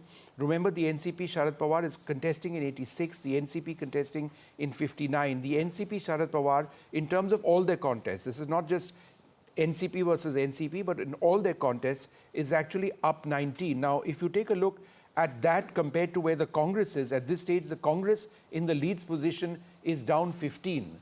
So in terms of, you know, the big partner, as it were, in the equation, the Congress contesting in 101 seats, it's quite clearly underperforming in a huge way, and the NCP SP appears to be doing reasonably well. Now, is that good enough or not? You know, I mean, that we will get to that later. But Vishnu, I just wanted to make a small point, which is that the Ajit Pawar faction of the NCP, I continue to call it the Ajit Pawar faction, has actually not contested on its own symbol in many seats. So granular data could result in a different picture. You're talking about independents? I'm talking about candidates of the BJP who are contesting on Ajit Pawar's symbol and vice versa. Yes, Shaina NC. Exactly. You know, she's contesting on a Shiv Sena, as a Shiv Sena candidate. Exactly. So that granular detail is also quite important when we try to assess the positions of relative positions and strengths. All right. Well, we've got our correspondents out across the field right now, reporting from the BJP headquarters. Who do we have up at this stage? Prabhakar and Aishwarya join us. Let's go straight across to Aishwarya. Give us a sense of what's happening at the BJP headquarters. Laddu? You know, the last time this Laddu business happened, I think you and I were anchoring, and there were Laddus in the Congress office. Our dear friend Sunil Prabhu was eating one of them as well, but then the election results. So I would suggest that Laddus might be bad news, but what's happening around you, Aishwarya? Laddus or jalebis, Aishwarya? What did you get? Well, this time it is jalebis, and unlike of the Haryana elections where we saw at the Congress headquarters, jalebis being distributed, this time, since morning, what we are witnessing at the BJP headquarters is jalebis being prepared over here, and you know, probably at around 11 or 12, the picture will get clearer, and there had been orders of almost 100 kgs of jalebis. Of course, there are no early celebrations as of now, but preparations are still on at the BJP headquarters. Many leaders have turned up since morning as they are watching these results very closely. The BJP had clearly stated that they're very confident of the Jharkhand polls, but on the other side, Maharashtra is something they would like to wait and watch as to what transpires in the next few hours. But certainly preparations are on, as every elections we see, if Bharatiya Janata Party wins, then it is Prime Minister Narendra Modi who comes to the headquarters and address their Karyakartas, and therefore the reason perhaps all the preparations are on, and the orders have been given to the Karyakartas to still wait and watch as to what results transpired. But jalebis is something that is being prepared currently at the BJP headquarters. Jalebi factory may have been a talking point in Haryana, but jalebis are back as the favorite. Shall we take a look at Jharkhand? Shall we take a look at Jharkhand? Because we've got our colleague Prabhakar as well in Ranchi waiting for us. The overall position right now, the NDA and the India Alliance both contesting in 81. The leads position has the NDA up at 43. That's up 17 from last time. The India Alliance, and this is terrible news for the JMM obviously, is that they're down 13 from last time. So again, very early, the total number of seats is 81. Any early reactions, Prabhakar? Is there a sense of disbelief? I mean, at this stage, actually, the JMM is up 4 from last time. So perhaps it is early days. But what are you getting in terms of some reactions on these leads? I think the leaders from both the factions, they will first wait for the numbers to settle down, and then they would react to the results which are coming in. But as of now, of course, the trends are showing that the NDA is in a leading position, and that would be a big setback for JMM, because they were quite upbeat about it. They were quite positive that they would actually be able to come back in power, and it was basically they were riding on the hope of this Maiya Samman Yojana, which is their flagship program actually to attract women voters. And what we saw on the ground during the polling, that women were there in large number on ground voting, and JMM actually believed that it was because of their scheme, the Maiya Samman Yojana, that women have come out largely to vote for them. But if the numbers actually don't go their way, it will certainly be a big disappointment. Laddus have been ordered here in Ranchi as well by both the camps, laddus and crackers. We don't know which camp will actually burst crackers or distribute laddus, but certainly we will have one, whichever camp wins. Good one, Prabhakar there. Let's bring in Tom Vadakkan. Tom Vadakkan, it seems Jharkhand, Maharashtra, both the states could have good news for you, but very early hours, 9:36 only. Mr. Vadakkan, if you heard me, sir. I will take this opportunity to thank our voters and the Election Commission for having conducted an election which is above board. Whoever wins or loses, this is democracy at full play. But Tom, you're being terribly philosophical early in the morning. If you have delivered, got some very positive you will win. leads positions to you in Jharkhand and in Maharashtra. Where is the excitement, or are you in a sense of disbelief that you're doing as well as you are in the leads position in both states? No, that's not the case. We know we have delivered. We know we have delivered. No, that's more and like our guarantees and promises people have seen it. So we are not, we are somebody who's surprised with anything. If you work hard and you deliver, your Kalikartas are there and the results are there, then there's nothing to stop you. And if democracy is anything that we can talk about, that is what you deliver to the people, how well you take care of the people, and the promises that you keep and you maintain it. In these numbers that is the essential test, Tom, litmus test. That we heard two very women-centric schemes in both the states. In one state, you had about Ladki Behan. In the other, it was about Maiya Samman. In both these states, women voters came out to cast their vote. But if these numbers actually translate into actual results, in one state they voted for the party which gave them that model of governance. The other one, they have voted against it. Quite right, absolutely, and we suggest that there are many other factors at work in both states. Well, they are very different states, so you can't really equate one with the other. But even though women have come out to vote in large numbers, the factors that have impelled them to vote in certain ways may be different. And also the tribal voter, we'll have to talk about them.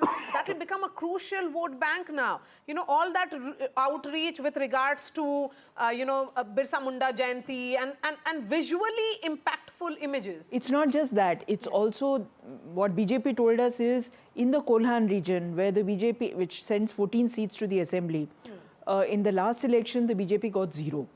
Kolhan is where Champai Soren comes from. Right. That's right. So it's possible that the base of the tribal JMM-led tribal consolidation, the base of that grouping is completely broken. You know, Sajjan, that's an interesting point. Hemant Soren in these elections, the fact that he came out of jail as a sort of hero, The fact that the JMM were looking at the entire narrative of how their premier leader has been targeted by agencies. If these leads translate into results, then that entire narrative completely collapses. And I would suggest, perhaps even more than the women voters, it is the narrative of the JMM and Hemant Soren not working out that would go against them and decide the sympathy factor, which would win or lose the election for them. Yeah, therein comes the relatively the core zones wherein the impact of the leader is there. So besides Santhal Pargana and among the Santhals, it has never been the case that JMM has consolidated all the tribes, let alone about the rest of the Jharkhand electorates. Last time what happened that BJP's Chief Minister Raghuvar Das and OBC, he ended up alienating both the tribals and the upper caste middle class voter, like Saryura and others, you know. This time, wherein the BJP by aligning with AJSU and others consolidated OBC votes, upper caste vote also has come, and with Babulal Marandi and others, they have been Urao, Mundas, Ho, Khadia, lots many tribals. So that way sympathy factor needs to be given some external organizational push to be beyond the quarantined area of Santhal Pargana. Right. And when Congress is your ally, that doesn't seem to be the case. Okay, so Santhal is how many seats there? Santhal Pargana would be how many seats? In and around, if I'm correct, around 30 or something. 30. That's the dominant. It's similar to Vidarbha. I mean, the region which can make or break.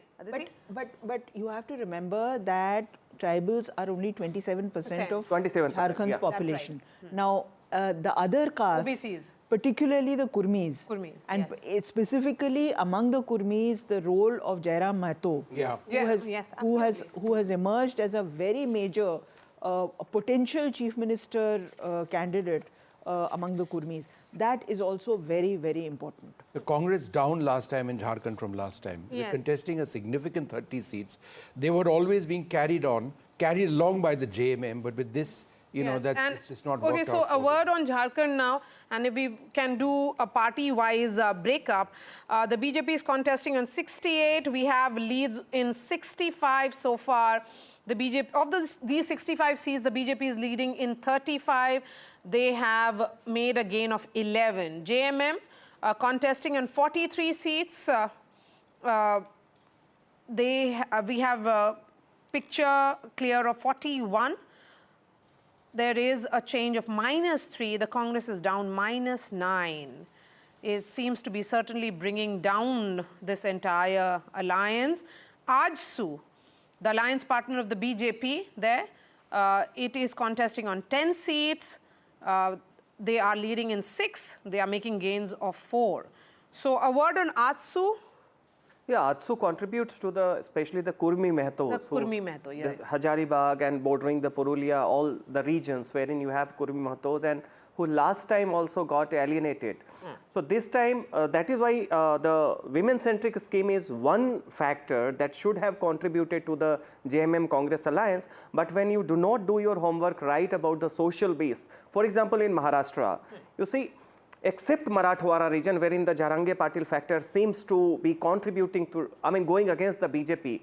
Everywhere BJP again, consolidated among the OBC base, Madhav Alliance, Mali, Dhangar, Vanjaris, Teli, etc.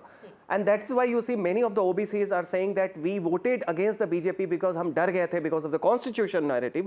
But now that the OBC leaders like Chhagan Bhujbal and others, they openly came out against Jarange Patil, and that is why you contribute to the social boost, and then Ladli Bahin Yojana adds up. And in that narrative of Jarange Patil in Marathwada, here is Jarange Patil not questioning the Shiv Sena. He's questioning his target is essentially Devendra Fadnavis and the BJP. That's the caste. No, that not Maratha leaders of BJP. Yes. Primarily the Devendra Fadnavis because he's a Brahmin. Yeah, so I'm saying even then Jarange Patil was selective in his target questioning. So that essentially confused the voters even more. When I met him at his home in Marathwada, he gave me an impression that yes, I'm going to start agitation again, and all his questions was only against Devendra Fadnavis. Right. So the BJP chose that in Marathwada, Devendra Fadnavis will not be in the front line of the campaign. He'll be much behind. I just want to switch very briefly to Jharkhand once again and pick up on the point that Aditi was talking about. I think Jairam Mahato and the entire insider-outsider debate is one of the most fascinating aspects of this election. The fact that he's campaigned on a domicile policy going back to 1932, saying that that is the cutoff when you'd be How significant a player is he in the context of these elections and this particular insider-outsider debate, which has also been core to what the BJP has been arguing? Look, I mean, this domicile thing is already a done and dusted thing. Babulal Marandi way back, 2 decades back. It comes up, yes. Now in Jharkhand, more than that, I think his crucial impact would be among the Mahto, Kurmi Mahto community who are sizable in Jharkhand. Because I think this outsider-insider debate has been dusted. It doesn't have the resonance, but because the very demand of being included into the ST category. You know, 1908 when the Kurmi Kshatriya Mahasabha happened, and they were invited, the tribal told them that you are not the Kurmis of UP and that time the plains of Bihar, do not go, but they went there because of the Sanskritization logic. No, but what is interesting now is that even there, a party like BJP, which had, not really directly projected Babulal Marandi as their face, they are getting acceptance from tribal state. It's a tribal, 28% may not be the completely dominated state, but will be seen as a tribal state. In terms of the territory, in terms of territory. Inhabit. I think much more important is the Kurmi BJP. factor. No. BJP got 0 seats in the tribal reserved area. The Lok Sabha reserved seats. In fact, the BJP slogan, Tom Vadakan batenge to cutenge, that is also something that evidently may be working. It was debatable, it was controversial in a sense. The Congress really took you on that, but you stuck to that, and I mean, at the cost of some suggesting that it was divisive. But would you suggest that that's also perhaps one of the key factors which has worked well, certainly in the case of Jharkhand so far? As to the question of the slogan, yes. I think it is a logical thing that we Indians have to unite against forces that are outside. And if that has been a slogan that has been there in our manifesto in different forms and sizes.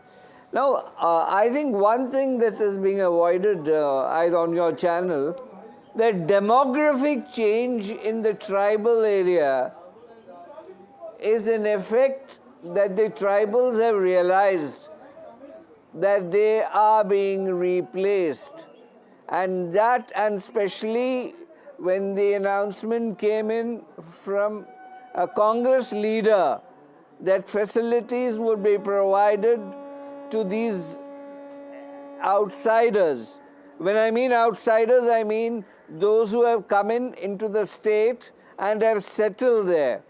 This is the realization that has hit bang into the tribal psyche, and they have realized that they may be replaced by this new demographic change. Okay. So we are going and back I think to that the needs state to of go Maharashtra, on record today. and we'll start focusing it on the basis of various regions. Maharashtra, as we have been saying, there are 6 decisive regions. Every region has its own set of issues, has voted on its own set of issues. There is no pan-Maharashtra issue which played out. So we are starting to look now at Konkan region. In Konkan, a word on that, in all 39 seats in 2019, the BJP Shiv Sena had won 26. The Congress NCP had won 7. Now, how are the numbers stacked, Vishnu? Well, if you take a look at the Konkan region in Maharashtra, the NDA up over here, up 4. The MVA leading in just 1 seat. Others are not particularly significant in this concept. It's a runaway success in the Konkan region. Sajan, how would you look at Konkan and the dynamics in Konkan, which are different from other parts of the state? So Konkan, you have 3 districts, Sindhudurg, Ratnagiri and Raigad. Yeah. But when you add 39 seats, it's also have the Thane and Palghar. Right. That's combined. Okay. In Lok Sabha election, when the generic trend was against BJP, both the seats of Konkan was won by BJP. Narayan Rane is one who is not considered a Maratha leader because he is from Konkan, and because of its continuity to Mumbai, there was more kind of a Shiv Sena base. So that is why Uddhav Thackeray was supposed to contribute here. It was his passion. He should have been the legacy holder. But we saw that during Lok Sabha election also, Konkan went Mahayuti ways. This is one. Two, you see, in this region, there is always the kind of a factor, you see, Hindutva is more strong, but therein also the factor that Uddhav went with Mahayuti. And okay, so now a word on that. Mahayuti has reached 202. Right. Never before in Maharashtra history an alliance is standing at that number. Aditi, I mean, it's going to be a landslide if that actually. Meanwhile, Aditya Thackeray is leading in Worli. That's interesting. Yes. That's so, important. Yes, while we look at it. The Thackeray faction. Yes, but you know, 202. That's where are the numbers coming from? Let's put out more numbers now there. 202 for okay, now 203. It's only increasing for Mahayuti. So let's bring in region-wise again, Jui. Starting with Vidarbha now. Let's move to Vidarbha because that's an important battle there. In all 62 seats, how are the numbers tagged? Okay, massive gain for Mahayuti there. Of they are leading in 51 seats again. No, and this is very significant because this is an area which is known for agrarian concerns, and agrarian distress has played out very much in parts of Amravati, Chandrapur, Nagpur as well. Farmer suicides was something which was very, very big over here. Yavatmal is here. Yavatmal is in Vidarbha. In Vidarbha as well. If the NDA is doing well in these issues, then the sense that the MVA really held the narrative when it came to addressing farmer issues hasn't held true at all. No, certainly not. And therein comes that, yes, there were complaints about the low productive of soybean and cotton. Yes. Prices were not much, but yet people said that when you, I mean, we do not treat ourselves as farmers in isolation, women in isolation, they treat how the household income has been affected. This massive cash schemes that was there between Raksha Bandhan and Deepavali, on an average there was a feeling that 20 to 30,000, you know, has come in Absolutely most of the household, and that is why not only it neutralized, it gave a positive spin. Can I just revisit? Most of these and Maria, you answer this question for me. In most of these seats, what people want to know, when do we move away from saying that these are early leads to saying that we are now in a particular direction? You know, it's now 10 o'clock almost in the morning. I think post 10:30 we will be, because it's not really, you know, it's not. It's consistent. Because at this stage, for the MVA to turn this around would mean a massive change in the lead's position. I think that's. Which is why I'm asking. It's going Sorry, to go ahead. So I think we'll have to wait a little more. We have always been cautious. That's how NDTV, you are the veteran of NDTV, has been functioning. So let's hold our horses. It's not even 10 a.m., ladies and gentlemen, 8 minutes to go. By then, we'll have a clear picture of Maharashtra, 288 seats. The leads would have come in, early leads, very early leads. But yes, it looks like the Mahayuti at the moment could very well be home. But yes, let's look at Vidarbha. We have discussed Vidarbha. Moving focus now to Marathwada. Let's focus on Marathwada region now. In all 46 seats here in Marathwada, BJP, Shiv Sena, that time around it was the united Shiv Sena, perhaps undivided Shiv Sena at 28, Congress NCP was at 16. How are the numbers tagged now? So again here the NDA, that is the Mahayuti, has taken a lead. They are leading in 36 seats, Mahavikas Aghadi at 9. So that Jarange Patil and the supposed meeting which happened between him and Mr. Sharad Pawar, what really happened to that? Well, I mean, ultimately caste is very, very crucial to a lot of decisions that people take. I just want to go through some of the key issues in Marathwada. Yes, please. Which composes of Aurangabad, Jalna, Beed, Marathwada, drought, underdevelopment key issues, issues of caste politics, water scarcity and agricultural issues. So some similarity with concerns raised in Vidarbha. Again, this narrative appears to be a runaway, in tackling this, seems to be a runaway success in terms of leads for the NDA at this stage. And interestingly, in Jalna, when Jarange Patil okay, so it's 212 now for the Mahayuti there, and the MVA numbers, MVA numbers are only declining. So there is no hung house, there is no chaos among the mind of the voters. One word on the ground was stability. A government that completes 5 years in office, that's what people of Maharashtra have voted for. They did not want any jod-tod.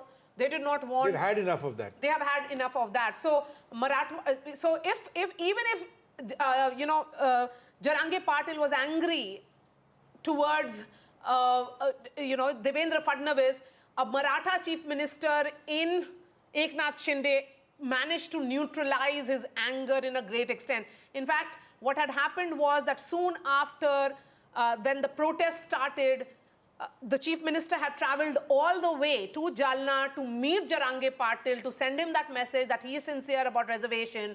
He got that 10% passed by the assembly. Yes, that exactly. made an important impact, that he was seen as sincere to the cause of the Marathas. Yeah, and also in the last moment, because this seems to be counterintuitive in Marathwada, because Marathas constitute around 30% of the population there. Then you have 18% Muslims.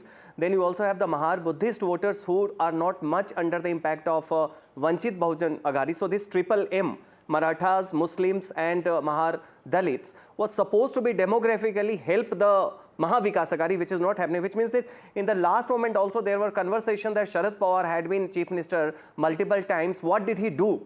Now he is supporting all those demands, and then Jarange Patil being the B team of Sharad Pawar, that narrative also came. But besides that, I think also it was a counter consolidation of the OBCs, because Pankaja Munde is there and lots many other OBC leaders are there. And apart from that, I think women factor perhaps seems to be the X factor in Maharashtra, because the kind of victory you see simply by caste and community demographic, it doesn't make sense. If there is one of the best signs for Indian politics. We've seen the rise in women voters in the last couple of assembly elections. They were dominant, for example, in the Madhya Pradesh elections, Jharkhand, and this time as well. Son of Raj Thackeray is trailing in Mahim. Right. We haven't discussed Raj Thackeray. No, we haven't. It was not expected to be a very significant factor. Absolutely. MNS, what happens to Raj Thackeray after this if his son is also trailing? His cousin is winning.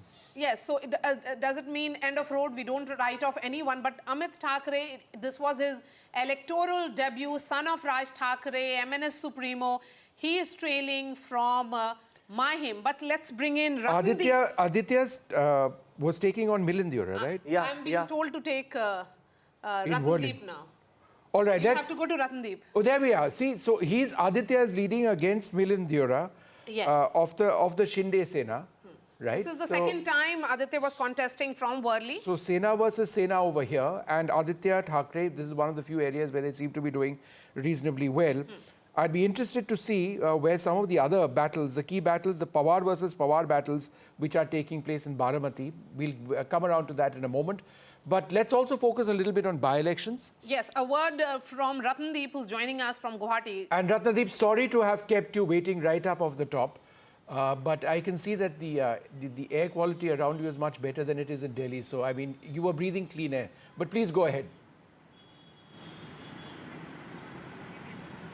That's right, we are breathing clean air, and perhaps in the bypolls in Assam, where there are 5 seats which went for bypoll, there is initial good news for the ruling BJP and allies, as out of the 5 seats, the leads that we are getting after round 1, in 3 seats, BJP and allies are leading, and that includes the crucial Samaguri seat, which has been a Congress stronghold since 2001. Since 2001, Congress had never lost Samaguri, but after round 1, BJP candidate has taken an early lead of 2,000 votes. So therefore, remember, this time BJP has campaigned hard there in the stronghold of Congress heavyweight Rakibul Hussain, and his son, 26-year-old Tanzil Hussain, is making his electoral debut there. And there, it seems the BJP has been able to make some early inroads in the seat of Bihali, where a BJP turncoat was contesting on Congress ticket, where Congress heavyweight Gaurav Gogoi had led the campaign. There, Congress is trailing, and also from Meghalaya, from the Gambagre seat, which is a prestige battle for Congress Sangma's family, with his wife making an electoral debut for his party, the National People's Party.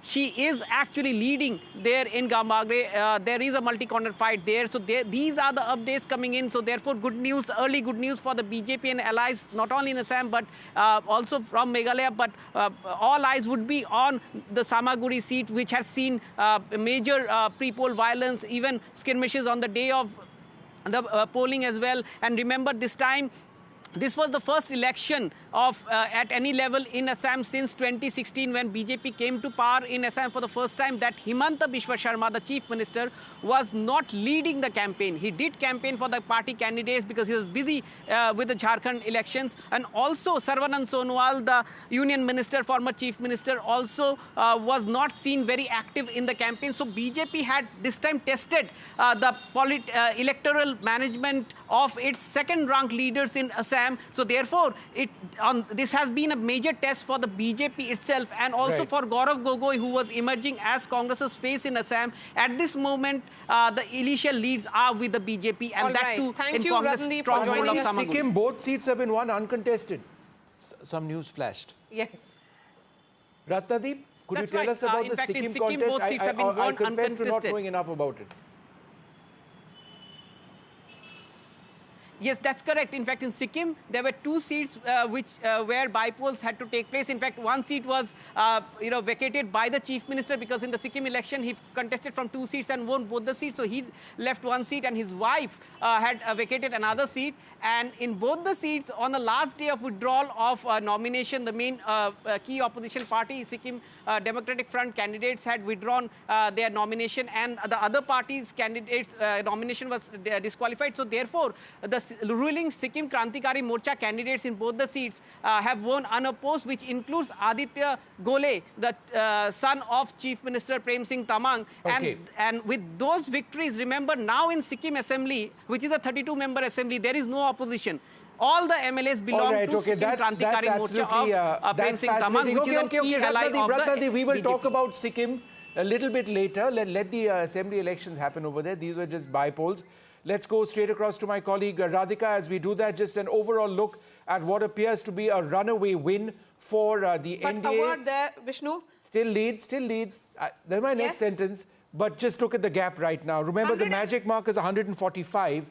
They are well ahead of that. For the NDA at this stage, to reverse this, the leads position would be fairly extraordinary. There are different rounds, obviously, of counting and rechecks, even of the electronic voting machines. But at this stage, it appears that the NDA in the leads position completely ahead. Let's go straight across to Radhika, who's been tracking all of these developments and joins us now. Radhika, is there a sense of despondency building up among members of the MVA at this stage? Any reactions from the Mahayuti for that matter?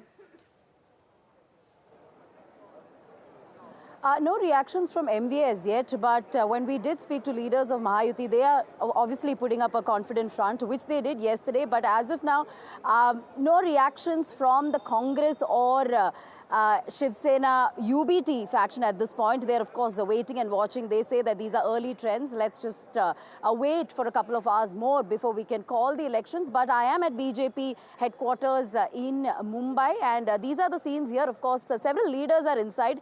None of the top leaders have come here yet, but Mangal Prabhat Lodha is inside, along with several other leaders, as well as district presidents also of a few areas. They're also inside having a small meeting. But this is the how the BJP office is looking. In fact, they've put up a huge screen as well, where the numbers are put up for media to sort of take a look. So this is, as far as Mahayuti numbers are concerned, yes, Mahayuti is in lead. And when we did speak to leaders, of course, they attributed to all of the infrastructure projects and also very particularly on the Ladki Behan scheme. We know for a fact that the number of women voters increased considerably this time, and that has been attributed to the success of Ladki Behan scheme, at least by the members of Mahayuti. One is that, and the slew of infrastructure projects that came into effect in the last, couple of months at least, especially in parts of Mumbai. When we did speak to voters of different kinds in Maharashtra, particularly in Konkan region, Mumbai, Thane, they were talking about the development initiatives, projects that have come in the last couple of years and that are in the pipeline as well. That is something that really did lure voters.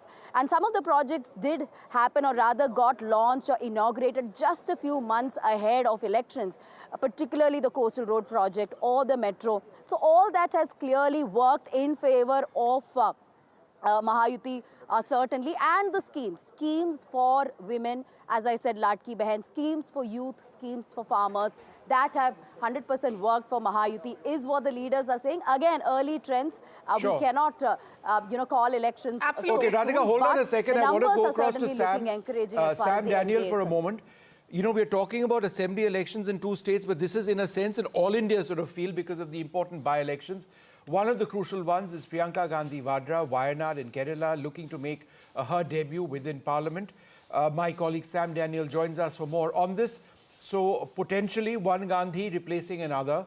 The stakes for the Gandhis are huge. They just have to win this one way or the other. It's a prestige battle like no other, at least in the context of these by-elections. Give us a sense of the challenges that Priyanka Gandhi Vadra faces over there, if any. Vishnu, certainly in terms of her performance, she's having a comfortable lead, winning more than 70,000 votes. And at the moment, as we speak, both the LDF and the BJP are at a distant second and third position. And for Priyanka, it's a kind of a springboard to replace Rahul Gandhi, who has shifted to Raebareli. And the challenge for her would be to disprove the outsider tag that the opposition has been campaigning during this run-up to the Bypoll here, saying that she would not have time to spend in Wayanad. She would spend more time in Delhi, but that's the challenge she has to encounter and disprove it. But for her politically, it's a springboard to emerge as a strong leader for the Congress, one replacing Rahul Gandhi down south, and also to be a stronger voice in the parliament. She's known to be a powerful orator, both in English and Hindi, to be able to take on the BJP, as the Congress calls it. Many in the Congress also look in her a semblance of Indira Gandhi. And while Rahul Gandhi has emerged to be kind of a people's person, traveling across the country to move with the people and to emerge as a people's leader, the Congress feels it's also time to have a strong leader like Priyanka Gandhi, who will have enough time to work on the organizational challenges of the Congress. And they feel with this kind of a mandate, they hope that she'll be able to win with a larger margin than what Rahul Gandhi had won.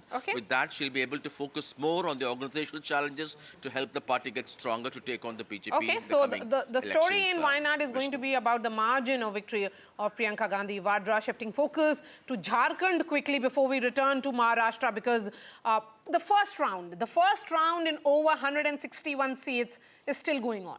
So let's be cautious while we look at these numbers and say, because in an assembly seat, depending on the size of that assembly, Maria is on an average, hope that this turns out to be an extremely close election. From what we are seeing right now, it's a runaway success for the NDA. But that's what we do as journalists, cautiously waiting and seeing how numbers are turning up.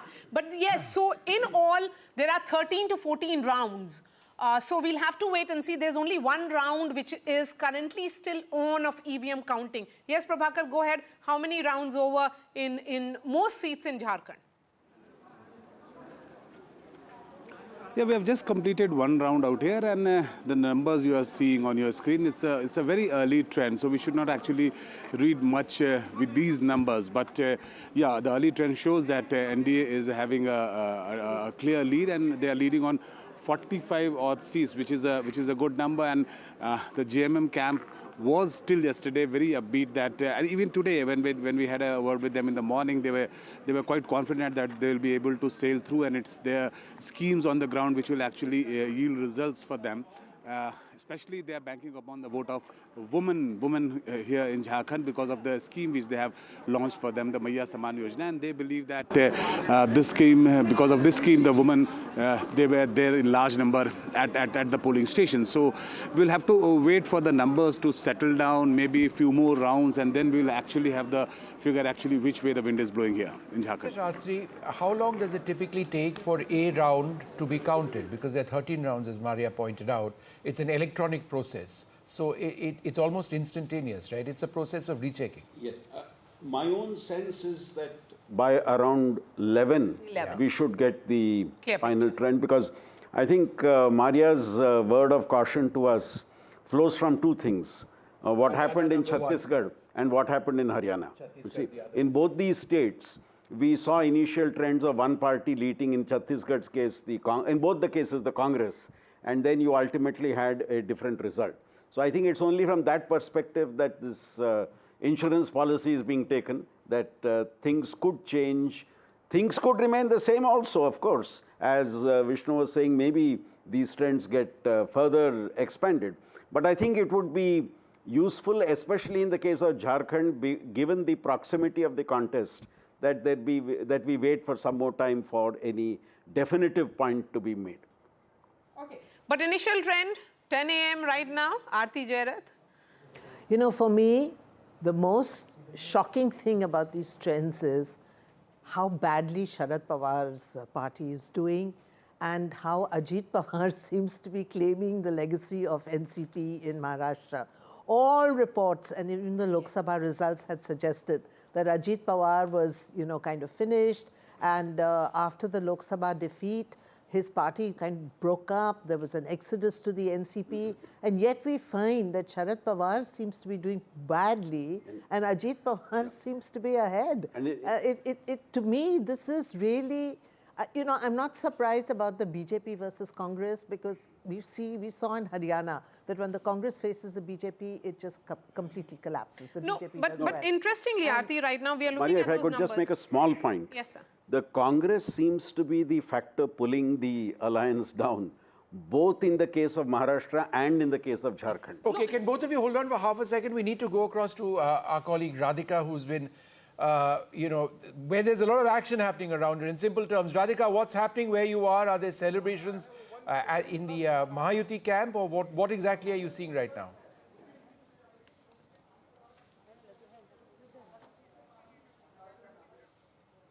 All right, she's walking into an office is what I'm told. Okay, so let's wait for that. In fact, just a and while she's walked ago, in. Go ahead. we did see, you know, packs of laddu being brought inside the headquarters here.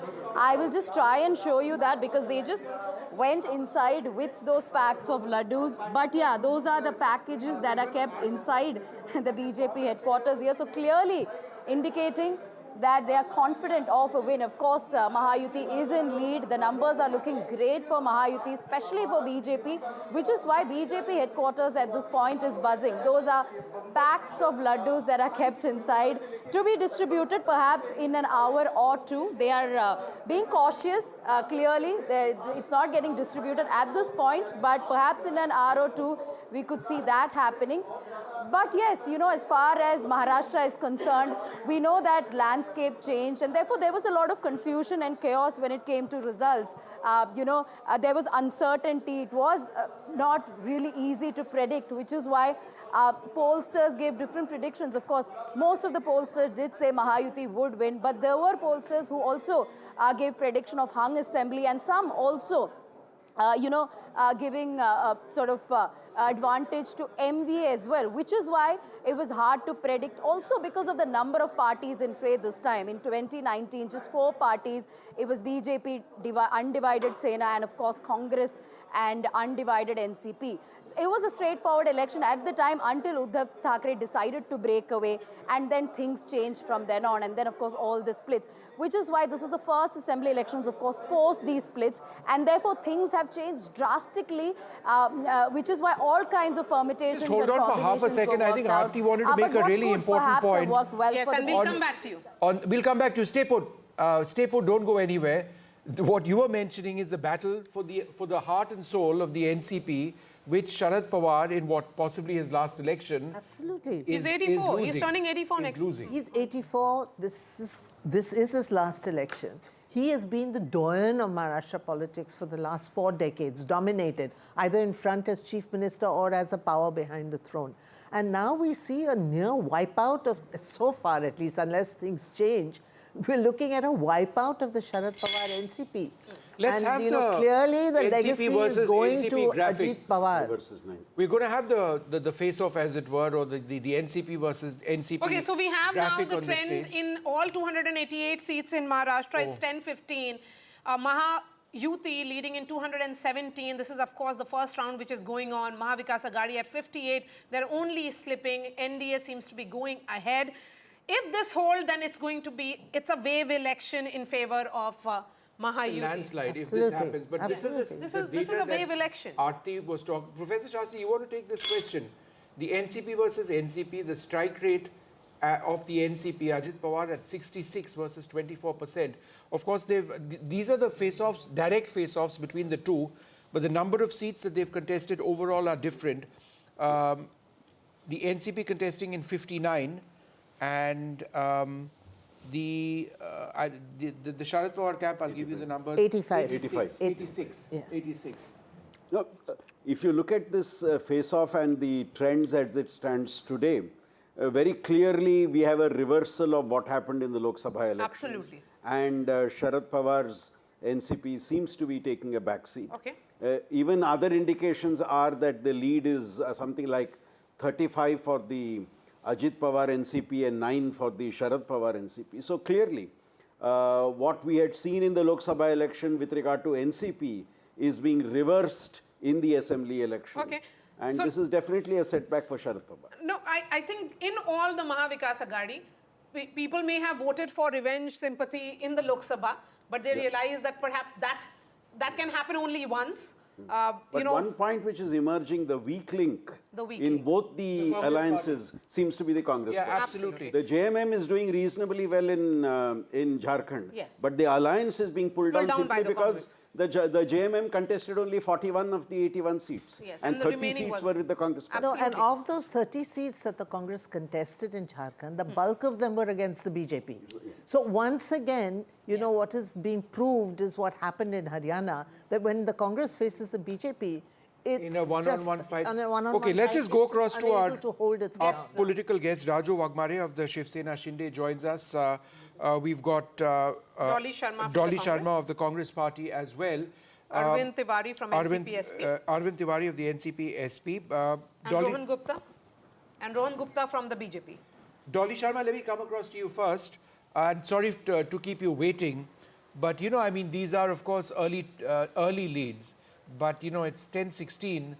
The sense is that within the next 45 minutes or so, unless there's a very dramatic reversal, it seems that in Maharashtra and in Jharkhand, the Congress or your alliance in deep trouble. How do you see what's happening now? See, this is too early to comment. Like you must have seen in last elections also, early trends saying something else and the results were different. So we are very positive. And also, like, you know, in the election, the muscle power that was used and the conflicts and divisions were instigated between the Marathas and OBC communities. The ruling party employed criminals and misused government machinery to further, you know, its agenda. Voter lists were manipulated. BJP extensively used power and money all over. And this was wide, you know, in open you could see how money is being distributed. It's not a matter Response to from the laugh BJP, upon. Rohan Gupta. Everybody has seen the way they've Rohan, would you misused like to power. respond to that? Money power is the allegation made by the Congress. So Vishnu, I am very happy that even after so many defeats, opposition hasn't learned the lessons. See, after Lok Sabha, there was an indication that their narrative on the name of reservation or constitution was getting little traction. But what happened in Haryana, what is happening today, it is a clear-cut message that the opposition parties are totally against the ground narrative. They don't know what the people of country want. They don't know what the state of Maharashtra wants, because they are completely in their own, like Alice in Wonderland. They don't know what is the ground situation. Two things. One important thing which I would like to tell you. On the last day of the election, if the opposition leader has to react to the narrative set by the BJP, it clearly shows that they don't have faith on their own narrative. All their reveries or guarantees, people won't believe that, because one day before the election, you get the message that Himachal, which is ruled by Congress, Himachal Bhavan is on sale. So people won't trust the people who give the guarantee and cannot fulfill, number one. Number two, on the other side, Ladli Behna Yojana or other schemes of NDA government, they were successful on ground. People were getting benefit of that. So as far local narrative was there in Maharashtra, absolutely opposition party completely failed. On the other side, on national narrative also, their leader was completely taken aback. Because that appeasement thing and division of Hindu votes, this successful strategy of Lok Sabha, it proved boomerang to them in state elections, because they could not understand how the ground is changing. They could not understand how people are responding to it. Rohan, hold on. Let's go across to Arvind Tiwari of the NCP Sharad Pawar. Mr. Tiwari, thanks very much for being with us. It's not looking very good for you at this stage, is it? You know, I mean, No, this is... Yeah, go ahead.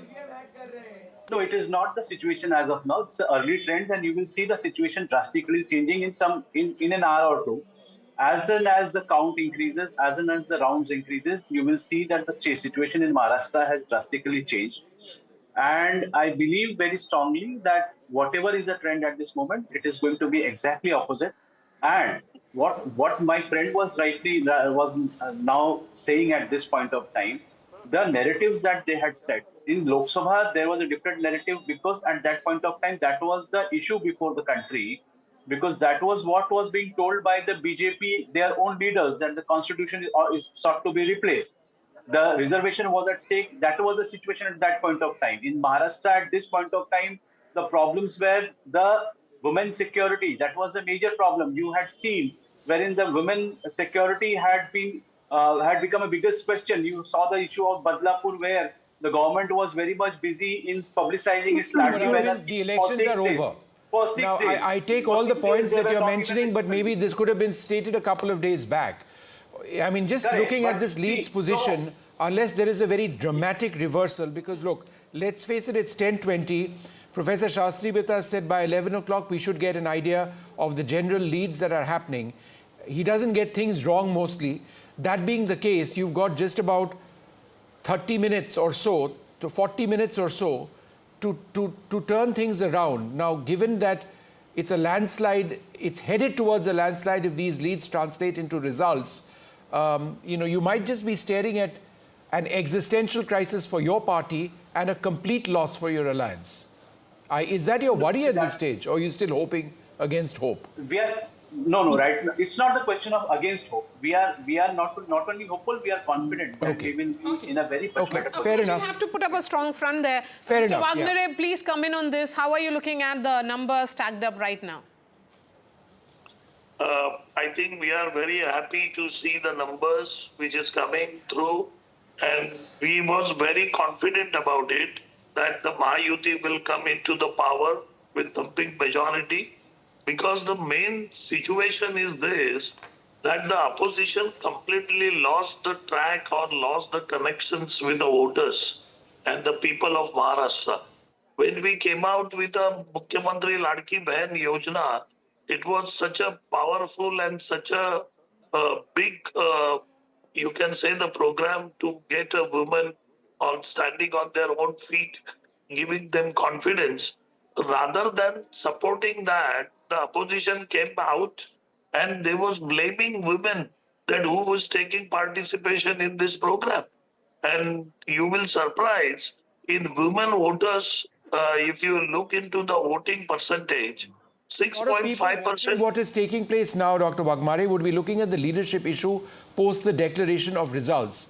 If for a moment we believe that the NDA or Mahayuti is headed for a win in Maharashtra, do you believe that the issue of leadership is something? Shift. Just one sec. Do you believe that there would be a real question on leadership and who leads, given your position relative to the BJP?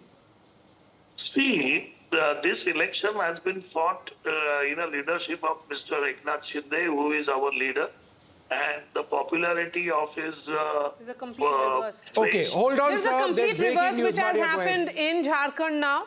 We were seeing even Steven or perhaps NDA leading. What has happened now is that India has taken a 17-seat lead at 10-23 from NDA. Do we have Prabhakar with us? There is a complete reverse which has happened in Jharkhand now. I think that's going to be a fascinating battle again. We have been saying, just hold on to your horses. This is too early to say anything.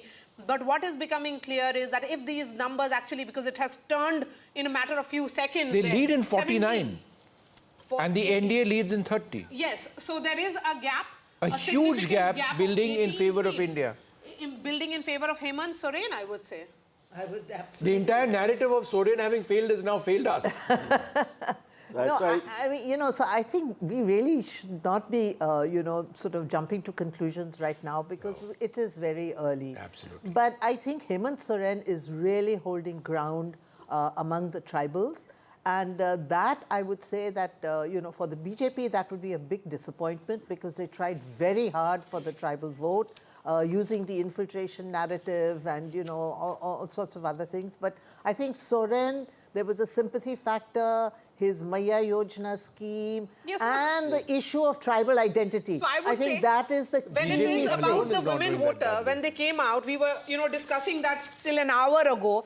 They have gone with the schemes in both the states. If it is Maya Samman or Ladki Behan, now it is 50. They're only gaining now in But Maria, I would say that apart from the women factor in Jharkhand, I think the tribal identity was very key. For those tribal seats. So what happens now? This would be a simple majority. I was saying before you both came on the show in the first hour, that today we will see the clear predictability of an unpredictable verdict.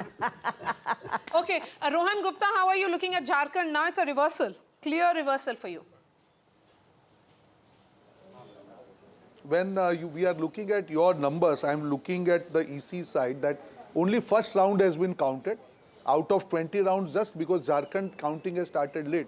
So hold your horses. अभी तो ballot हुआ है और वहाँ पे जो हरियाणा में हुआ वो झारखंड में आपको अभी थोड़ी Rohan, is it your sense that the counting in Jharkhand has been a bit slow compared to Maharashtra? Is that on the basis of data that you're seeing? Absolutely. What it looks like? Yes. Yeah. And yeah, Rohan, so do you have only any first round only first round and in how many rounds, according to you, have been done in Maharashtra, by the way? Around 7 rounds, 7 to 8 rounds. 7 to 8 rounds, right? And there are 13 total, correct? Must be more in Maharashtra, I would say. How many rounds? 16. On an average, 16 rounds. Yeah. On an average, 16 rounds. Yes, so there is still a long way to go, but I think Jharkhand picture, because it has been a reversal, 51 now, that gap is consolidating in favor of India. It's 10-30 now, so we can tell our viewers that this is how the numbers are stacked up. Both the states, the trends have come in on all the number of seats, 288 in Maharashtra, 81 in Jharkhand.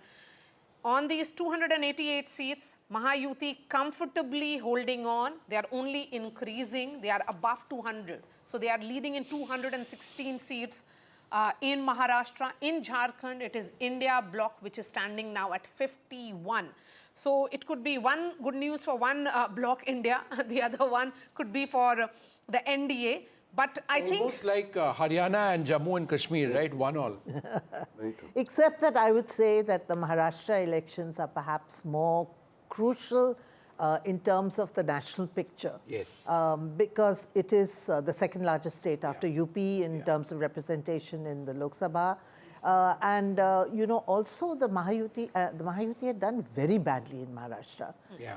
And I think that this really is a tribute to the way the Mahayuti hunkered down. Flip from the Lok Sabha election. To flip it in just a matter of 3 months, 4 months. So we need to also look at certain parliamentary by-elections. Yes. In Budni, in fact, the Congress is leading, the seat which Shivrajji is vacating. Right. And in Karnataka. Yeah. Ajit Pawar leading in Baramati, not much of a surprise because he had said that in the Lok Sabha, the mood was that Tai in Lok Sabha and Dada in Assembly. And he also, admitted during the course of that interview that he gave to us that during the Lok Sabha, it was his mistake to field his wife against Supriya Sule. So I think... So Ajit Pawar leading in Baramati. There are along expected lines over there in a Pawar versus Pawar fight. It's all in the family.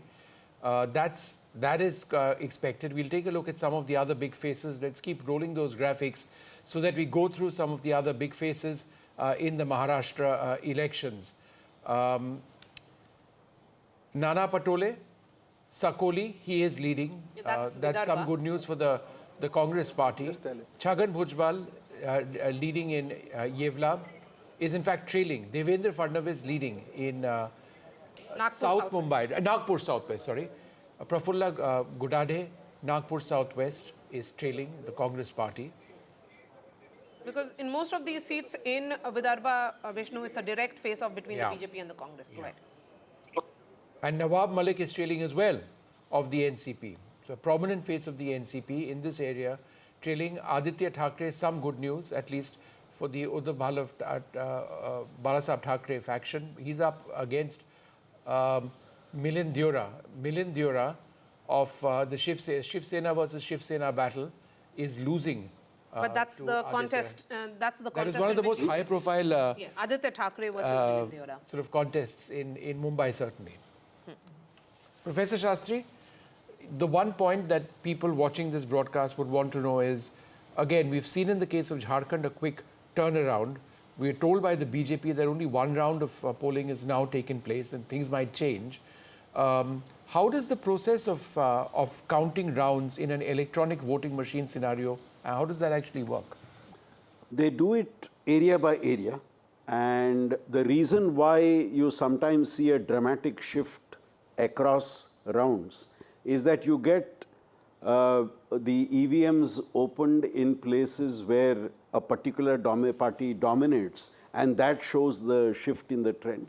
So in the past also, if you have seen a shift in the trend, it is largely because newer areas see the ballot paper opening, and within a constituency itself, there could be patterns in terms of voting. And that sometimes is reflected in this change across the across. You know, I remember one very dramatic election in Delhi. Yes. In 1991, I think it was, the New Delhi seat, and L.K. Advani was trailing.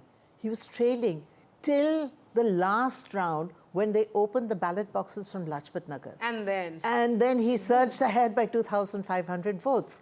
So, and he won that seat. So, it depends because, there are areas... He won by less than 3,000 seats in that election. That's right. Yeah, that's right. That was thanks to Lajpat Nagar. Yes, so, Lajpat Nagar has traditionally been an RSS, BJP and that, of course, voted for. So that's why, when you see if ballot boxes are open from A area, it could be in favor of one party, then it goes to another area, suddenly there's a word from Dolly Sharma now. Dolly Sharma, forget about, I'm sure you can have a view in which not look at Maharashtra, but look at Jharkhand. Jharkhand seems to be bringing some reasons for the India bloc to cheer. Early, yes, but still, it has reversed completely. Like I said earlier, it is a pro-people agenda won the day. In Jharkhand, there were many issues, and like BJP did in Maharashtra, in Delhi, and now, and also in Jharkhand, the way they arrested the Chief Minister, Hemant Soren, everybody had seen that. And now people know, people of Jharkhand had voted for the government which worked for the people, which was ready to solve any problem that was there, whether it was women's issue, whether it was youth, whether it was any other issue. So they will definitely vote for India Alliance, and we will form government in Jharkhand for sure. Okay. Let's look at region-wise now in Jharkhand and move from one region to another. We are looking at North Jharkhand now. India leading in 19 seats. They are up 5 from 2019. NDA down 3, leading in 14 as of now. That we are looking at 34 seats of 81 right now in north of Jharkhand. Shifting focus to Santal Pargana, this is 18 seats, India down 2, NDA leading in 3. Shifting focus now to South Jharkhand, 29 seats in all, India down 1, but NDA up 2. So the maximum number of seats are coming from North Jharkhand. Which are these areas? Is it Bokaro and all those urban pockets? Urban pockets, and also places where you have a significant non-tribal population. If you see where there is a strong tribal population, the JMM seems to be doing much better. So what we have been saying, that the BJP-led NDA alliance's prominence is in the non-tribal regions, whereas the JMM is more in the tribal regions. And we had said that the victory would be his or be of that party, which is able to do better in the pockets of the rival alliance. And obviously, if these trends hold, that's a big if, if these trends hold, the capacity of the NDA to break into tribal areas has been limited. If these trends hold, that's what it would be. We're going to again go to the other part of the country now, Maharashtra. My colleague Anuj outside Eknath Shinde's residence at this stage. Anuj, give us a sense of what's happening around you. Eknath Shinde is expected to leave for Mumbai in a short while, and here in Pakhadi, this is the home constituency of Eknath Shinde, and behind me you see this is Eknath Shinde's personal residence. The number of supporters here is increasing slowly, and we'll eventually see more number of people thronging not just to this part of the city but also to the office of the Bharatiya Janata Party of Shinde, Sena and of Ajit Pawar faction of NCP there in Mumbai, considering that the Mahayuti is on its way to get an unprecedented lead here in the 2024 Maharashtra State Assembly election. We've already seen or gotten hints of supporters making their way. You can see that the Shiv Sena flags, people holding Shiv Sena flags are here holding, trying to gather outside Shinde's residence. While on one hand we've got the supporters of the Mahayuti parties beaming with confidence and excitement and joy. On the other hand, we also have the Mahavikas Aghadi leaders who have started casting doubts over the procedures on reason why they believe that this isn't the mandate which would be given by the Marathi Manus or the electorate of Maharashtra. But numbers as of now suggest that Mahayuti is having a clear-cut lead, as compared to Mahavikas Aghadi, which is falling short of not just Mahayuti but also the Bharatiya Janata Party's number.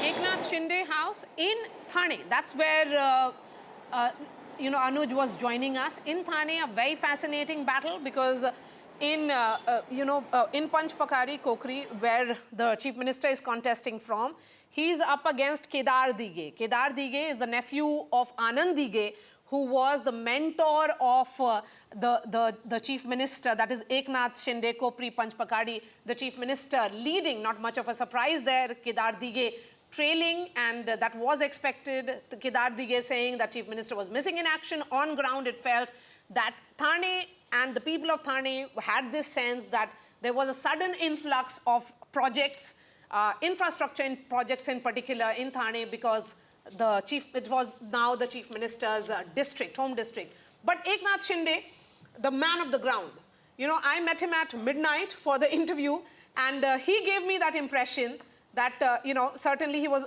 up the whole day, holding 7 to 8 rallies, clocking it across Maharashtra, and then sitting down for interviews. And in Varsha, it had opened up, the gates had opened up for the Janta. So the CM, he had rephrased it and said it was Common Man Chief Minister. CM for him was Common Man Chief Minister. So does it mean that the Common Man Chief Minister, Mr. Sirsa, could have the last laugh here? Eknath Shinde, the man of the moment, if these numbers hold, you'll have to give him all the credit for Ladki Behan.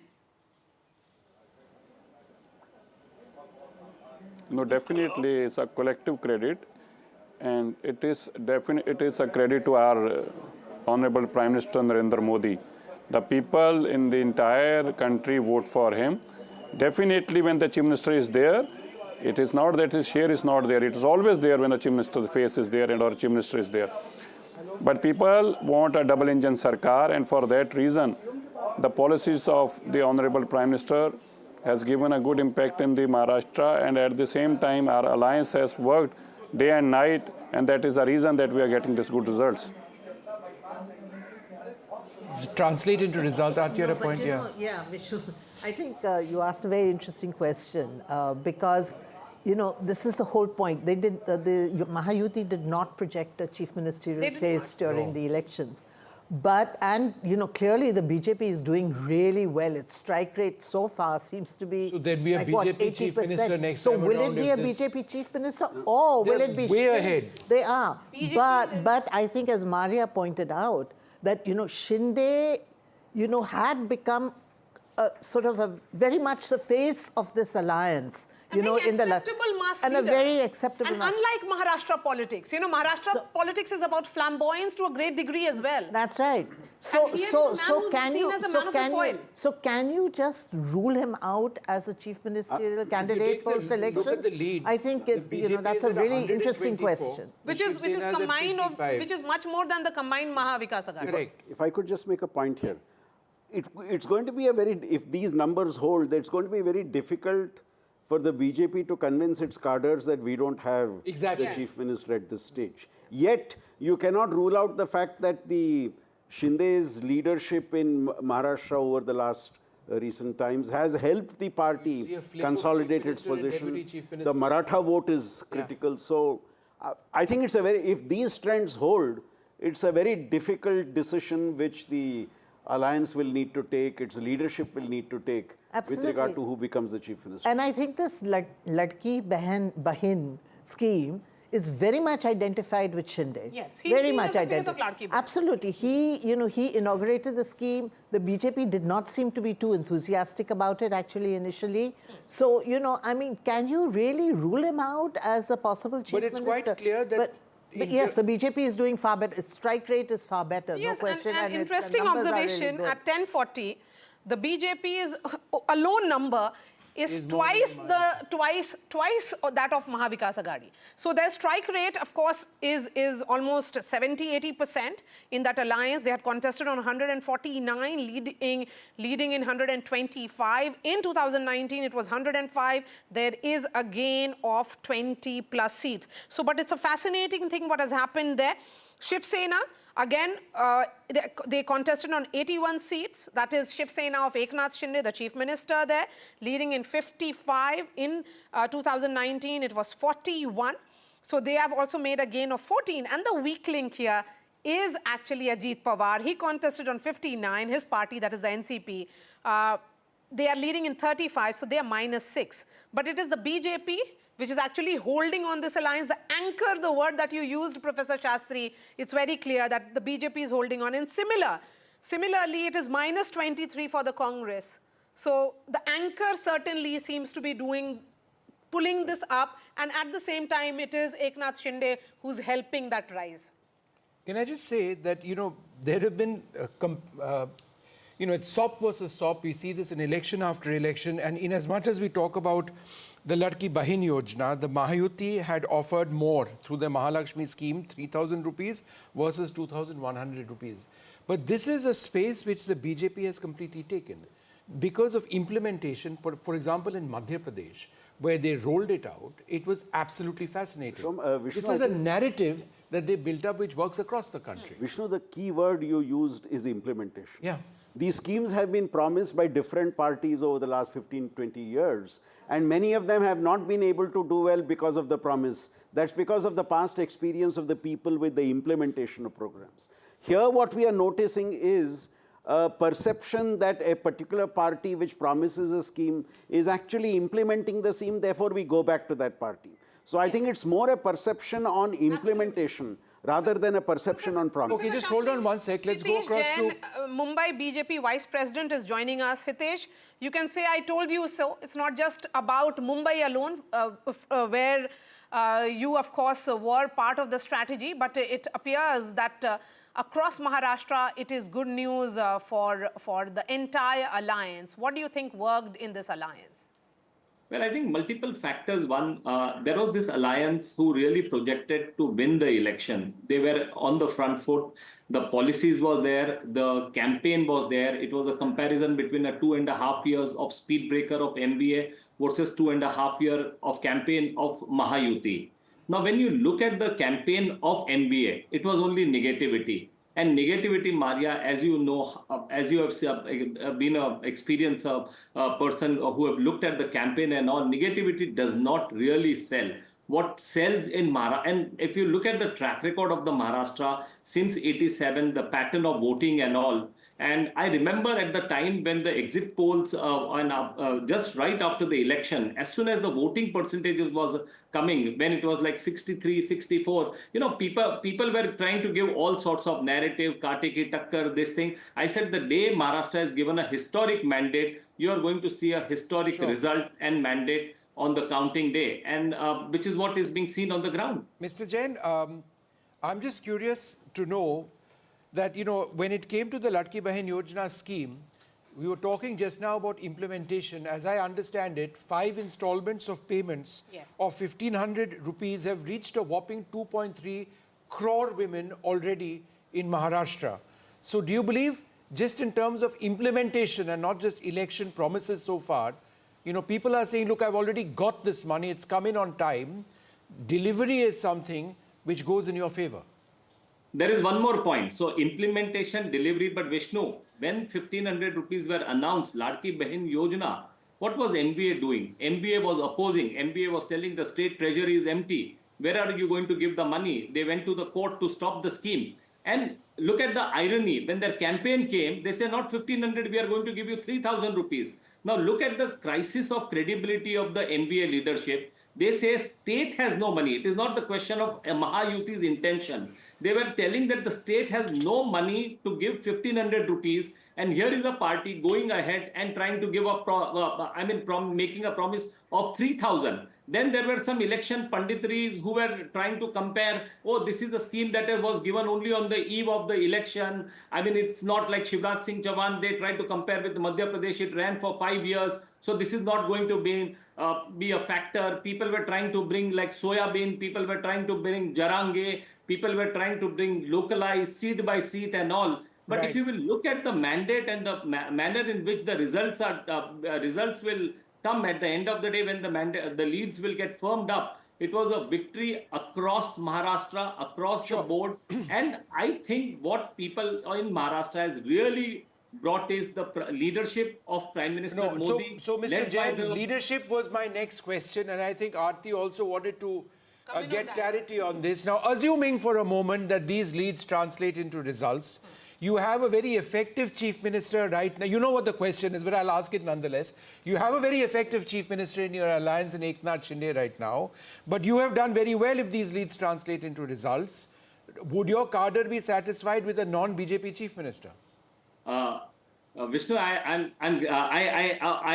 anticipated this question, but just to give you the same answer which was given by our senior party leader Amit Shah ji in Mumbai. He said that post-mandate, all the three leaders of all the three parties, Mahayuti, will sit together and then they will decide and they will take the decision accordingly. Very diplomatic. That was the right thing to be said, Mr. Jain, at this stage. All right. But Mr. Sirsa, well, we have always said, I think all throughout the campaign, we have said the right things. Okay. I think our campaign was positive and we had a lot of support from the organization also. Mr. Sirsa, now you're looking at these results, leads, I should say. The MVA trailing massively at this stage. The Congress party itself is down 21 in terms of leads at this juncture. There would be many more rounds, perhaps more than 8 rounds, which would have been counted. We are progressively getting into the stage when we can point at a direction these elections are taking. How would you respond or look at the overall situation in Maharashtra? So it is not just when it is a two-third with a two-third of majority. And one must always appreciate that we were there almost from two and a half years. Right. In spite of saying by the opposition कि यहाँ तो कुछ किया ही नहीं, यहाँ तो कोई काम ही नहीं हुआ, ये तो प्रदेश के अंदर Okay, so just 1 second, can I just put that question across to Dolly? Can I just put that question across to Dolly? How do you see the numbers, Dolly, at this stage? Yeah. See, like I said earlier, the way BJP misused the power, we have seen them distributing money, use the muscle power, and also you must have seen last election. केन प्रकारेण चाहे सरकार बने ना बने, BJP को तो सरकार तोड़कर भी, पार्टियां तोड़कर भी अपनी सरकारें बनाई हैं भारतीय जनता पार्टी ने. सो इट्स ऑब्वियस कि जो वो लोग, उनको किसी भी तरीके से सरकार बनानी होती है. तो ये जो रिजल्ट है आपके सामने है, वो हमने पूरे महाराष्ट्र में देखा कि किस तरीके से खुला नोट उन्होंने बांटा और इलेक्शन कमीशन आंखें मूंद कर बैठा रहा. I think this also you must discuss in front of the people. Hitesh will respond to that. Hitesh, you know that entire Vinod Tawde incident, was that an embarrassment for you all? Till yesterday they were saying. Not only Vinod Tawde, there were other incidents happened in Pune, Maria, there were, in Nagpur. I mean, I think, as I mentioned to you, money. It was not one incident of Vinod Tawde. Yes, please, Hitesh, go ahead. Was that an embarrassment? Of course, he filed a defamation suit, but it was caught on camera. The time for posturing is over. They made a charge that Vinod Tawde was found with 5 crore. That was the statement that was made. Nobody saw the 5 crore rupees, where it came from and all. On the contrary, Maria, on the contrary, more than 20 leaders of NBA were caught distributing money in their different constituency. But be that as it may, there are larger issues to be discussed. Not this. Of course, they have to clutch on the straws to explain their embarrassing defeat. But you know, Maria, one of the very important campaign statement we should not overlook is Aditya Thackeray. When we were looking at Mumbai, we were looking of coastal road, we were looking about metro. His campaign was so regressive. He says, Uddhav Thackeray said, we will remove MMRDA, we will stop He the is large leading, by the way, projects, Mr. and Jain. what we will offer is BEST buses to the people of Mumbai. Now, this is a city where, the former Prime Minister Manmohan Singh had promised that he will make it like a Shanghai and all. Okay. And what is the vision they were offering was the vision of offering BEST buses to the people of Mumbai. Okay, Mr. Jain, half a second. It does need to be said that when I looked last time around, Aditya Thackeray was actually leading over Milind Deora, but there is some reactions now coming in from the Mahavikas Aghadi. The Shiv Sena's UBT leader Sanjay Raut says, and I quote, "They've done some gadbad, they've stolen some of our seats. This cannot be the public's decision. Okay. Even the public does not agree with these results. Once the results are out, we will talk more." Okay. So a sense of denial now creeping into the MVA. Well, Vishnu, I think people should give less importance to what Sanjay Raut was saying. I think for 5 years he was entertaining all the people, all the journalists is concerned. And one more point I would like to make. Like Sanjay Raut, there was a section of a journalist in Maharashtra also who amongst them was saying about the MBA is leading, the narrative of MBA and all. It is, I think this verdict is also somewhere, they will also have to introspect. They used to use the words like Purogami and all, and they did not realize Maharashtra has moved ahead. Maharashtra is aspirational. Maharashtra doesn't want to get into the caste conflict. Maharashtra wants development, and Maharashtra wants to compete at a high, you have Mumbai, you have a Maharashtra, which is a very important state.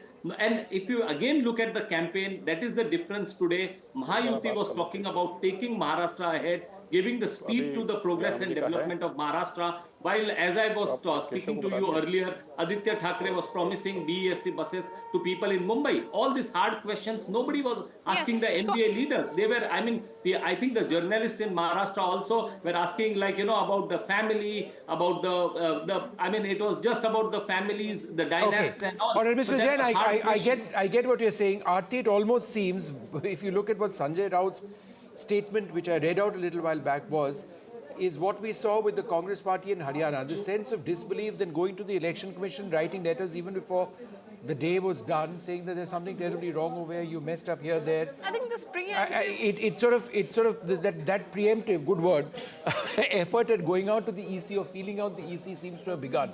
that stealing of the mandate, I think that's overdone now. The gadbad, they have done some gadbad. That gadbad thing is, that should apply also in Jharkhand. It was a narrow victory. I think, maybe, that argument may still have had some, some sense. But in this kind of a victory, it is a sweeping victory. They're heading towards a 2/3 mandate.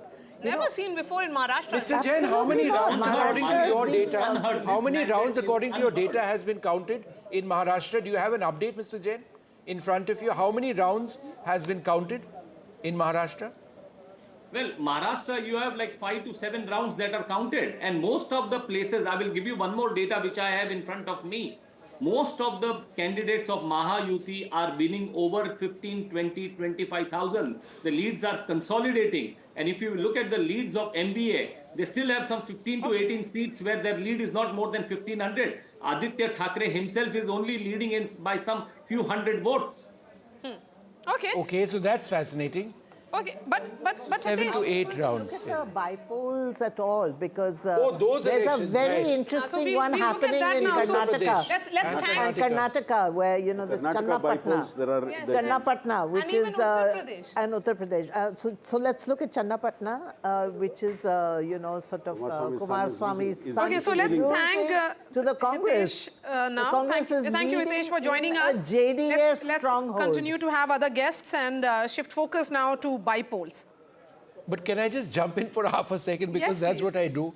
The strike rate is phenomenal. In the Mahayuti strike rate right now is 84%. 84% of the BJP. 84%. The Shiv Sena. NCP has the Shiv Sena Shinde is 71%. The NCP at 62%. The MVA strike rate for the Congress is a dismal 19.2%, and for the NCP Sharad Pawar is an even more dismal 11.6%. Which is the most shocking thing, actually. You didn't For expect. me, I didn't expect. No, I expected Sharad Pawar to do well. I did think that the Congress was the weak link in FVA, but I certainly did expect Sharad Pawar to, pull his weight because he has been such a dominant figure. Yes. I think what happened here... here... It's really surprising, what happened here, Aarti? he's being wiped out in his own stronghold, Western Maharashtra. Exactly. He's done so badly What there. is becoming clear here is that if it is about stability, the people of Maharashtra thought that they should give the mandate to the entire Mahayuti. It should not be only about one party or a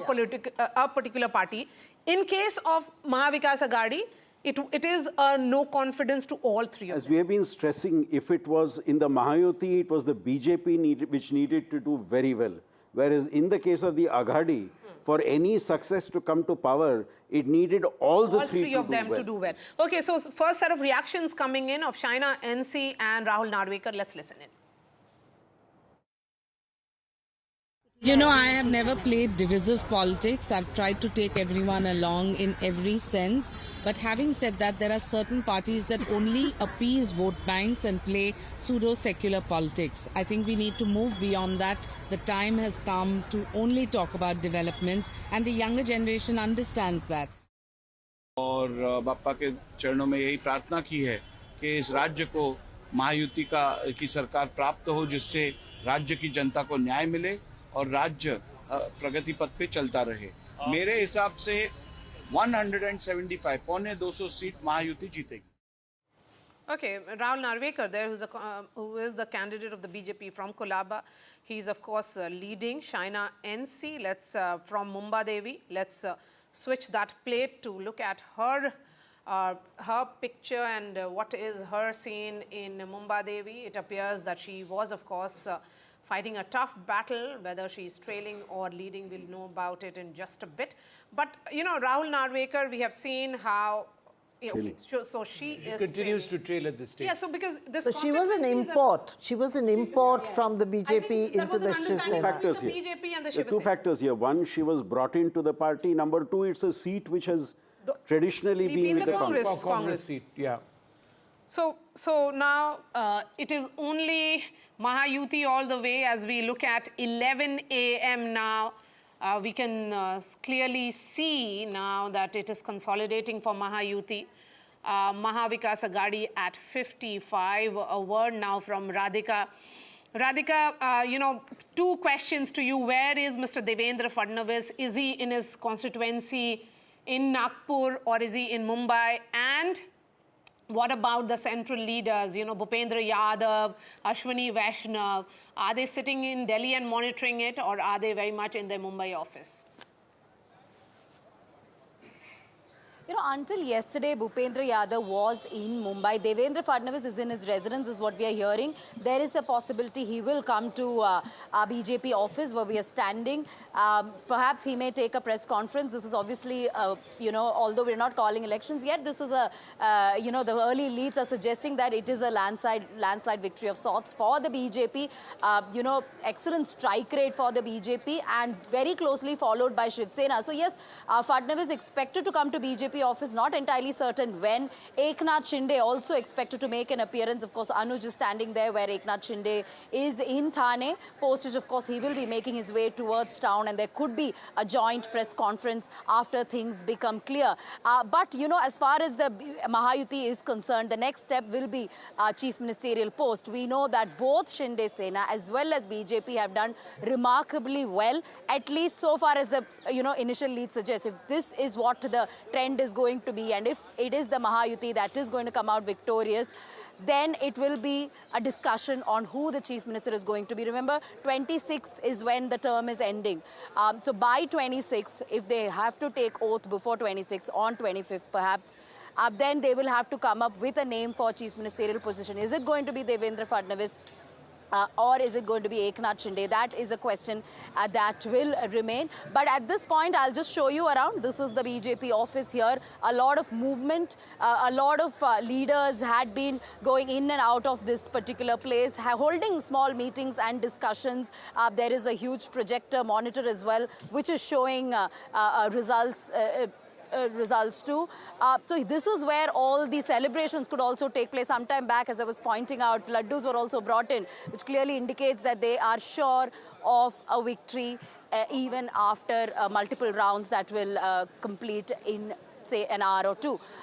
So yes, this is the situation as far as Mahayuti camp is concerned. Certainly celebratory, victorious. Sanjay Raut in denial, saying there is foul play, this can't be it, these can't be the real numbers or something he's been saying, which is expected from MVA considering the abysmal numbers that are showing as far as the MVA camp is concerned.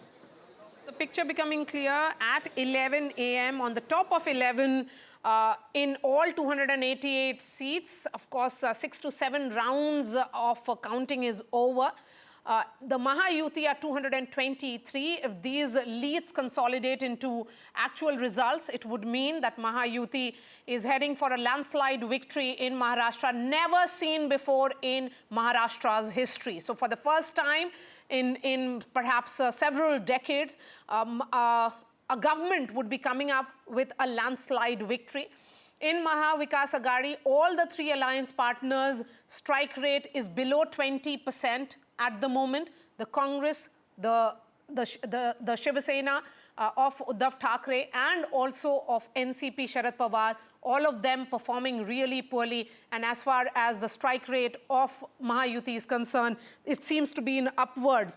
BJP at 84%, Shiv Sena of Eknath Shinde at 71% and NCP at 62%. Before we go back to our reporters in Maharashtra, let's also at top of 11 o'clock talk about the situation in Jharkhand. Absolutely fascinating. At one stage it appeared that the NDA was up ahead. But let's bring out the numbers on Jharkhand for a moment and let's just go through it before we come across to our reporters. The India Alliance at this stage, and remember what is taking place in Jharkhand is a slower round of counting than it is in Maharashtra. The India Alliance is leading at 51. The NDA in 28. So the change is the India Alliance up 3, the NDA up 1 as well. The others that are a factor are down 4 from last time around. But again, very early days. My colleague in Ranchi, Prabhakar, joins us. He's outside the Chief Minister's residence. Give us a sense of what's happening over there and how many rounds of counting are you aware of which have taken place? Prabhakar, go ahead.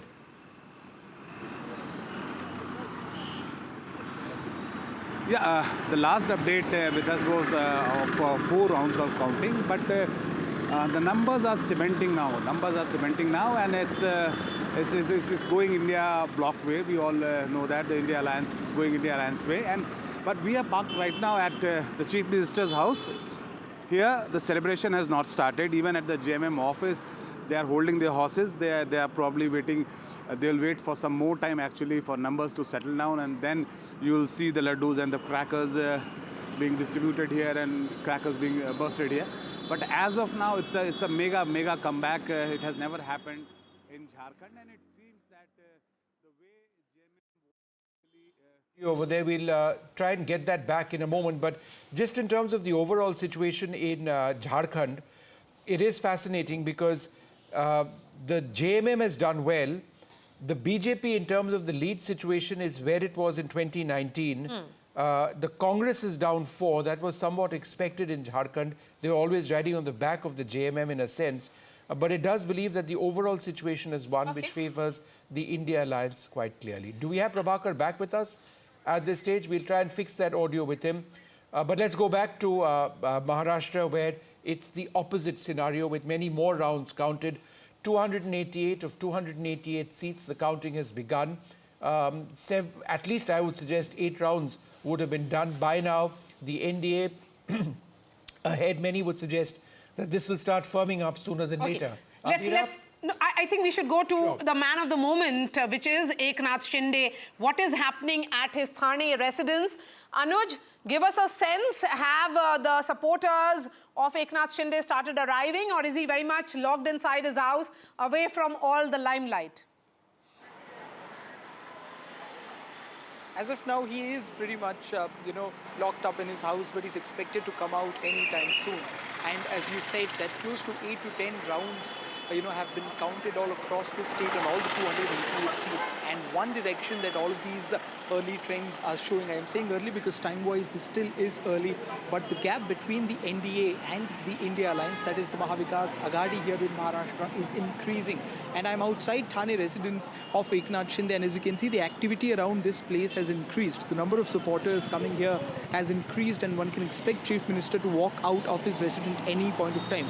We've been interacting with a lot of Shinde Sena leaders since last few days, and they are very sure of the fact that it is not just the Mahayuti which will be coming back to power, but it is also Eknath Shinde who will be, laying his stake, claiming his stake very strongly for becoming the Chief Minister of the state.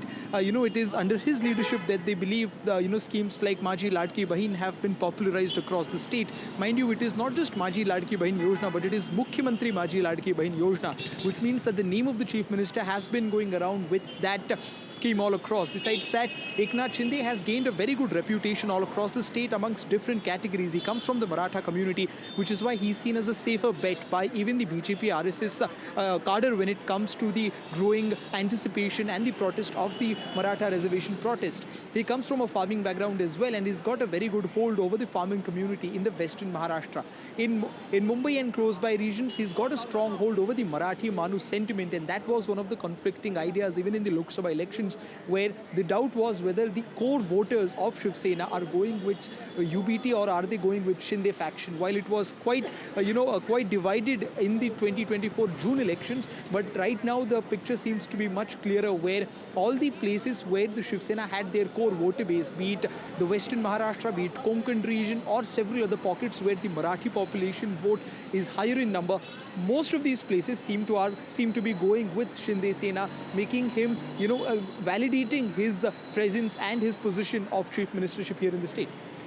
Okay, so Chief Minister, Chief Minister Mr. Eknath Shinde, who will be credited for this victory to a great extent. He was seen as the person who was among the people, a Maratha leader who neutralized the Maratha agitation, ensured that Jarange Patil, who was against Devendra Fadnavis, his deputy, continued to back the chief minister, who was a Maratha chief minister. So Eknath Shinde, the man of the moment, we are yet to hear from him. Perhaps he is also getting some feedback from his team, because I've been in touch with his team. They are suggesting that this number is only likely to consolidate. But the larger picture here is becoming clear. This is a landslide victory for Mahayuti. And if these numbers consolidate, it would only mean that for the moment it is Eknath Shinde, but will the BJP, which is of course at 84% strike rate, up in digit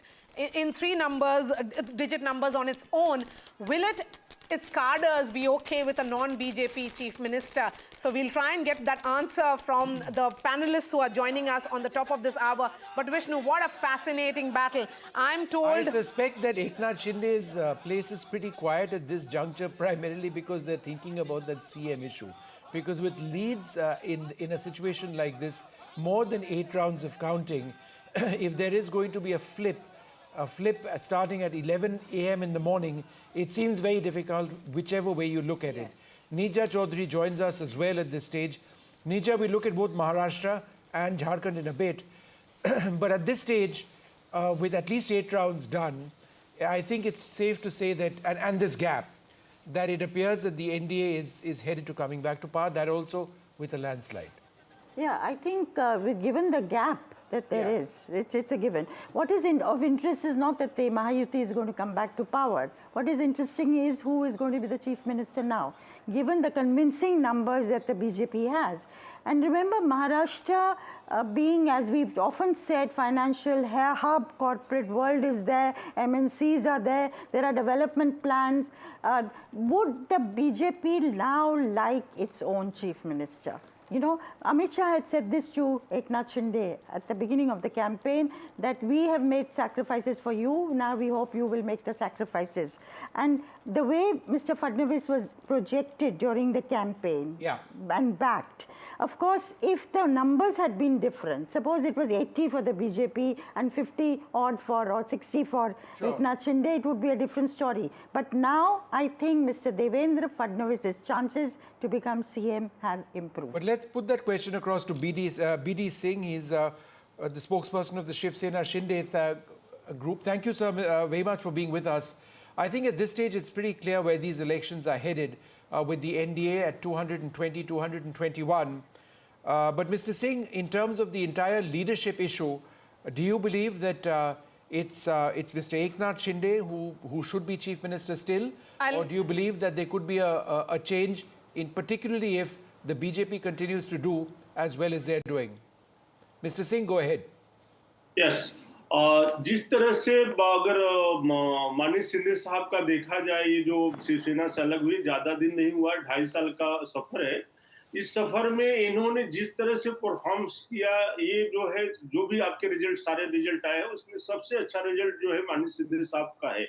और दूसरी तरफ से ये बोला जाए कि अगर असली शिवसेना या नकली शिवसेना की पहचान की जो सील थी, जो इलेक्शन कमीशन ने दिया था, जो है वो प्रूव हो, 100% प्रूव हो गया कि असली शिवसेना माननीय शिंदे साहब है। और लीडरशिप के बारे में हम बात करते हैं, बीजेपी के जो लीड्स है इस वक्त वो भी काफी स्ट्रांग है, उन्होंने आपसे ज्यादा सीट्स पे कंटेस्ट किया है।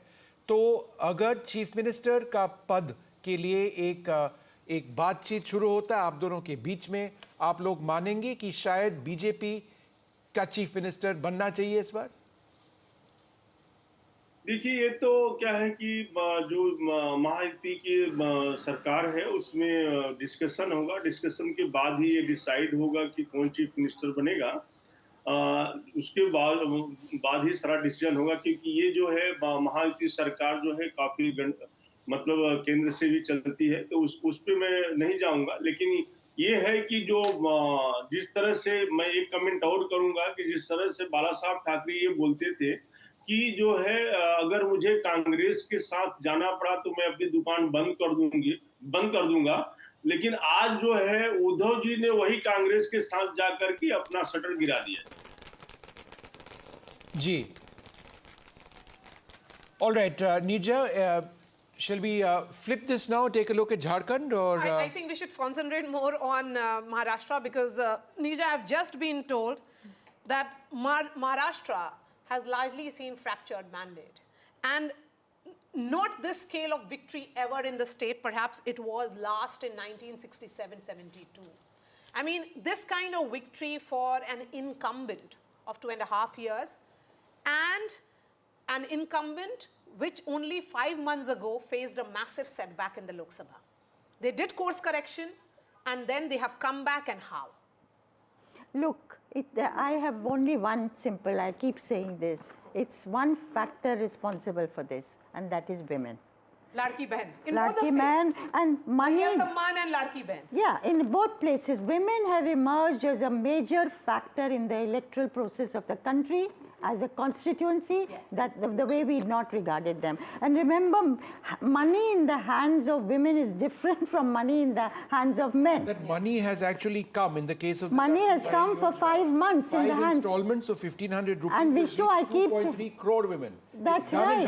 Absolutely. And as I've said this several times, I did not meet a single woman who said, I have not got money. No. It was random. So implementation has been fantastic. So as implementation it was in has been fantastic, and this, the people in the Mantralaya tell you, the officialdom tells you how hard they've had to work. Nija, let me ask you this. You know, I mean, it may be the women's factor which actually decides which way the election has gone, but there is a battle of identity which will be decided. Yes. Who's the real Shiv Sena?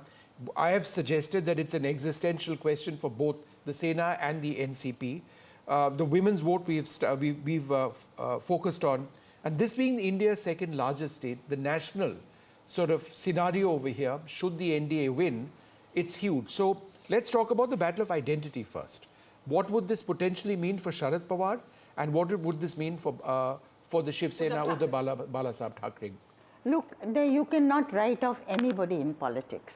So even Uddhav Thackeray, a very weakened Uddhav Thackeray, will remain there. And bide his time for the future. If people get disgruntled this side, they may want to move over.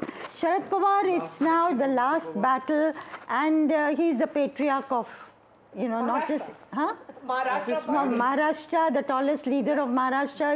He's done his bit. There was sympathy for him last time, and that sympathy played out. Sympathy doesn't play out again and again. So yes, he will be there. Again, let's see what, suppose you have a disgruntled Eknath Shinde's group and a disgruntled Ajit Pawar group. If they are not satisfied in the new government. We have been discussing that. Is there a possibility of a potential realignment post this result? With this kind of result, do you still sense realignment? No, they cannot move wholesale and form an alternative government. And once you're in power, then it's that much more difficult to say, I'm moving to the other side. The other side has very little to offer you, whereas the ruling side has much more to offer you. Anil Antony of the BJP joins us. We also have Mr. Chavan of NCP Sharad Pawar. A massive setback for you, Mr. Chavan? Disappointment? Yes, definitely. It is disappointing and unexpected. Nevertheless, we humbly accept the mandate given by the people of Maharashtra, and we are committed to reflecting to the results with sincerity and introspection. Sir, This is what I can say at this moment. These elections? Is your party officially conceding these elections? You see, the thing is, the results are there in front of you, and I don't know what to react at this moment because, as I said, it is really unexpected for us. So we need to wait and really introspect. This is what I can say at this moment. All right. Let me go across to Mr. Antony. Extraordinary leads, and if these leads translate into results which will start happening anytime now, then we need to look at the next stage. That would be government formation. Now, we've been debating this for the last hour or so. You've had an excellent Chief Minister in Eknath Shinde. However, you've done extremely well in these elections yourself. The BJP has done extremely well. Would your cadre demand a Chief Minister from your party? Thank you, Vishnu. First of all, the Bharatiya Janata Party would very categorically say that this is a great day for India, not for India Alliance, but definitely for India. For India, this is a great day. Maharashtra was one of the states where during the Lok Sabha elections, the opportunistic India Alliance had done better than what they had expected, where almost 30 seats went to the Alliance and 17 for NDA. But within 5 months, we have come back in a very comprehensive manner. There's a win for our people's desire for a double-engine government and people's faith in our Prime Minister. Now, talking about the government formation, first of all, again, let us not forget the fact that we went as a formidable alliance. We had 3 major players, and even though we have 3 major factors, and irrespective of the numbers, we went together as an alliance, and the people showed full faith in the alliance. It was a victory for the state units and also the desire of the people to have a double-engine government in Maharashtra also. So after the election results, the leaders of all the 3 parties will speak to each other. They will be, our central leadership will also be speaking to our 2 alliance partners. And finally, one thing we can assure is that we will have a government, a very stable 5-year government that will be ensuring that the welfare of the people of Maharashtra and the development of the state you will be looking at Maharashtra because that is the big prize. A stable government will be there. But what about Jharkhand? It seems that the tribals who did not vote for you during the Lok Sabha polls have again not gone with you in these elections. Although it turned to be a different picture completely in Maharashtra. But in Jharkhand, you'll have to work a little more on the tribal voters, that constituency which is still not convinced with your policies and ideas.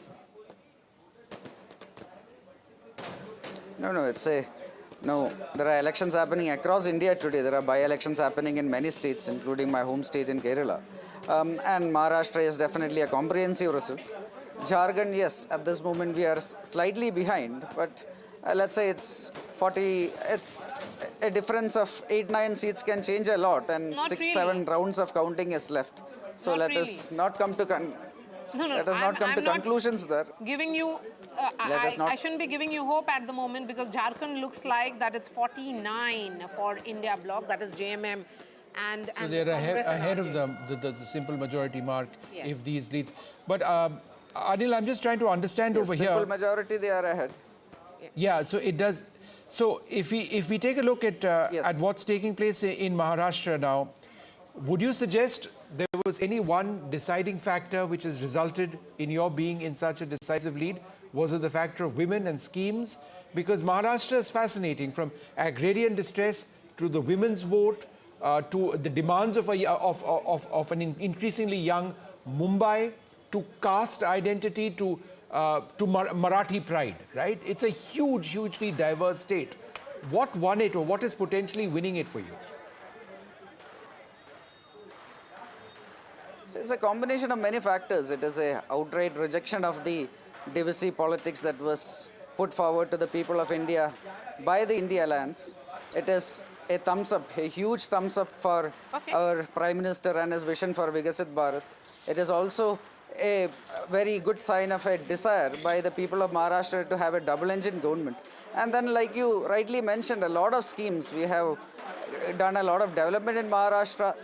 The opposition was trying to create narrations, non-existent narrations, including Mahima Singh of the projects, Congress, Maharashtra and not ask getting her- enough projects, ask her to etc. respond to this. But all this was rejected by the people. Okay. Everything that the opposition perhaps projected got rejected in Maharashtra? Mahima, go ahead. Jai Hind. Jai Hind. I would say it is not that. Jai Hind, am I audible? Yes. Mahima, go ahead, we can hear you. Yeah, so thank you for having me on your show. Yeah. So Maharashtra and Jharkhand both, in fact, were eager for a change. But what happened in Maharashtra, now the trends are becoming clearer, is certainly, going to be a victory of the rhetoric, the high decibel rhetorical campaign run by the BJP. While in Jharkhand, it is the people's issues, the fight for the people's issues that the Congress and our allies had put up is right at the center of the victory that is imminent for us. But Maharashtra, I would certainly say that, it's quite a misfortune of kinds for a democracy like ours. Because it was a government that was formed by backstabbing. It was a government of intrusion formed by the BJP, betraying people's trust, breaching people's mandate. There was a major trust deficit. In spite of that, if this is happening, it is extremely unacceptable, absolutely unacceptable.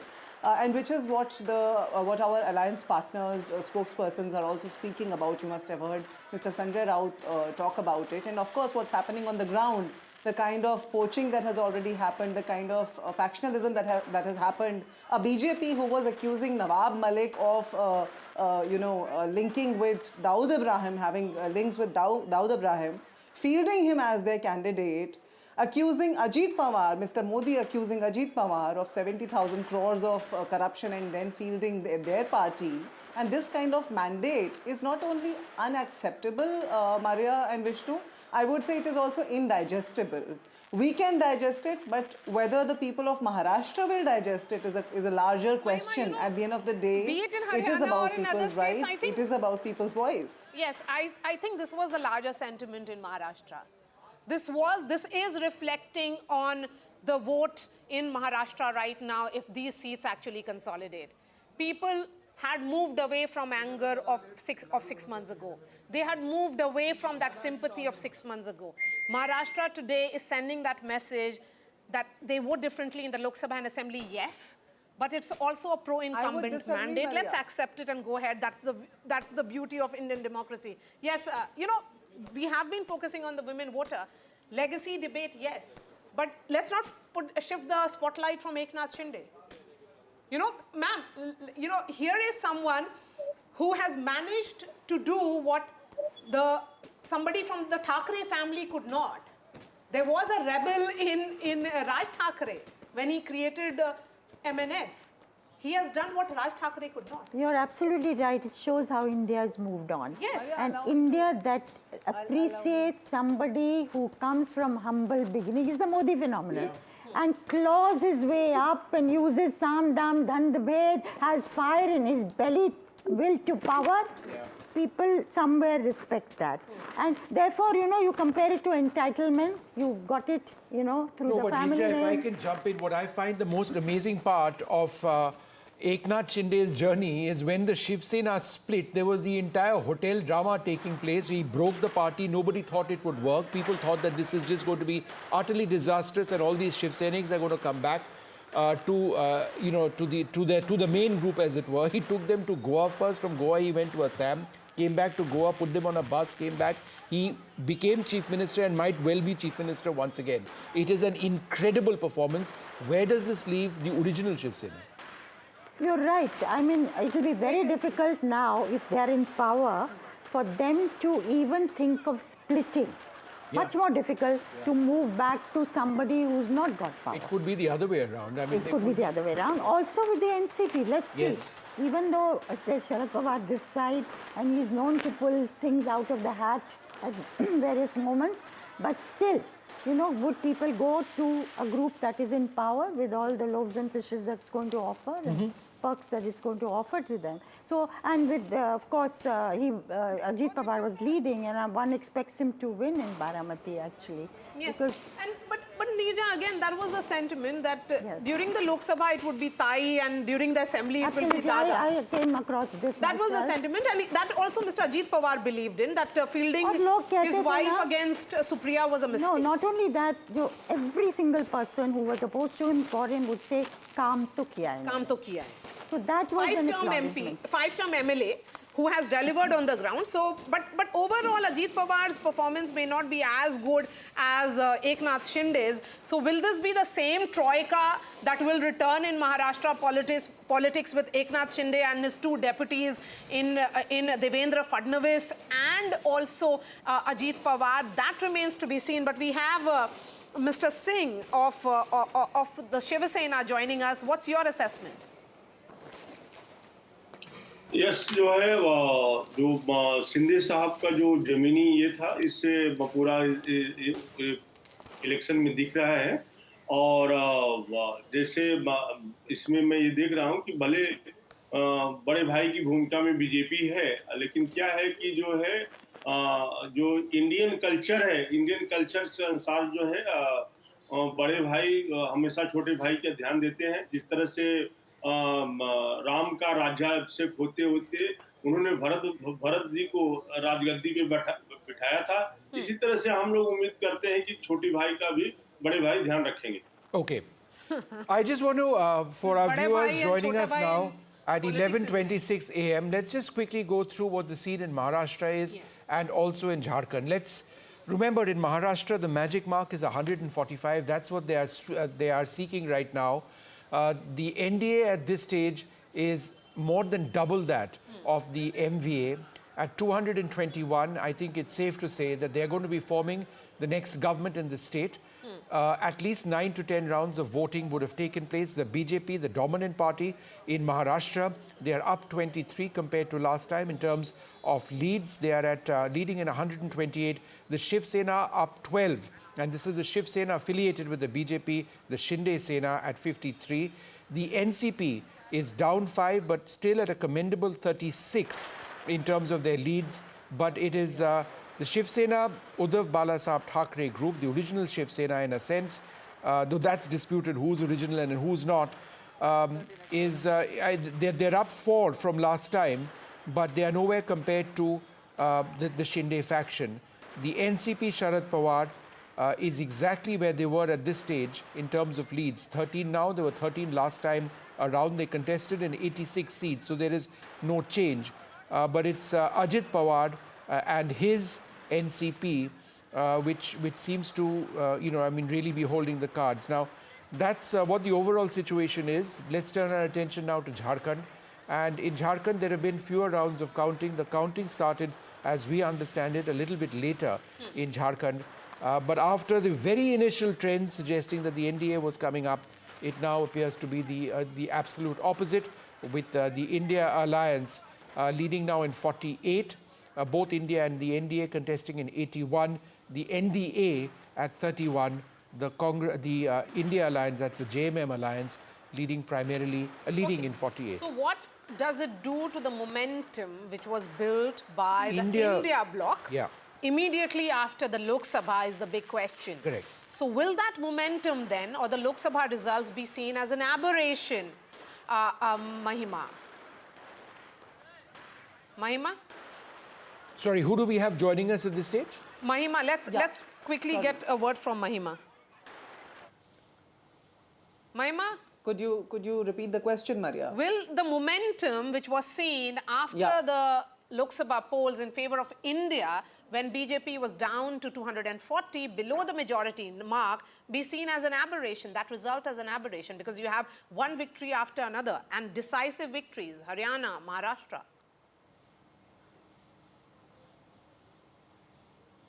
I would, before I delve into your question, Maria, I would actually, because I was looking at the Jharkhand trends and, the leads that we are getting there, it's quite interesting because the kind of high decibel campaign the BJP ran with Hemanta Biswa Sarma at the helm of it as the ambassador was quite intriguing in an uncomfortable, in a rather adverse way. Yet what you see in Jharkhand is a victory of people's rights, people's issues, and that is what we expected in Maharashtra also.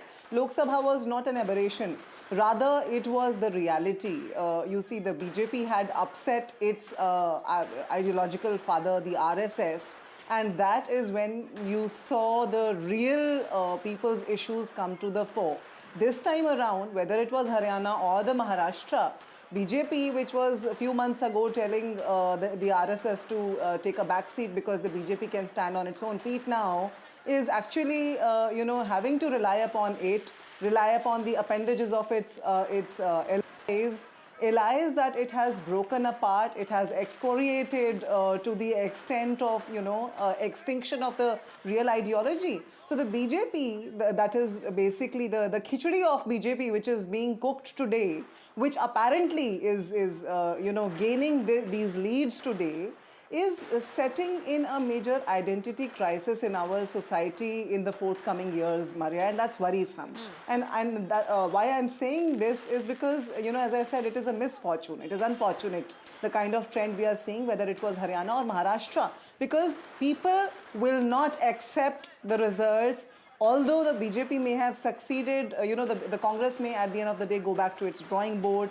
Our alliance partners may go back to our drawing boards for Maharashtra while we celebrate Jharkhand. Sure. But at the end of the day, it is the people whose trust was backstabbed by the BJP. I wanted to go back just briefly to Neerja. Neerja ji, let's look at 4 or 5 key factors in these elections. A, there's a thumbs up for the Prime Minister's infrastructure push. Obviously, the women's scheme, the Ladki Behan scheme, Ladki Behan, Ladki Behan, right? That's done. Okay, that's done dramatically. Ladli, that has become Ladki in Maharashtra. In Maharashtra, that's done well. The Shinde has settled the issue within the Shiv Sena on the legacy debate. And whenever there is, and this is what fascinates me, whenever there is a direct contest between the Congress and the BJP, the Congress is not in the picture. What does it say about the Congress in these direct contests, I mean, from a national standpoint? Well, I think if you look at it, the Congress tends to drag the alliance down. And now look at, Jharkhand, they're saying 5 RJD people are leading. They got 60 tickets. Right. Congress got 30. Now I think it's not so bad that they're leading in 13. Earlier the figure was much lower. So final figure will be interesting. But overall that is correct. So I think Congress, even though there may be a sentiment as in Jharkhand, does not seem to take advantage of it as it should. And is not the dominant party. It's not the dominant party. Even if you look at Jammu and Kashmir, we don't talk about them. They were supposed to do much better in Jammu. They've not. They hardly. The question was whether they would get any births at all. Organizationally, they are so weak that I think that's where they need to, put their effort. Also, sometimes I feel Congress has forgotten how to work hard. It's become a drawing room party. In fact, congratulatory messages, Neerja, have started now. Who's congratulating who? First set of visuals coming in now of Devendra Fadnavis being congratulated by his mother. But let me bring in Radhika now. Radhika, so, you know, should we expect some kind of a big celebration in Mumbai office? Or will the leaders be going and collecting their certificates and then postponing it and letting the Delhi office have all the spotlight, the BJP headquarters, where Prime Minister is expected later tonight? 7 p.m., right? Yes. Well, certainly there will be celebrations at Mumbai office, which is why I showed some of those laddu boxes. At some point, that has to be kept out, that has to be taken out. So that will be expected in a bit from now. Yes, Devendra Fadnavis is certainly celebrating in his residence. So those are the visuals from his residence of his family member, his mother, calling him and congratulating him. And this is the movement, or rather the activity at BJP office here. We just saw Vinod Tavde a while ago in this particular place, which is the BJP headquarters. He will be taking a press conference in a bit. In fact, he spoke to us off camera. He did speak about, of course, he did not speak about the allegations against him, but he did speak about the factors that have been attributed to the victory of BJP and Mahayuti in general. You know, so far as the schemes are concerned, be it the Latki Behan scheme, some of the farmer-centric schemes that have been announced, and the hard work put out by the leaders just ahead of elections, be it in terms of organizational structure, be it in terms of, you know, coming out with numbers, the candidates, seat allocation, all of them being done in a structured manner, which is what led to the victory. And besides that, he also pointed at how Shinde Sena took the legacy of Balasaheb Thackeray forward successfully, which was abandoned by Uddhav Thackeray, which did not go down well with the people of Maharashtra. So these are some of the reactions coming in. Vinod Tavde inside, more leaders expected here. Devendra Fadnavis also expected to take a press conference, perhaps a little later, once things become clear, once, you know, multiple rounds are over. That is when that will happen. And in Worli constituency, very interesting. Radhika, any idea on the number of rounds which have been counted so far? Because at this, we should be in a situation soon to call this election, particularly with this gap. Do we have an idea of the number of rounds? I think in both the states now. Radhika, any idea of the number of rounds? You know, yeah, what I'm hearing is at least about 8 rounds have been completed. No, but that's been going on for a while. Okay, so let's listen in to the first reaction that is coming in. Devendra Fadnavis in conversation with his mother. Hello.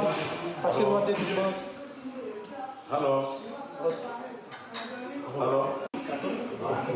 येतो संध्याकाळी येतो आता इकडून सगळं निपटवतो मग येतो हां मी कळवतो yes yes चला धन्यवाद आशीर्वाद देतो बस हॅलो हॅलो येतो संध्याकाळी येतो आता इकडून सगळं निपटवतो मग येतो हां मी कळवतो यस यस चला धन्यवाद आशीर्वाद देतो बस हॅलो हॅलो येतो संध्याकाळी येतो आता इकडून सगळं निपटवतो मग येतो. So let's listen in now. And Radhika, just what exactly is the conversation that's in Marathi? Please translate it for our viewers. Hello. येतो संध्याकाळी येतो आता इकडून सगळं निपटवतो मग येतो हां मी कळवतो. All right, so Devendra Fadnavis gets a congratulatory message from his mother. There is another picture that is coming in now of Mr. Bawankule, who is the state president of the BJP, with Devendra Fadnavis. I'll ask the producer to put that photograph also on the television screen. So the celebrations indoors clearly right now has begun. But let's not forget that the BJP strike rate is the highest in this election. Their tally is much above the entire MVA, twice the MVA, and also the combined strength of their own alliance partners, that is the Shiv Sena and the NCP Ajit Pawar. So Mr. Bawankule and Devendra Fadnavis exchanging a hug, embracing each other with joy. That picture will be coming up as well. So BJP in this election has sent the message that they can also ensure and turn the tide completely after 6 months. So that is Mr. Bawankule, who is the state president of Maharashtra, and Devendra Fadnavis. Devendra Fadnavis, a Brahmin leader, the BJP experimented with him in 2014 for the first time, and we saw after 5 years there was the pre-poll alliance of Devendra Fadnavis and the Shiv Sena won, but then the entire turn of events happened. But Anil and Anthony continues to be with us. We have other guests as well. But a word on the BJP's organization, how this picture should be read. On this, Yeah. you know, sometimes maybe it's so Okay, Nirja, we've got Shaina NC with us. I'm so sorry. Shaina, thanks very much for being with us. You know, I mean, we've been seeing your own Leeds situation go up and down. Where do things presently stand for you, Shaina? So honest to God, Vishnu and Maria know that mine is the toughest constituency in all of Maharashtra. It's hardcore, 140,000 Muslim, 1 lakh Hindu, and we have worked tirelessly to try and make a developmental agenda reach out to the people, because for 15 years you saw no development at all in Mumbai. No cluster redevelopment, no schools, no colleges, even water, electricity issues, sewage, parking, the works. I mean, it's really the most congested constituency. So having said that, I have worked tirelessly this 1 month, and I hope that the people accept me as their future MLA. But I don't want to go into any overconfidence. As Maria says, manifest, manifest. So I will manifest till the end. But having said that, I think the work done by the Mahayuti has really impacted lives. If you look at the Chief Minister's Ladki Behna Yojana, where 2.5 crore women have got 7,500 rupees directly into their bank accounts, this is incredible, as has been with the Ladki Behna Yojana, even in Mumbai Devi, where 40,000 women have got money in their bank accounts, and of which 15,000 are Muslim ladies. So obviously this kind of work percolates down to the poorest of poor, and that makes it part of stunning Mahayuti sweep, because this historic Shaina, let me mandate... ask you this. You know, your own personal journey has been quite interesting. You've been for years and years with the BJP. You've been a spokesperson of the BJP. You've you know, grown within the BJP ranks. Now, of course, I have to remind myself that you aren't in the BJP or in the Shiv Sena, and despite the color of the sari that you're wearing. So what I must ask you, therefore, is, you know, I mean, your own political journey. Do you, in a sense, regret the fact that you aren't still in the BJP, or was this a natural progression for you? Or maybe an understanding for you to be fielded on a different ticket, because you realize that Shiv Sena was better placed than BJP in that constituency? No. I don't think any of these speculative questions have an answer, because this is the Mahayuti leadership that decided that I should fight from Mumbai Devi, and I have adhered to it. And I thank the Honorable Chief Minister for the opportunity, irrespective of it being the toughest constituency, because I truly believe that if we can make it here, this is going to be history in India. 15 years you have had a Congress MLA who has done absolutely nothing for the constituents, and that is apparent, because if you go to the constituency, you see how backward it is. And I don't say this with pride, I say this with shame, because we as an inclusive society should make sure that every constituency gets the basic infrastructure. Sure. So I think the decision of the Mahayuti to field me is something that the leadership has decided, but it's like going from one house to another. The joint family continues to be the same, and the ideology continues to be the same. We haven't flunked the ideology. Just be with us, Shaina, for half a second. A little bit of breaking news, which I noticed a little while back. Professor Shastri, interesting. Bengal, 6 bypolls over there. The Trinamool leading in 6 out of 6. It comes on the back of the entire RG car situation. There was an expectation that it might hit Mamata Banerjee very hard. If those leads translate into results, it would be significant, because she faces huge troubles in Bengal right Vishnu, now. I think by-elections need to be seen from a totally different lens. Very often the ruling party in the state does well because of the specificities of that by-election. And this is proving true in West Bengal, it's proving true in Karnataka, where the last trend was all the 3 by-elections the Congress was leading. So there is that trend. other factors being equal, that the ruling party has a slight advantage. How would you look at this, Neerja? Trinamool leading all 6 seats in Bengal, quite unexpected? No, not. I agree with him. The incumbent government has the advantage as far as bypolls go. And that's the case in UP also. We are seeing happen, and in West Bengal. Rajasthan, of course, the government, the chief minister was, had to take away. Last time the BJP lost 11 seats in Rajasthan, so they had to make up. I don't know what the tally is there, what the situation We'll try and is get the tally in Uttar Pradesh as well. Maria? Yes, we'll try and get details because, bypoll results are equally important. Last I saw was that the BJP was leading in 6 and 1 RLD and the SP only in 2. Yes, so I think there is a great shift from the Lok Sabha. Yeah, there is a shift. But as I say, bypolls it'd be very surprising if bypolls are lost by the party in power. Yeah, they normally go towards the party in power. And of course, Mr. Yogi Adityanath was, it was a prestige battle for him after, the setback in the Lok Sabha elections to show that his popularity is undimmed in Uttar Pradesh. So perhaps Mr. Yogi Adityanath has also settled that discussion within his party. Whether he'll be moved to Delhi or somewhere else. A lot of speculation around him as well. So, but TMC leading in all 6 seats in Bengal, they did very well in the Lok Sabha polls. So TMC continuing with that trend. But yes, we have seen bypolls after bypolls. It is the government of the day which tends to win those bypolls. State after state, election after election. But shifting focus again to Maharashtra, I would say, because that's where the big story is. Professor Sandeep Shastri is joining us at this hour. It's settled in favor of Mahayuti. We are still not calling the election because as journalists, we are not supposed to be calling elections. We are just reflecting what the numbers are showing. But, 220, my sources are saying that last time this mandate came was in 1967 or 72. After that, it has always been fractured mandate in Maharashtra, but never a landslide of this nature.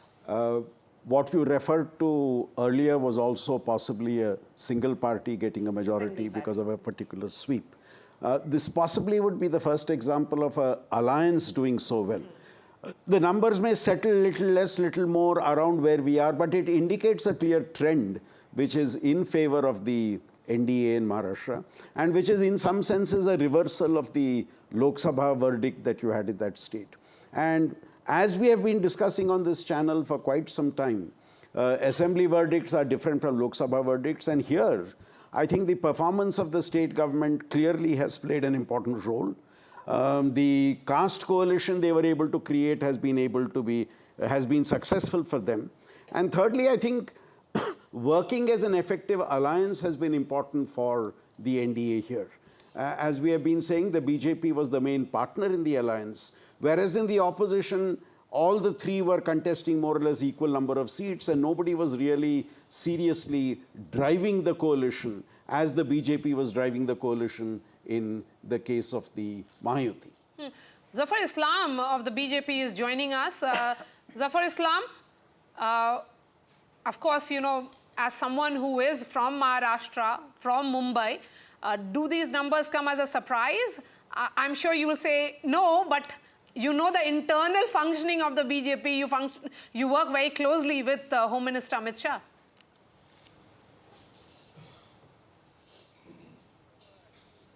If you see my tweet in this morning, rather I gave it by to NI, and that was aired on many channels.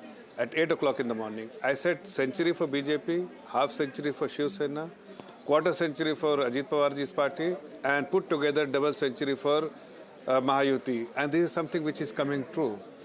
And it is primarily because of the Modi magic which actually works. All these other strategy they have, the FVA, has actually not worked because they are not connected with the people. Because I worked for 2 months in Maharashtra, as you know, that we exactly know that which party was connected with the people.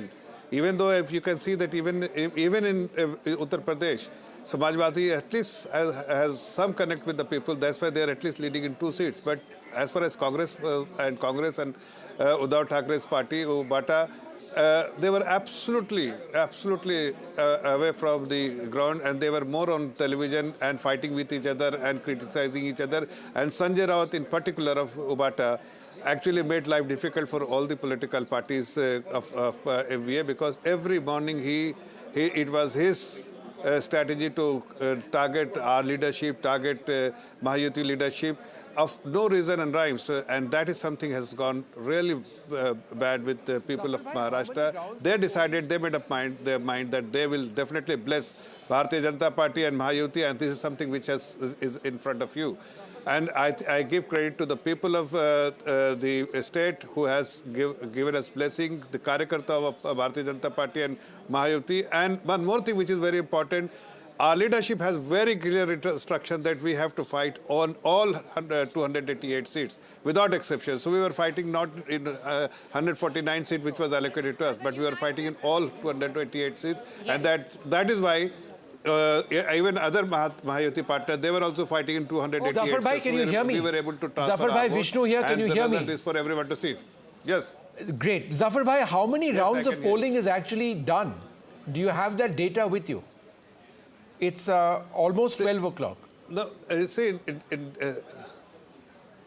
in some constituency, yes, 9 rounds. Some, like for instance, Worli, half an hour ago I checked that only 4 rounds was done at the where Mahayuti candidate Milil Dera was trailing by merely 400 votes.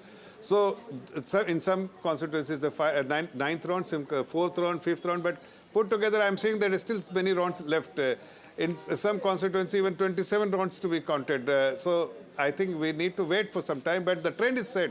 Trend is very much set now. It may be 2 seats here, 2 seats there, but the victory for Mayawati is done and dusted. It's all settled. Yeah, so it's a massive victory. I mean, 219, and there is this analysis, which is an interesting analysis, that Sharad Pawar's party has 15 seats as of now, leading in those seats. This is Sharad Pawar's worst ever performance in his political career. He has a strike rate of just 11.6% in 2024. I mean, Sharad Pawar, the doyen of politics, someone who's known to be making multiple comebacks. But there's another piece of breaking news, Maria. Yes. That big breaking news is that the exit polls got it right. Can I give you one statistic? Yes. Can I give Zafar, one statistic? go ahead, Zafar Bhai. Vishnu. See, so the strike rate, since Maria was talking about the strike rate, BJP has strike rate as per the current 84%. 86%.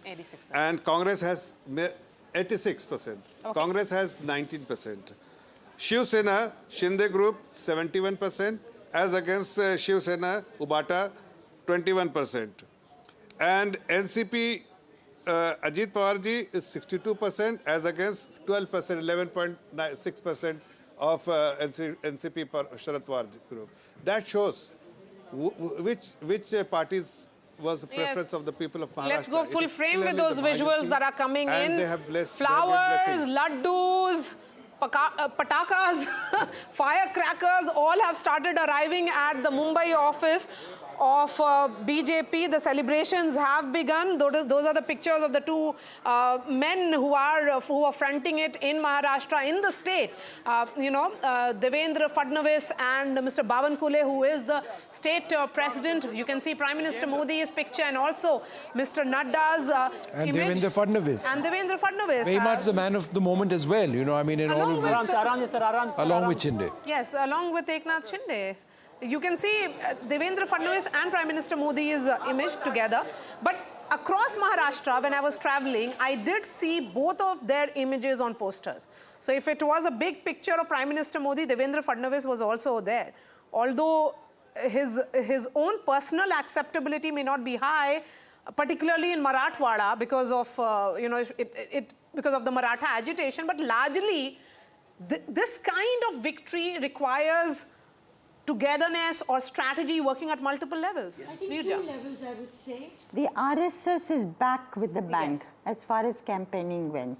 Door-to-door distribution of checks. I think they, unlike the Lok Sabha elections, when they held back, that's one factor. And I think the RSS may also have a say in who becomes chief minister. Number 2, I wonder, was there inherent sympathy for Devendra Fadnavis that manifested itself for this chief minister who was downgraded to deputy chief minister. And somewhere people have voted for the BJP. Was there a factor like a vindication of his honor? I do believe that despite all of the arguments and debate that we've had, that it will be Devendra Fadnavis as the next chief minister. It seems unlikely that it wouldn't be the case. Shom, Vishnu, in a poll that we did, when we asked people, are you voting for party candidate or leader? Yeah.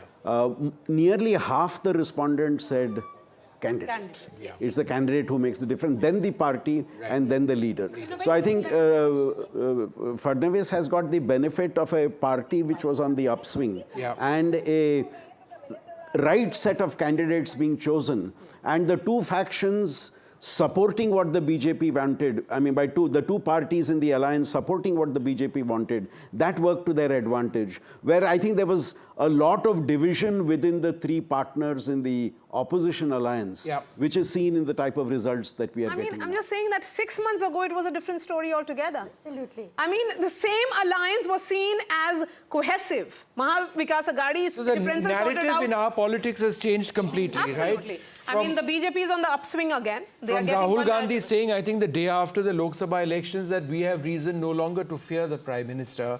Then, you know, campaigning hard and yet losing decisively in Haryana, doing very poorly as a party in Jammu.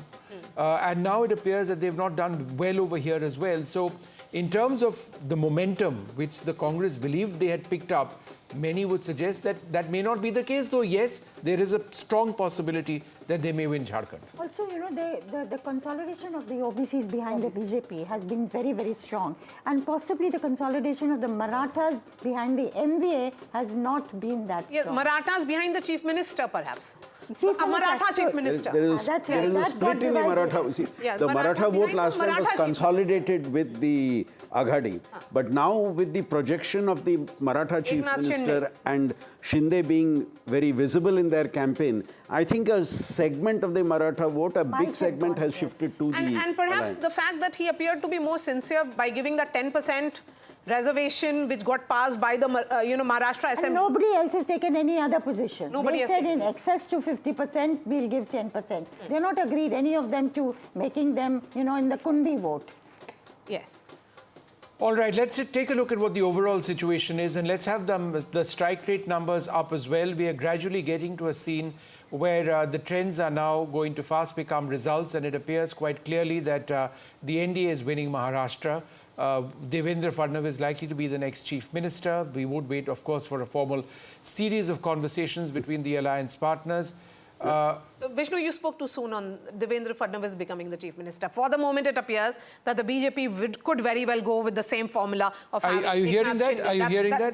That clearly has been the indication as of now. All right, so we'll see where that goes. But for now, that's what the situation. No, they haven't said it, but the indication. I got an indicator that it could be Fadnavis. Maria, we'll go with her word. She covers this much closer than I do. But we're going to take a short break, and then when we're back, when Team NDTV is back, we'll be looking closely at Maharashtra and Jharkhand. In many ways, an equally fascinating election, but one that seems to be headed to the India alliance. We'll take a short break. There's more coming up.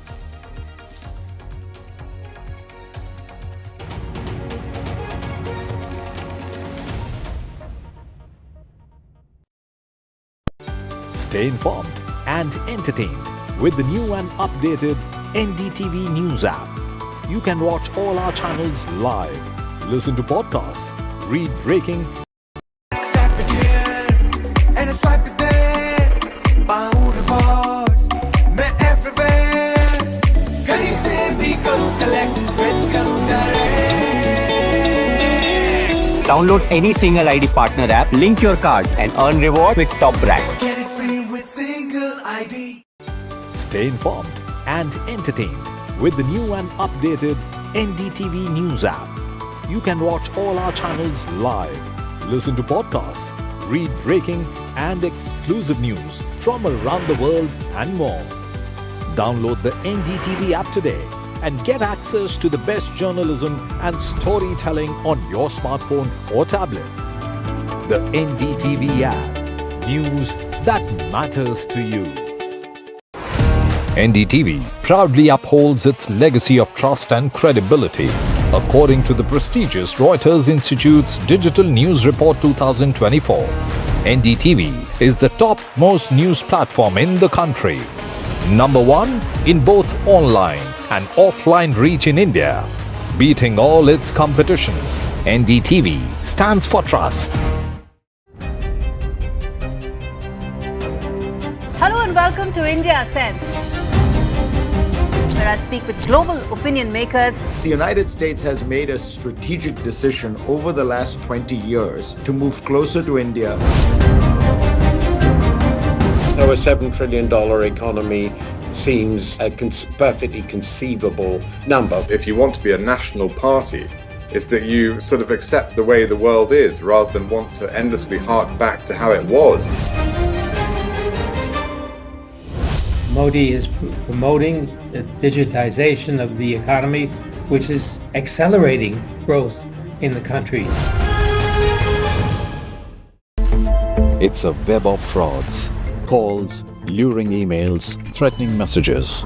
Cyber frauds have cast their net wide and everyone is at risk. We track the victims, their horror stories as they get conned online, extorted and robbed of their hard-earned money. How to identify a cyber fraud and how to stay cyber safe. What are your options? Fraud.con, NDTV initiative for cyber safety. Only on NDTV 24/7. हम ये चुनाव विकास के मुद्दे पर लड़ रहे हैं. Let them come for an open debate with me. I've challenged Eknath Shinde multiple times. Congress is in the worst situation in this state. Mahayuti में भी इससे ज़्यादा dispute है. Everything is fair in love and politics. Vote देने वाले ही जिताने वाले हैं ना. So we worked on 4 options.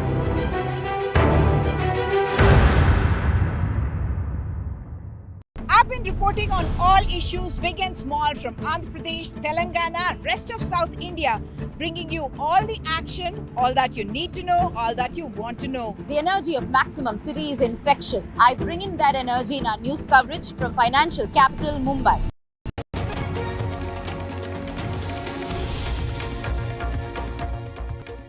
Good afternoon, everyone. The Mahayuti is poised towards a comfortable victory in the state of Maharashtra. It's a restive state that has not seen one party touch the majority mark on its own in the last 5 assembly polls.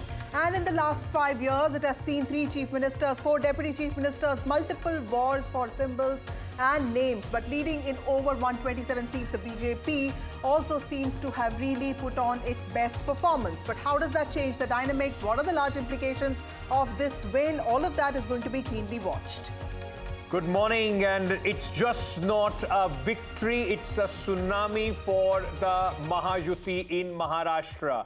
I mean, for all those who were thinking it's going to be a keenly contested match, just take a look at what's happening at this moment. If you talk about the MVA, I think it's that's the man of the moment at this moment, isn't it? What's the Devendra Fadnavis with the BJP president of Maharashtra, Mr. Bavan and possibly poised to be the next chief minister, because with these numbers, there is no way that Devendra Fadnavis and of course the Bharatiya Janata Party would not be staking claim as the chief minister seat is concerned. 127, in a way, it's the choice of the BJP who they want to go ahead with, and the partners would have more or less no say. Though I must say, it was just not the battle between the BJP and the Congress, it was also the battle between the Shiv Sena Uddhav Thackeray versus Shiv Sena Shinde, and of course NCP Ajit Pawar, Sharad Pawar. In all those battles, the Mahayuti has checkmated their opponents. And the other important state, Jharkhand, the India bloc has managed leads in 50 out of 81 seats. Of course,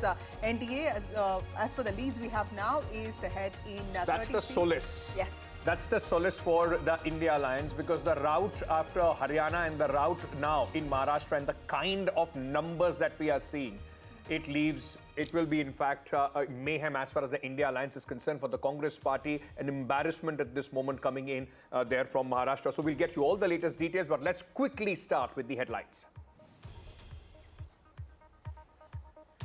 Fadnavis, the ultimate comeback man in Maharashtra. Fadnavis stars in BJP's stunning show, specifically in the seats of Vidarbha.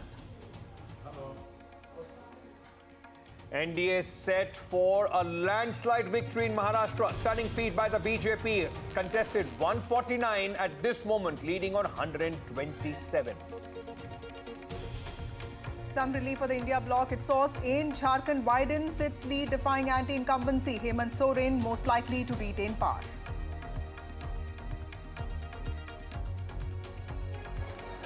And in Wayanad Bypolls, as expected, Priyanka Gandhi on her way for a stunning debut, leads by a margin of over 1 lakh votes.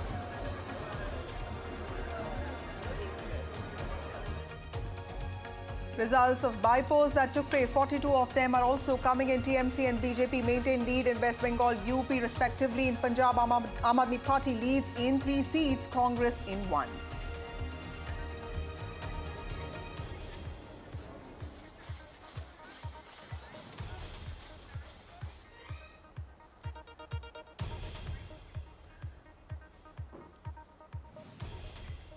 Well, the Mahayuti seems to be all poised towards a comfortable victory in the state of Maharashtra. Remember, it has been a restive state. It's been a state that has seen a lot of political developments in the last 5 years. But this was a battle that the BJP and its allies took head on. Of course, in 2024 Lok Sabha elections, the party faced a major setback. Mahayuti won just 17 out of 48 seats, with the BJP putting on the worst performance. But now, tables seem to have really turned, and it is in Vidarbha that the party has performed really well. In fact, not just Vidarbha, also in Marathwada, also in North Maharashtra, specifically Nashik, and also West Maharashtra, and specifically in Konkan. It's the BJP and its allies that have put on a good performance. Absolutely. It's all regions, and that is reflective exactly on the numbers that we are seeing at this moment. 225 is what the Mahayuti is leading at. So it is across Maharashtra and riding largely on what the game changer scheme was, the Ladki Bahan Yojana, and then of course the massive election management of the Bharatiya Janata Party at its best being displayed as we talk about these numbers. From in just about 4 months from the Lok Sabha elections, the reversals and the way, in fact, in all the areas where the party was weak, whether it is now the reversal of the Dalit vote coming to them. Look at it, even by the context of the Dalits, the OBCs, even the Marathas, the Maratha agitation impact also not at this moment denting the party. So where it on the one hand, the MVA thought that after the elections result of the Lok Sabha, their victory was given. The BJP and their allies went back to the drawing board, completely different strategy, and riding on the back of the women vote of the Ladki Bahan Yojana have stunned with these results. And also, I think, Ankit, the most important takeaways would also be the fact that apart from the Ladki Bahan Yojana, the BJP also took a lot of corrective measures and took its allies along with it. And there was a lot of focus on the Maratha factor, which was in some ways reflected in Eknath Shinde's leadership. And like we were talking before the show began, Eknath Shinde also projected himself as this common man, somebody who understood, issues of common people, contrasting that with the image of Uddhav Thackeray, a completely accessible person, somebody who threw the doors of Varsha open to common people. So completely, a lot of these, it's a battle of perception in Maharashtra, and that is where the Mahayuti seems to have really pulled it off. Let's go across to our colleagues right now. It's more or less the results, the leads have settled, and this is how the result would look like, more or less, barring a few seats up and down. Radhika joins us from, at this moment from BJP headquarters, where a lot of action, Radhika, behind you. Jitendra is also joining us. Let's very quickly first go to Radhika. Radhika, the BJP, asked the voters, their supporters there, their karyakartas, I'm sure they didn't expect to wake up to this result this morning, isn't it? It's an absolute tsunami. Absolutely. It is an absolute tsunami, a landslide victory of sorts. Of course, a lot of people did predict a Mahayuti win, but maybe not this kind of a win. Even pollsters, some of them did predict a Mahayuti win, but not perhaps a 220 odd seats. That was something that none of the pollsters predicted. Nobody really wanted to take a chance with that. Even Mahayuti didn't predict. The leaders said it could be 180, 185, but not beyond that. Let me show you where I am. Yes, I'm at BJP headquarters, and as you can see, these are the flower decorations that have been put up. This was put up just about half an hour to an hour ago.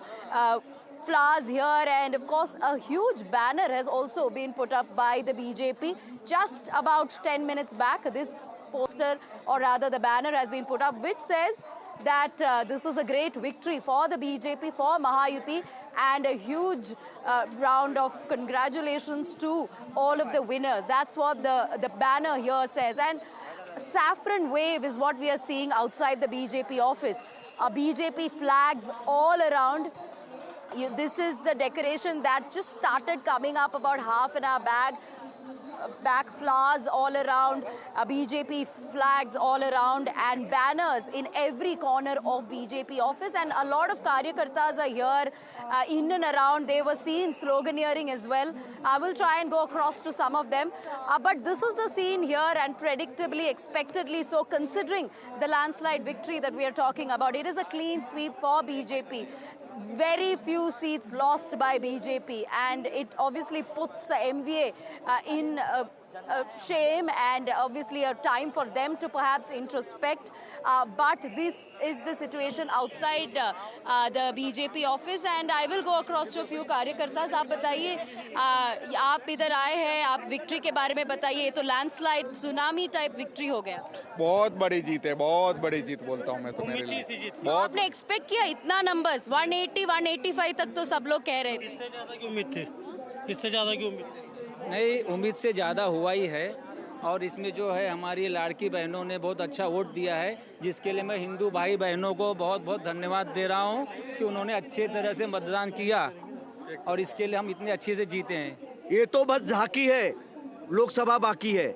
यहाँ के जो मतदाता भाइयों ने हमको सहयोग किया है, विशेषकर मुस्लिम महिलाओं ने, जिन्होंने लाड़की बहन योजना का फायदा लिया है, उन्होंने हमको वोट दिया है, और ये नतीजा आपको दिख रहा है. So a lot of this attributed to the schemes by Mahayuti. We know for a fact that there was Ladki Behan scheme, a huge hit among women. One of the reasons why, at least pollsters and several of the experts feel, one of the reasons why the number of women voters increased immensely this time is as a result of these schemes for women. Besides that, there were farmer-driven schemes, schemes for youth, including internship programs, scholarships. All that seems to have wooed voters towards BJP, and of course in particular towards Mahayuti. So it's a great strike rate as far as BJP and Shinde Sena are concerned, and even NCP, Ajit Pawar for that matter, he was seen as the dark horse in this particular equation. But he also felt... Anuj joins us from outside Sena Bhavan. Anuj, that's Eknath Shinde speaking, the Chief Minister of Maharashtra.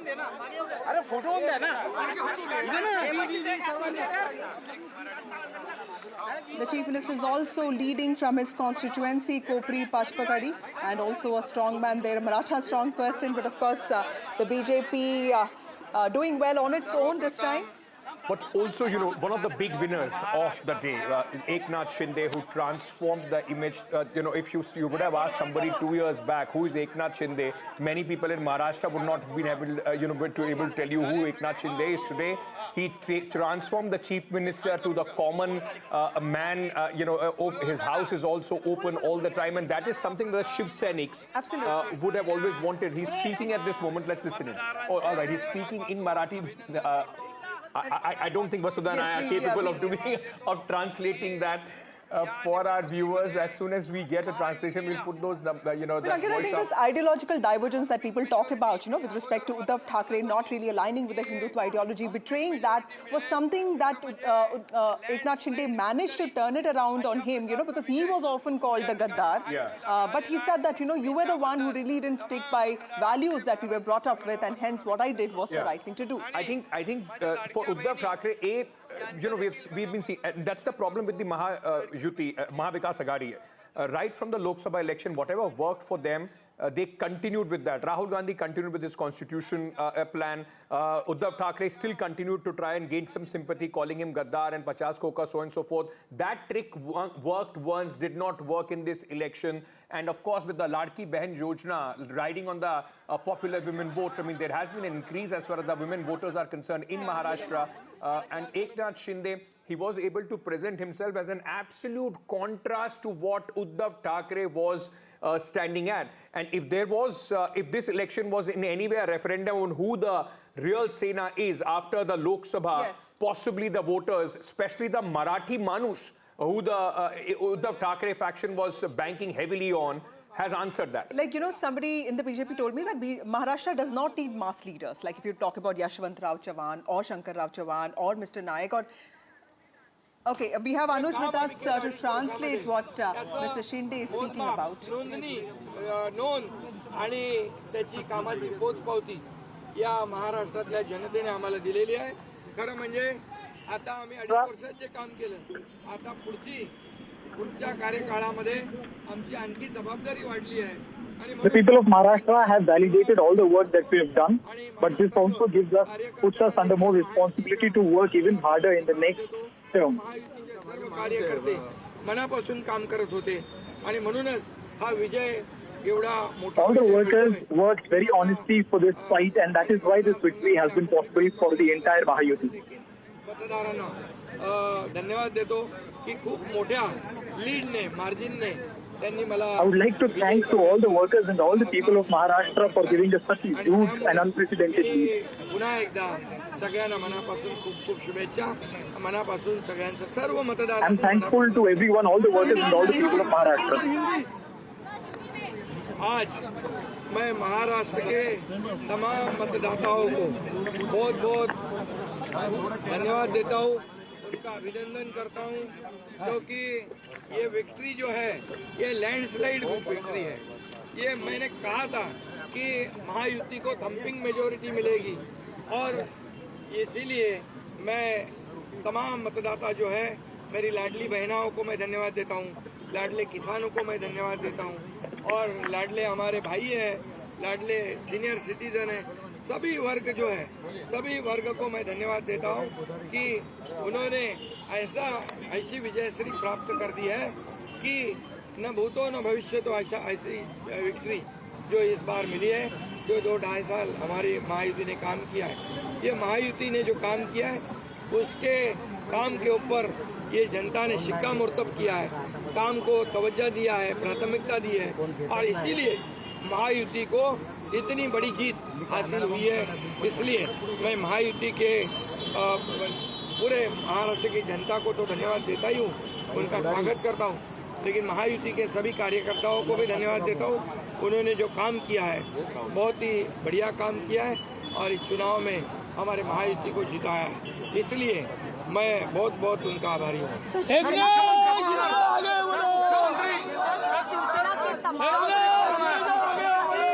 Say that I can come back as the Chief Minister.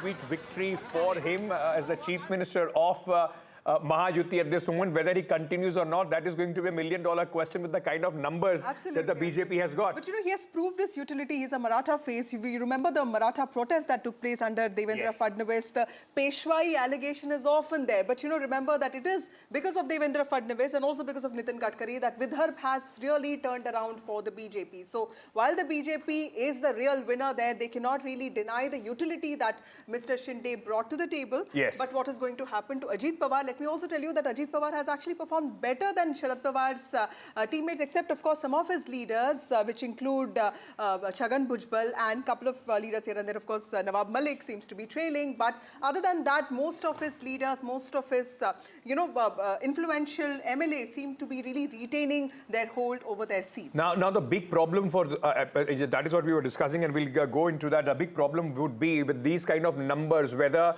whatever number of MLAs are winning for Sharad Pawar and also for Uddhav Thackeray, whether they are going to stick around or is there going to be another, it will be easy to break those and go back and bolster the claims of Ajit Pawar and Eknath Shinde. But we also at this moment, let me introduce our other guests who are joining us.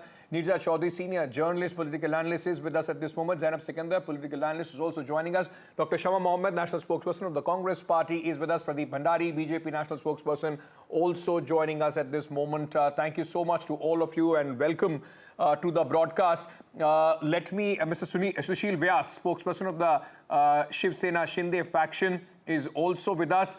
Sanjay Gupta, who's the leader of the Shiv Sena UBT, also joins us. Thank you all of you for joining us on this broadcast. To you, Shama Mohammed, first. Shama, what really do you think went wrong with the Maharashtra campaign of the Congress party? Because just about 5 months ago, the party emerged as the party with the highest number of seats, 13 seats in all, and it was supposed to be this driving force, the anchor of the MVA, but clearly there are things that went wrong. Do you think that it was also the allies that in some ways pulled the Congress down with the kind of demands that they made with respect to seat sharing? First and foremost, I myself am shocked when what I'm seeing in Maharashtra. I was there. I mean, you can have a difference, but not this much. Now, one thing they are saying is the Ladli Behna or Ladki Behna scheme worked. But even if it worked, it can be 156, 160. But this sort of landslide is very unbelievable for me. I mean, I don't want to blame anybody. I don't want to blame my alliance partners or any of those things. We have to see exactly, talking to the leaders, what exactly went wrong, because it's very shocking.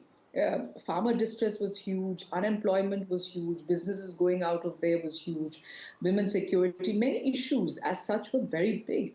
So yes, there was a Ladli Behna scheme, and when it came itself, I was at the opinion that we should really take it up, in the sense as it was given 3 months before, and we knew that the election, which when somebody wants one nation, one poll, normally last election, Jharkhand, Maharashtra and Haryana all were together.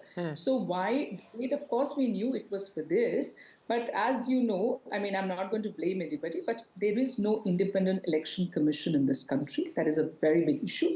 And you cannot say polarization worked, because the same polarization was done in Jharkhand. It did not work. I mean, but it's the same election commission also conducting the elections there, ma'am. No, let me finish. Despicable ads were put on where Muslims are entering a Hindu house, they're taking over, showing us Guspetias, and JMM Hemant Soren outside his photo that he's allowing this. I mean, that's despicable. So that did not work there. All right. So they cannot say that ek hai to safe hai worked. I will not believe that. That is not the. But okay, what did not work for the Congress party? Before I go to our other guests, because like you are saying, even if you call out the election commission, the same election commission has conducted the election in Jharkhand, where your alliance is coming back to power. The route in Maharashtra is there a feeling that the Congress party, like you were saying, there have been so many issues. And just 3 days before people voted, the Congress did a press conference, and that's the time they announced, 7,000 rupees for the soybean farmers. Were you not able to, in fact, your messaging continued from what happened in Lok Sabha? You thought after Lok Sabha election, it's a given that you are going to win, while the BJP was able to reinvent itself.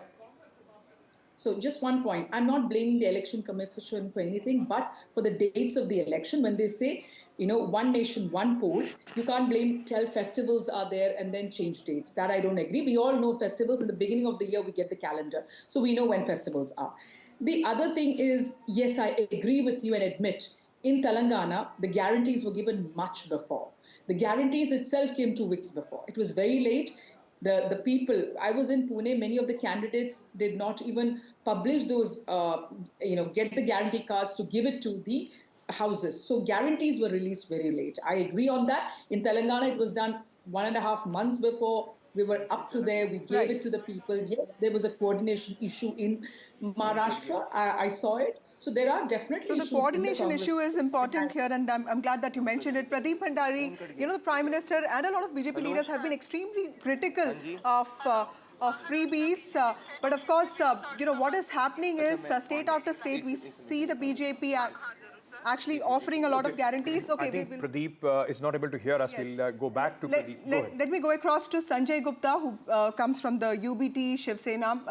Sanjay Gupta sir, आपको लगता है कि जिस तरह उद्धव ठाकरे ने एक बहुत ही ज़्यादा पर्सनल अटैक सेंट्रिक कैंपेन जो चलाया था, इतनी बार जो एकनाथ शिंदे को गद्दार बोला उन्होंने, आपको लगता है कि that actually made an impact and that actually led to a lot of anger amongst people कि at the end of the day Eknath Shinde भी तो एक कॉमन पर्सन थे, कॉमन शिव सैनिक थे, वहाँ से वो एक चीफ मिनिस्टर के पद पे आए थे.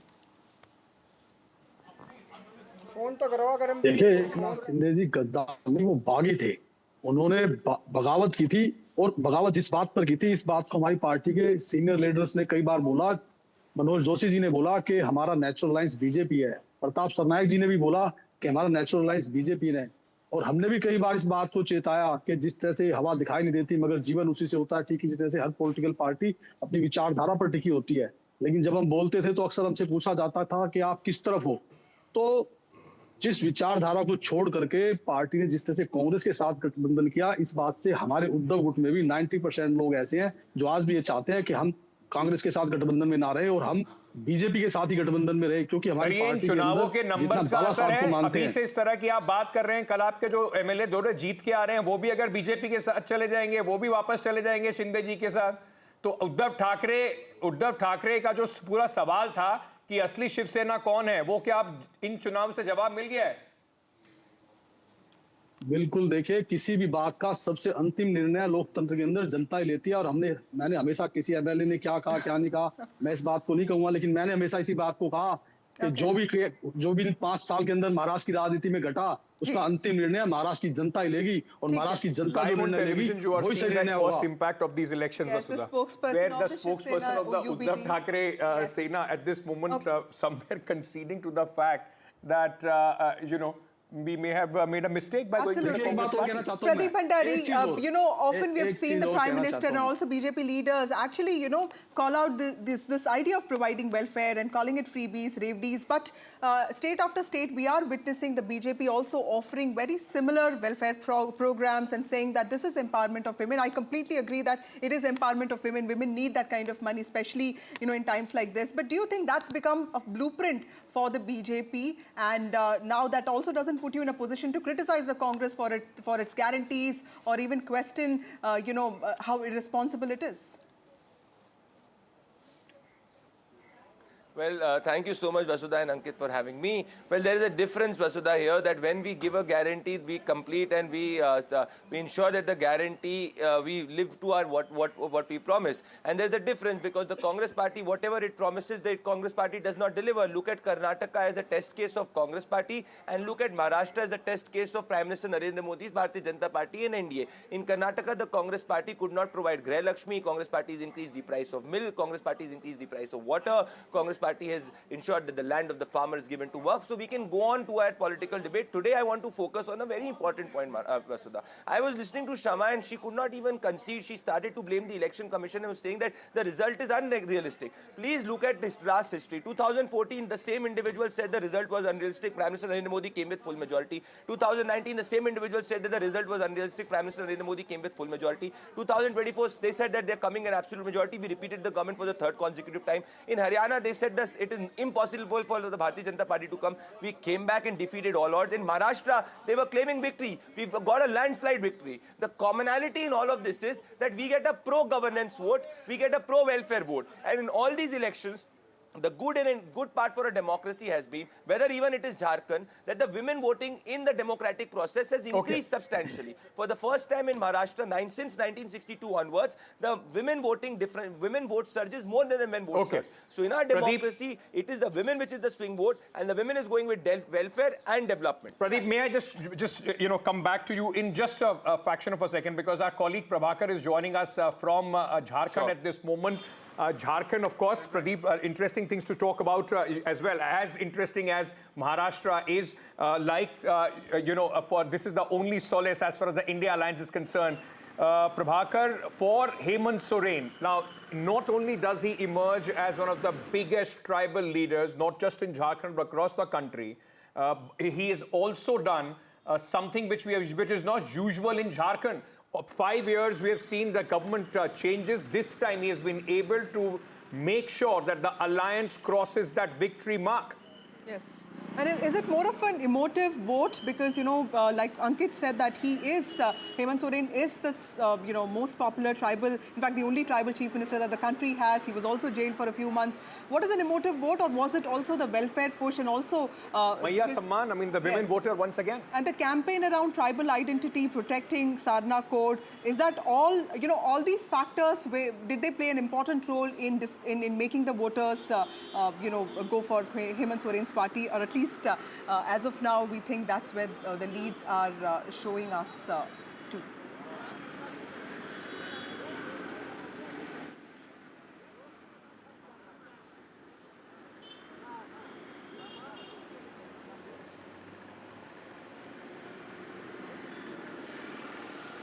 Those are the visuals there of... Hemant Soren has certainly made a history. I mean,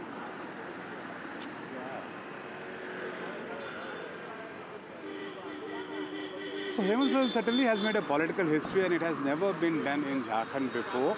Here is a chief minister who served for 5 years, and then he made a comeback, which was never seen in Jharkhand before that. We are right now at the chief minister residence, though it wears a deserted look as of now, but we are told that as time passes, you'll see laddus and crackers, all laddus being distributed here and crackers being busted here.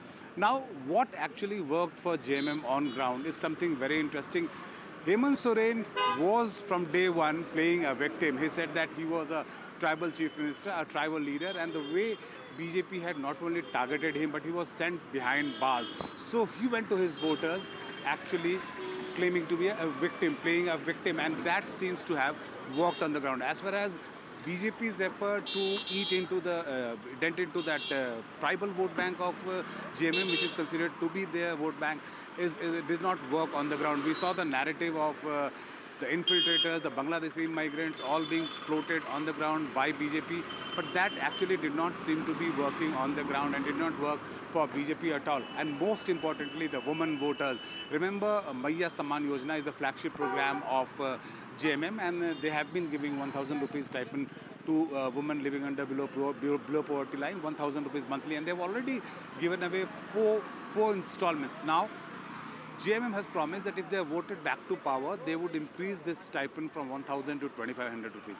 What we saw on ground was women voters lining up, and we saw it in data also released by the Election Commission that almost 80% of the constituencies, actually, the women voters outnumbered men. So is it because of the women voters who stood in the line and voted for JMM? So we'll have to actually dig deep into this data, but as of now, JMM seems to be all smiling. Yeah. Thank you for joining us at this moment. But Neerja ji, let me ask you this.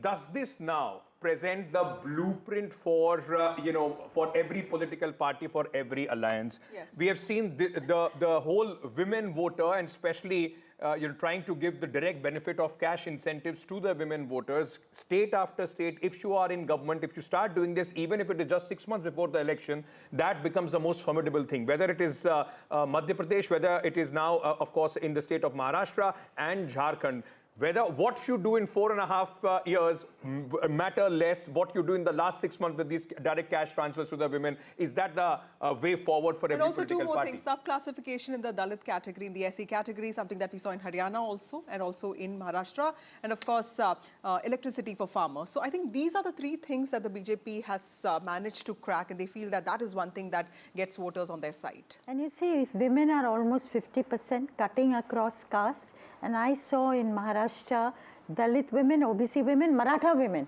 being excited by this, what money they had got in their hand. Yes, the answer to your question is yes, this may well become the blueprint.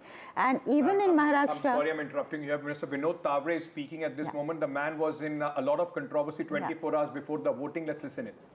Eknath Shinde ji, Devendra ji Fadnavis, Ajit Dada Pawar, आणि Ramdas आठवलेंचे RPI या सगळ्यांनी जे एकत्रित या राज्यात काम केलं, आणि माझं तर स्पष्ट मत आहे की अप्रत्यक्ष लाभाचं राजकारण आणि प्रत्यक्ष लाभाचं राजकारण, इन्फ्रास्ट्रक्चर डेव्हलपमेंट, रस्ते, पाणी, वीज, वंदे भारत, मेट्रो, म्हणजे अप्रत्यक्ष लाभाचं राजकारण, आणि प्रत्यक्ष लाभाचं राजकारण म्हणजे लाडकी बहीण, शेतकरी सन्मान निधी, शून्य बिल, या दोन्हीचा बॅलन्स एकनाथजी शिंदे, देवेंद्रजी फडणवीस आणि अजितजी दादा या तिघांनी केल्यामुळे जनतेला यांच्यावर विश्वास बसला. दुसरं मला असं वाटतं की भाजप शिवसेनेची जी नैसर्गिक युती होती ती शरद पवार साहेबांनी, उद्धवजींनी 19ला तोडली. त्याचा एक वेगळा राग विशेषतः माननीय बाळासाहेबांच्या मतदारांच्या मनात होता.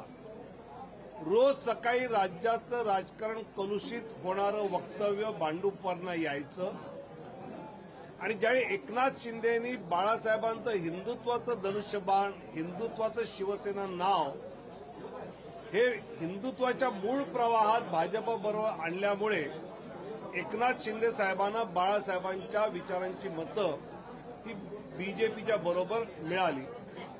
मला असं वाटतं की महाराष्ट्रातला हा विजय बिहारमध्ये पोटनिवडणुकीत 4 पैकी 4 जागा एनडीए पुढे,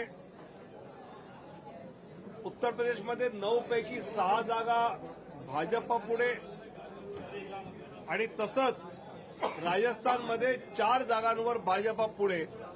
त्यामुळे देशातल्या या सगळ्या निवडणुकांमधलं चित्र हे सांगतंय. Uttar Pradesh and Bihar, BJP is leading not just in Maharashtra but also in the bypolls of the other state elections as well. जनतेने आपला विश्वास दाखवलेला आहे आणि महाराष्ट्रातला विश्वास अभूतपूर्व आहे.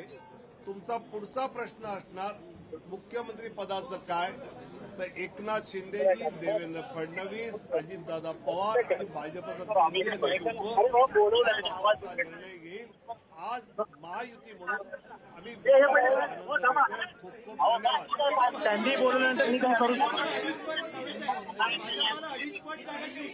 महाराष्ट्र में मतदाताओं ने जो भाजपा महायुति को Sanjay Pugalia, who's the CEO and editor-in-chief of NDTV, has his analysis on what went right with respect to the Maharashtra elections and how did the narratives pan out. Let's listen in to what he said. सोबत आहे विनोद भी अपने साथ. Informal चर्चा भी कर रहे हैं इस पूरे इलेक्शन के बारे में. हर कोई अपनी अपनी राय दे रहा था, हर कोई अपने अपने प्रेडिक्शंस बता रहा था, पर शायद ही आज के जो आंकड़े आए हैं वहां तक कोई भी प्रेडिक्शंस पहुंच पाया. बिल्कुल सही है. ये चुनाव का जो रिजल्ट है वो वास्तव में कई कारणों से ऐतिहासिक है. बीजेपी की जो डोमिनेंट पार्टी बनने की एक मुराद थी वो कई सालों के बाद इस चैलेंजिंग चुनाव में पूरी हो गई है. मराठा वोट और गैर मराठा वोट को एक साथ लाने का असंभव काम भी उन्होंने करके दिखाया है. उनका स्ट्राइक रेट करीब करीब 85-90% का है सीटों के मामले में और वोट शेयर करीब करीब जाएगा 50%. ये ऐतिहासिक है. आप ये सोचें कि शतरंज की जितनी चाल इन्होंने खेली और जब खेली पिछले 2 साल में या 5 साल में महाराष्ट्र की राजनीति को कैसे डोमिनेट करना है या कैसे जीत के लाना है, उसमें उनकी हर चाल, हर स्ट्रेटजी और हर टैक्टिक्स कामयाब हुई है. शिंदे को तोड़ करके लाना, अजित पवार को साथ में लाना, शिंदे को प्राइमेसी देना और उसके बाद ऐसे मुद्दे गढ़ना जिसमें एक तरफ विकास और दूसरी तरफ उससे भी बड़ा महिला वोट बैंक, ये जो था उन्होंने इनके लिए कमाल किया है. इस तरह की विजय की तो बीजेपी को खुद को भी उम्मीद नहीं थी, ये बात मैं आपको बता सकता हूं. तो इस चुनाव का जो सबसे बड़ा आउटकम है वो ये है कि लोकसभा चुनाव महाराष्ट्र के मामले में एक एबरेशन था. वो आप पाएंगे कि इस बार सभी वर्गों के, हम लोग कह रहे थे कि पिछड़े वोट मिलेंगे क्या, दलित वोट मिलेंगे क्या, हिंदू दलित वोट संविधान के नाम पर चले गए थे उसका क्या होगा, वो सब वापस आते हुए दिखलाई पड़ रहे हैं. ये चुनाव स्ट्रेटजी और टैक्टिक्स के लिए इस पूरे बीजेपी, मोदी, शाह, संघ, देवेंद्र फडणवीस, शिंदे, इन लोगों के काम करने के तरीके का पीएचडी का विषय होना चाहिए विपक्ष के लोगों को जो आज धूल चाट रहे हैं. संजय सर, एक सवाल यह है कि जिस तरह से बीजेपी को इस चुनाव में जीत की ज़रूरत थी, मगर इस जीत की वजह से कुछ सवाल भी खड़े हुए हैं. स्पेशली उनके जो दोस्त हैं शिंदे, उन्होंने अच्छी नंबर्स लाए और साथ में अजित पवार. बीजेपी इस तरह से उभर के आई है कि इस दोनों दोस्तों में से एक दोस्त काफ़ी है उनको सरकार स्थापित करने के लिए, दूसरे दोस्त की उतनी ज़रूरत नहीं है. कुछ सवाल खड़े किए, ये जब मैं बोलता हूँ तो इन 2 दोस्तों का इसके बाद क्या हो सकता है? देखिए, बीजेपी जब बहुत बढ़िया से जीत के आती है तब भी वो गठबंधन का धर्म निभाने में जितनी ज़रूरत है वो सारा काम करती है. आप पाएंगे कि इन तीनों लोगों को वो लोग अच्छे से रखेंगे, गुड ह्यूमर में रखेंगे. मैं मानता हूं कि ज़रूरत नहीं है, इसीलिए दरअसल ये शिंदे को और अजित पवार को सोचना होगा कि बीजेपी के साथ बने रहने के लिए, विश्वास का संबंध बना के रखने के लिए वो क्या करें. बात बिल्कुल सही है कि अब शिंदे की उस तरह की ज़रूरत नहीं है, लेकिन बीजेपी आप मान के चलिए लॉन्ग टर्म पॉलिटिक्स करती है. उनका हमेशा था ना, आप सुनते थे ये महाराष्ट्र में सीनियर पार्टनर जूनियर पार्टनर कौन है, अब वो डोमिनेंट सीनियर पार्टनर बन करके आई है। इसीलिए मुझे लगता नहीं है कि एलाइज के साथ उनकी कोई भी प्रकार की वेवलेंथ में कोई मिसमैच होगा, ऐसा मुझे बिल्कुल नहीं लगता है। ये बहुत अच्छा फार्मूला निकालेंगे, अच्छे से पावर शेयर करेंगे, उसमें मुझे कोई दिक्कत नज़र नहीं आती है। ये जरूर है कि घटनाएं होती हैं, इससे हम संकेत पढ़ते हैं, उससे संकेत पढ़ते हैं कौन मुख्यमंत्री बनेगा, लेकिन ये इतनी बड़ी विजय है कि उसमें ये सारे सवाल गौण हैं, कुछ दिनों का सेंसेशन रहता है। मगर अभी जिस तरह से एकनाथ शिंदे जी ने बयान दिया है, उन्होंने कहा है कि कुछ फॉर्मूला तय नहीं है सीएम के बारे में। एक तरह से बड़ा बयान उनका माना जा रहा है, बीजेपी को एक तरह से चैलेंज दिया जा रहा है। मैं ऐसा नहीं देखूंगा, उनका काम है वो पोस्चरिंग करें कि भाई मुझे मुख्यमंत्री बनाइए। अच्छा, ऐसा कर लेते हैं कि आधा आधा कार्यकाल बांट लेते हैं, मैं मुख्यमंत्री था, मेरे चेहरे पर चुनाव लड़ा गया, लाड़की बहना स्कीम को मैंने एक तरीके से पायलट किया, ये बात सही है, लेकिन ये सब बीजेपी की ही स्कीम थी। तो शिंदे का पोस्चर करना, बार्गेन करना बिल्कुल बनता है, वो बिल्कुल करेंगे और उनको करना भी चाहिए, ताकि पावर शेयर जब तक बीजेपी ठीक से नहीं करेगी तब तक अलायंस का धर्म निभेगा नहीं। लेकिन मुझे इसमें यह कहना है कि देखिए, ये ऐतिहासिक विजय बीजेपी के लिए क्यों है। हाईएस्ट एवर सीट्स है उनकी, तीसरी बार 100 के ऊपर का आंकड़ा इन्होंने क्रॉस किया है। 50% के वोट शेयर में अगर 30% का वोट शेयर बीजेपी का है तो ये हिस्टोरिक नंबर है। तो पब्लिक मैंडेट को आप ईमानदारी से डिकोड करेंगे तो सीएम का पहला हक तो बीजेपी का बनता है। उसमें आप कैसे कहोगे कि मैं जूनियर पार्टनर हूं इसलिए आप मुझे बनाइए क्योंकि मैं मुख्यमंत्री था, तो ये बहुत लॉजिकल नहीं है। इसमें मुझे लगता है शिंदे साहब को थोड़ा सा पीछे आना ही पड़ेगा अल्टीमेटली, और वो भी खुशी से आएंगे। मगर बिहार में एक है कि तब की जरूरत, जब शिंदे साहब को मुख्यमंत्री बनाया गया था तब की जरूरत, आज की जरूरत, तब के आंकड़े, आज के आंकड़े, तब की राजकीय परिस्थिति, आपकी आज के, इसमें बहुत सारे। लेकिन आपने जो कहा कि शिवसेना को वो अपने साथ रखेंगे, इसमें मैं ये सवाल पूछना चाहती हूँ कि हिंदुत्व का जब भी मुद्दा आता है तो बीजेपी ये चाहती है कि शायद वो मुद्दा हमारे पास रहे या फिर जो उस मुद्दे के साथ जा रहे वो हमारे साथ रहे। शिवसेना इसी तरह उनके साथ थी, और जैसे ही शिवसेना ने हिंदुत्व का मुद्दे से थोड़ी सी फरकत ले ली तो फिर एकनाथ शिंदे को उन्होंने साथ में ले लिया। मनसे की भी वही है, मनसे ने जैसे ही हिंदुत्व का मुद्दा उठाया वो बीजेपी के साथ जाते दिख रहे थे। तो क्या ये मुद्दा है जो शिवसेना को और बीजेपी को साथ बांधे रखेगा आगे भी? मैं समझता हूं कि आपका एनालिसिस बिल्कुल सही है। ये लोग बिल्कुल साथ बने रहेंगे और उनको मालूम है कि बड़ी अपॉर्चुनिटी है और आगे सीमेंट करने के लिए उनके पास एक जगह और मिल गई है। क्योंकि इसके बाद क्या होता है, महाराष्ट्र एक ऐसा राज्य है जहां महानगर पालिकाएं बड़ी होती हैं, लोकल चुनाव भी बड़े होते हैं, तो सबका अपना अपना स्ट्रेंथ एरिया है, सबको अपने रीजनल कंसोलिडेशन करने पड़ेंगे। तो पावर में बने रहें और ये मोमेंटम मेंटेन कर पाएं, इसके लिए इन एलाइज में मुझे कोई बहुत दिक्कत नहीं आती है। एक ही बड़ी इंटरेस्टिंग बात है इसमें ऑन अ लाइटर वेन कि महाराष्ट्र की राजनीति अभी कैसे भी आप शेप कर लीजिए, पवार तो उसमें रहेगा ही। एक तरह से ये जो मैंडेट आया है, आप सोचते कि क्योंकि बीच में जिस तरह से फडणवीस जी ने बयान किया था कि हाँ मैंने ये पार्टियां तोड़ी है, उनको एक सबक सिखाना ज़रूरी था, इसके लिए मैंने ये किया, उसके विषय में ऐसे कहा जाता था कि लोग इस तरह से बीजेपी को देख रहे हैं कि ये पार्टी तोड़ने वाली पार्टी है। मगर जिस तरह से मैंडेट आया है उससे आपको लगता है कि जनता ने अभी नकार दिया है, बीजेपी को माफ कर दिया? बिल्कुल। पॉलिटिक्स में देखिए ये तोड़ना फोड़ना क्या होता है, it is art of possible and you do everything to gain power, that is why you are in politics. तो मुझे लगता है कि पब्लिक ने बिल्कुल, हम जो कहते थे ना कि तोड़ दिया, सरकार चोरी कर ली, हाईजैक कर लिया, इन सब बातों को नहीं माना गया। और सबसे बुरी बात क्या है, मैं इसके कुछ जो दूसरे पक्ष हैं उसको देखिए, हमने बीजेपी पर चर्चा की और अभी किस प्रकार का अलायंस बनेगा, मुख्यमंत्री कौन बनेगा इसकी चर्चा की। लेकिन इस चुनाव का जो दूसरा सबसे बड़ा सबक है वो है कांग्रेस पार्टी के लिए। चुनाव कैसे हारें ये आप राहुल गांधी से सीखिए। उनकी कमेंट्री आपको क्या याद है, आप बताएं, आपको क्या याद है कि उन्होंने यहाँ की जनता से क्या वादा किया, ये आप सोच करके देखिए। एक मुद्दा जो कि सोशल मीडिया पर ट्रोल का मुद्दा था, तो जब लीडर ऑफ अपोजिशन अपने को ट्रोल बना ले, सिंगल मुद्दा पार्टी बना ले, पूरा मीडिया में उसकी सेंसेशन के कारण डोमिनेट करना चाहे और सोचे कि महाराष्ट्र में वो अच्छा कर लेगा, इससे बड़ा सबक नहीं हो सकता जो महाराष्ट्र ने सिखाया है। और वो ये है कि विदर्भ जो उनका गढ़ होता था, जहां संघ का मुख्यालय है, संघ कभी भी और बीजेपी कभी भी विदर्भ में ये डोमिनेंस नहीं बना पाई थी जो आज उन्होंने बना लिया है।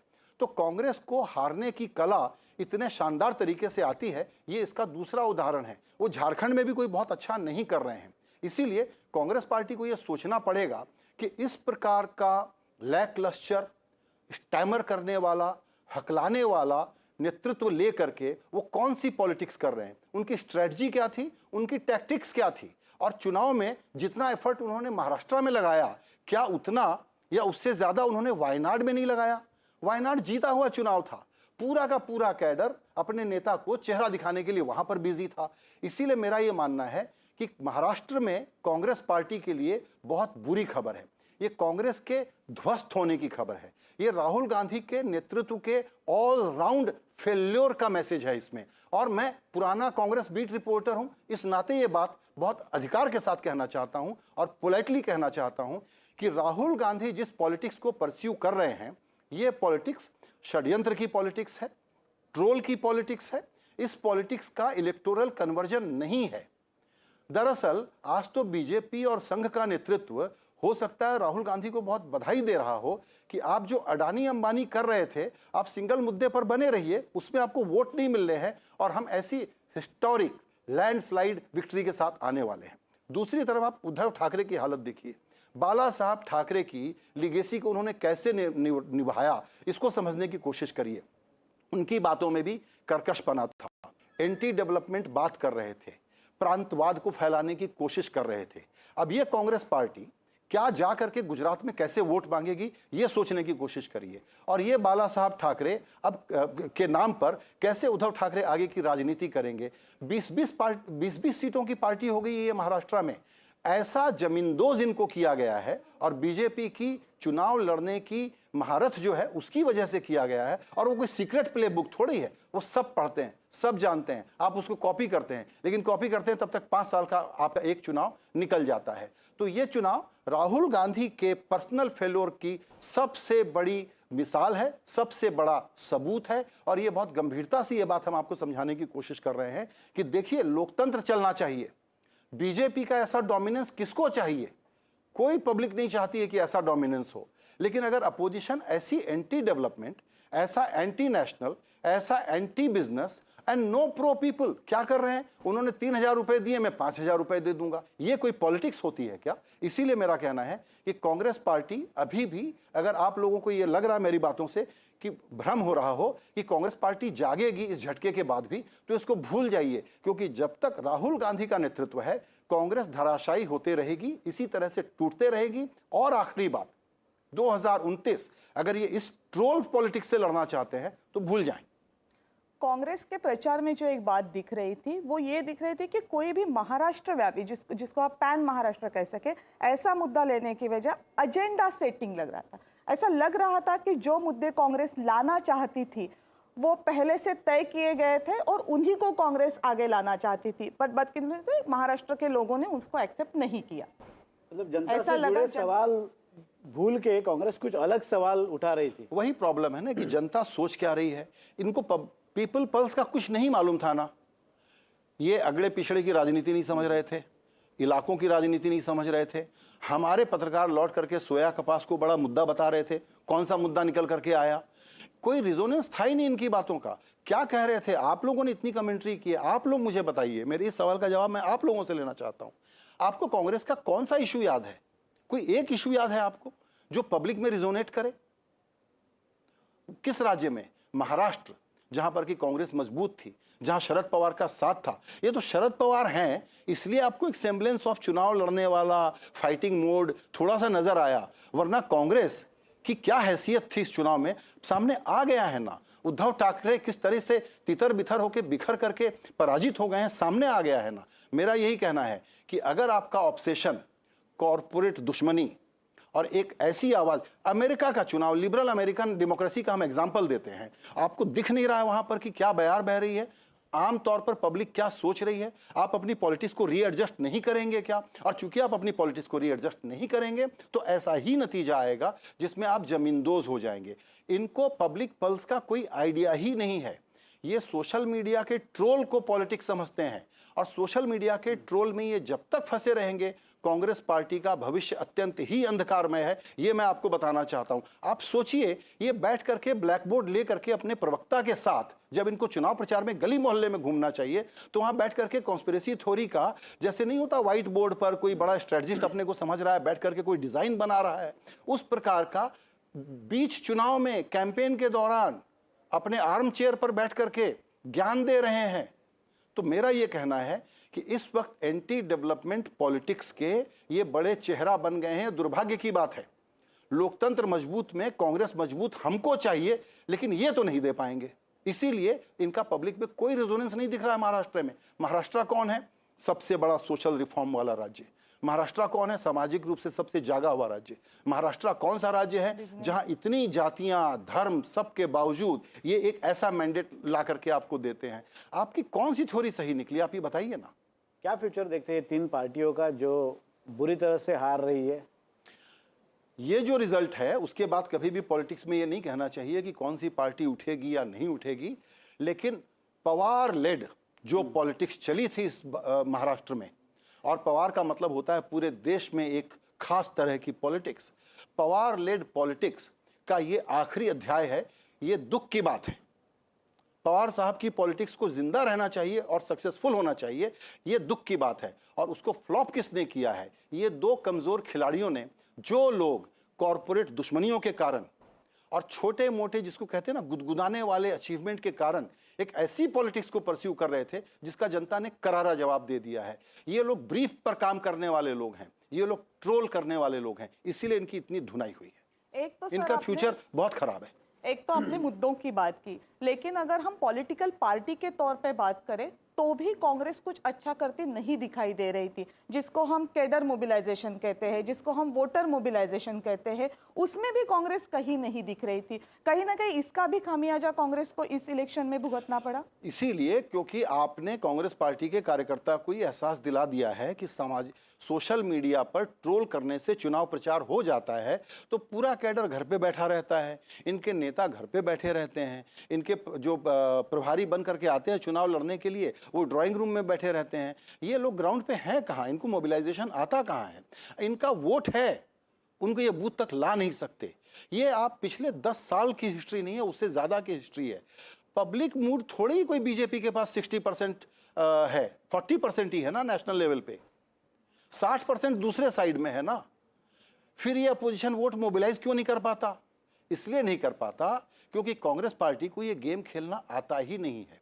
कांग्रेस पार्टी का जिस प्रकार का नेतृत्व है वो कहता है कि हम तो पावर लेने के लिए चुनाव ही नहीं लड़ रहे हैं, तो घर बैठो यार, घर बैठा दिया पब्लिक ने।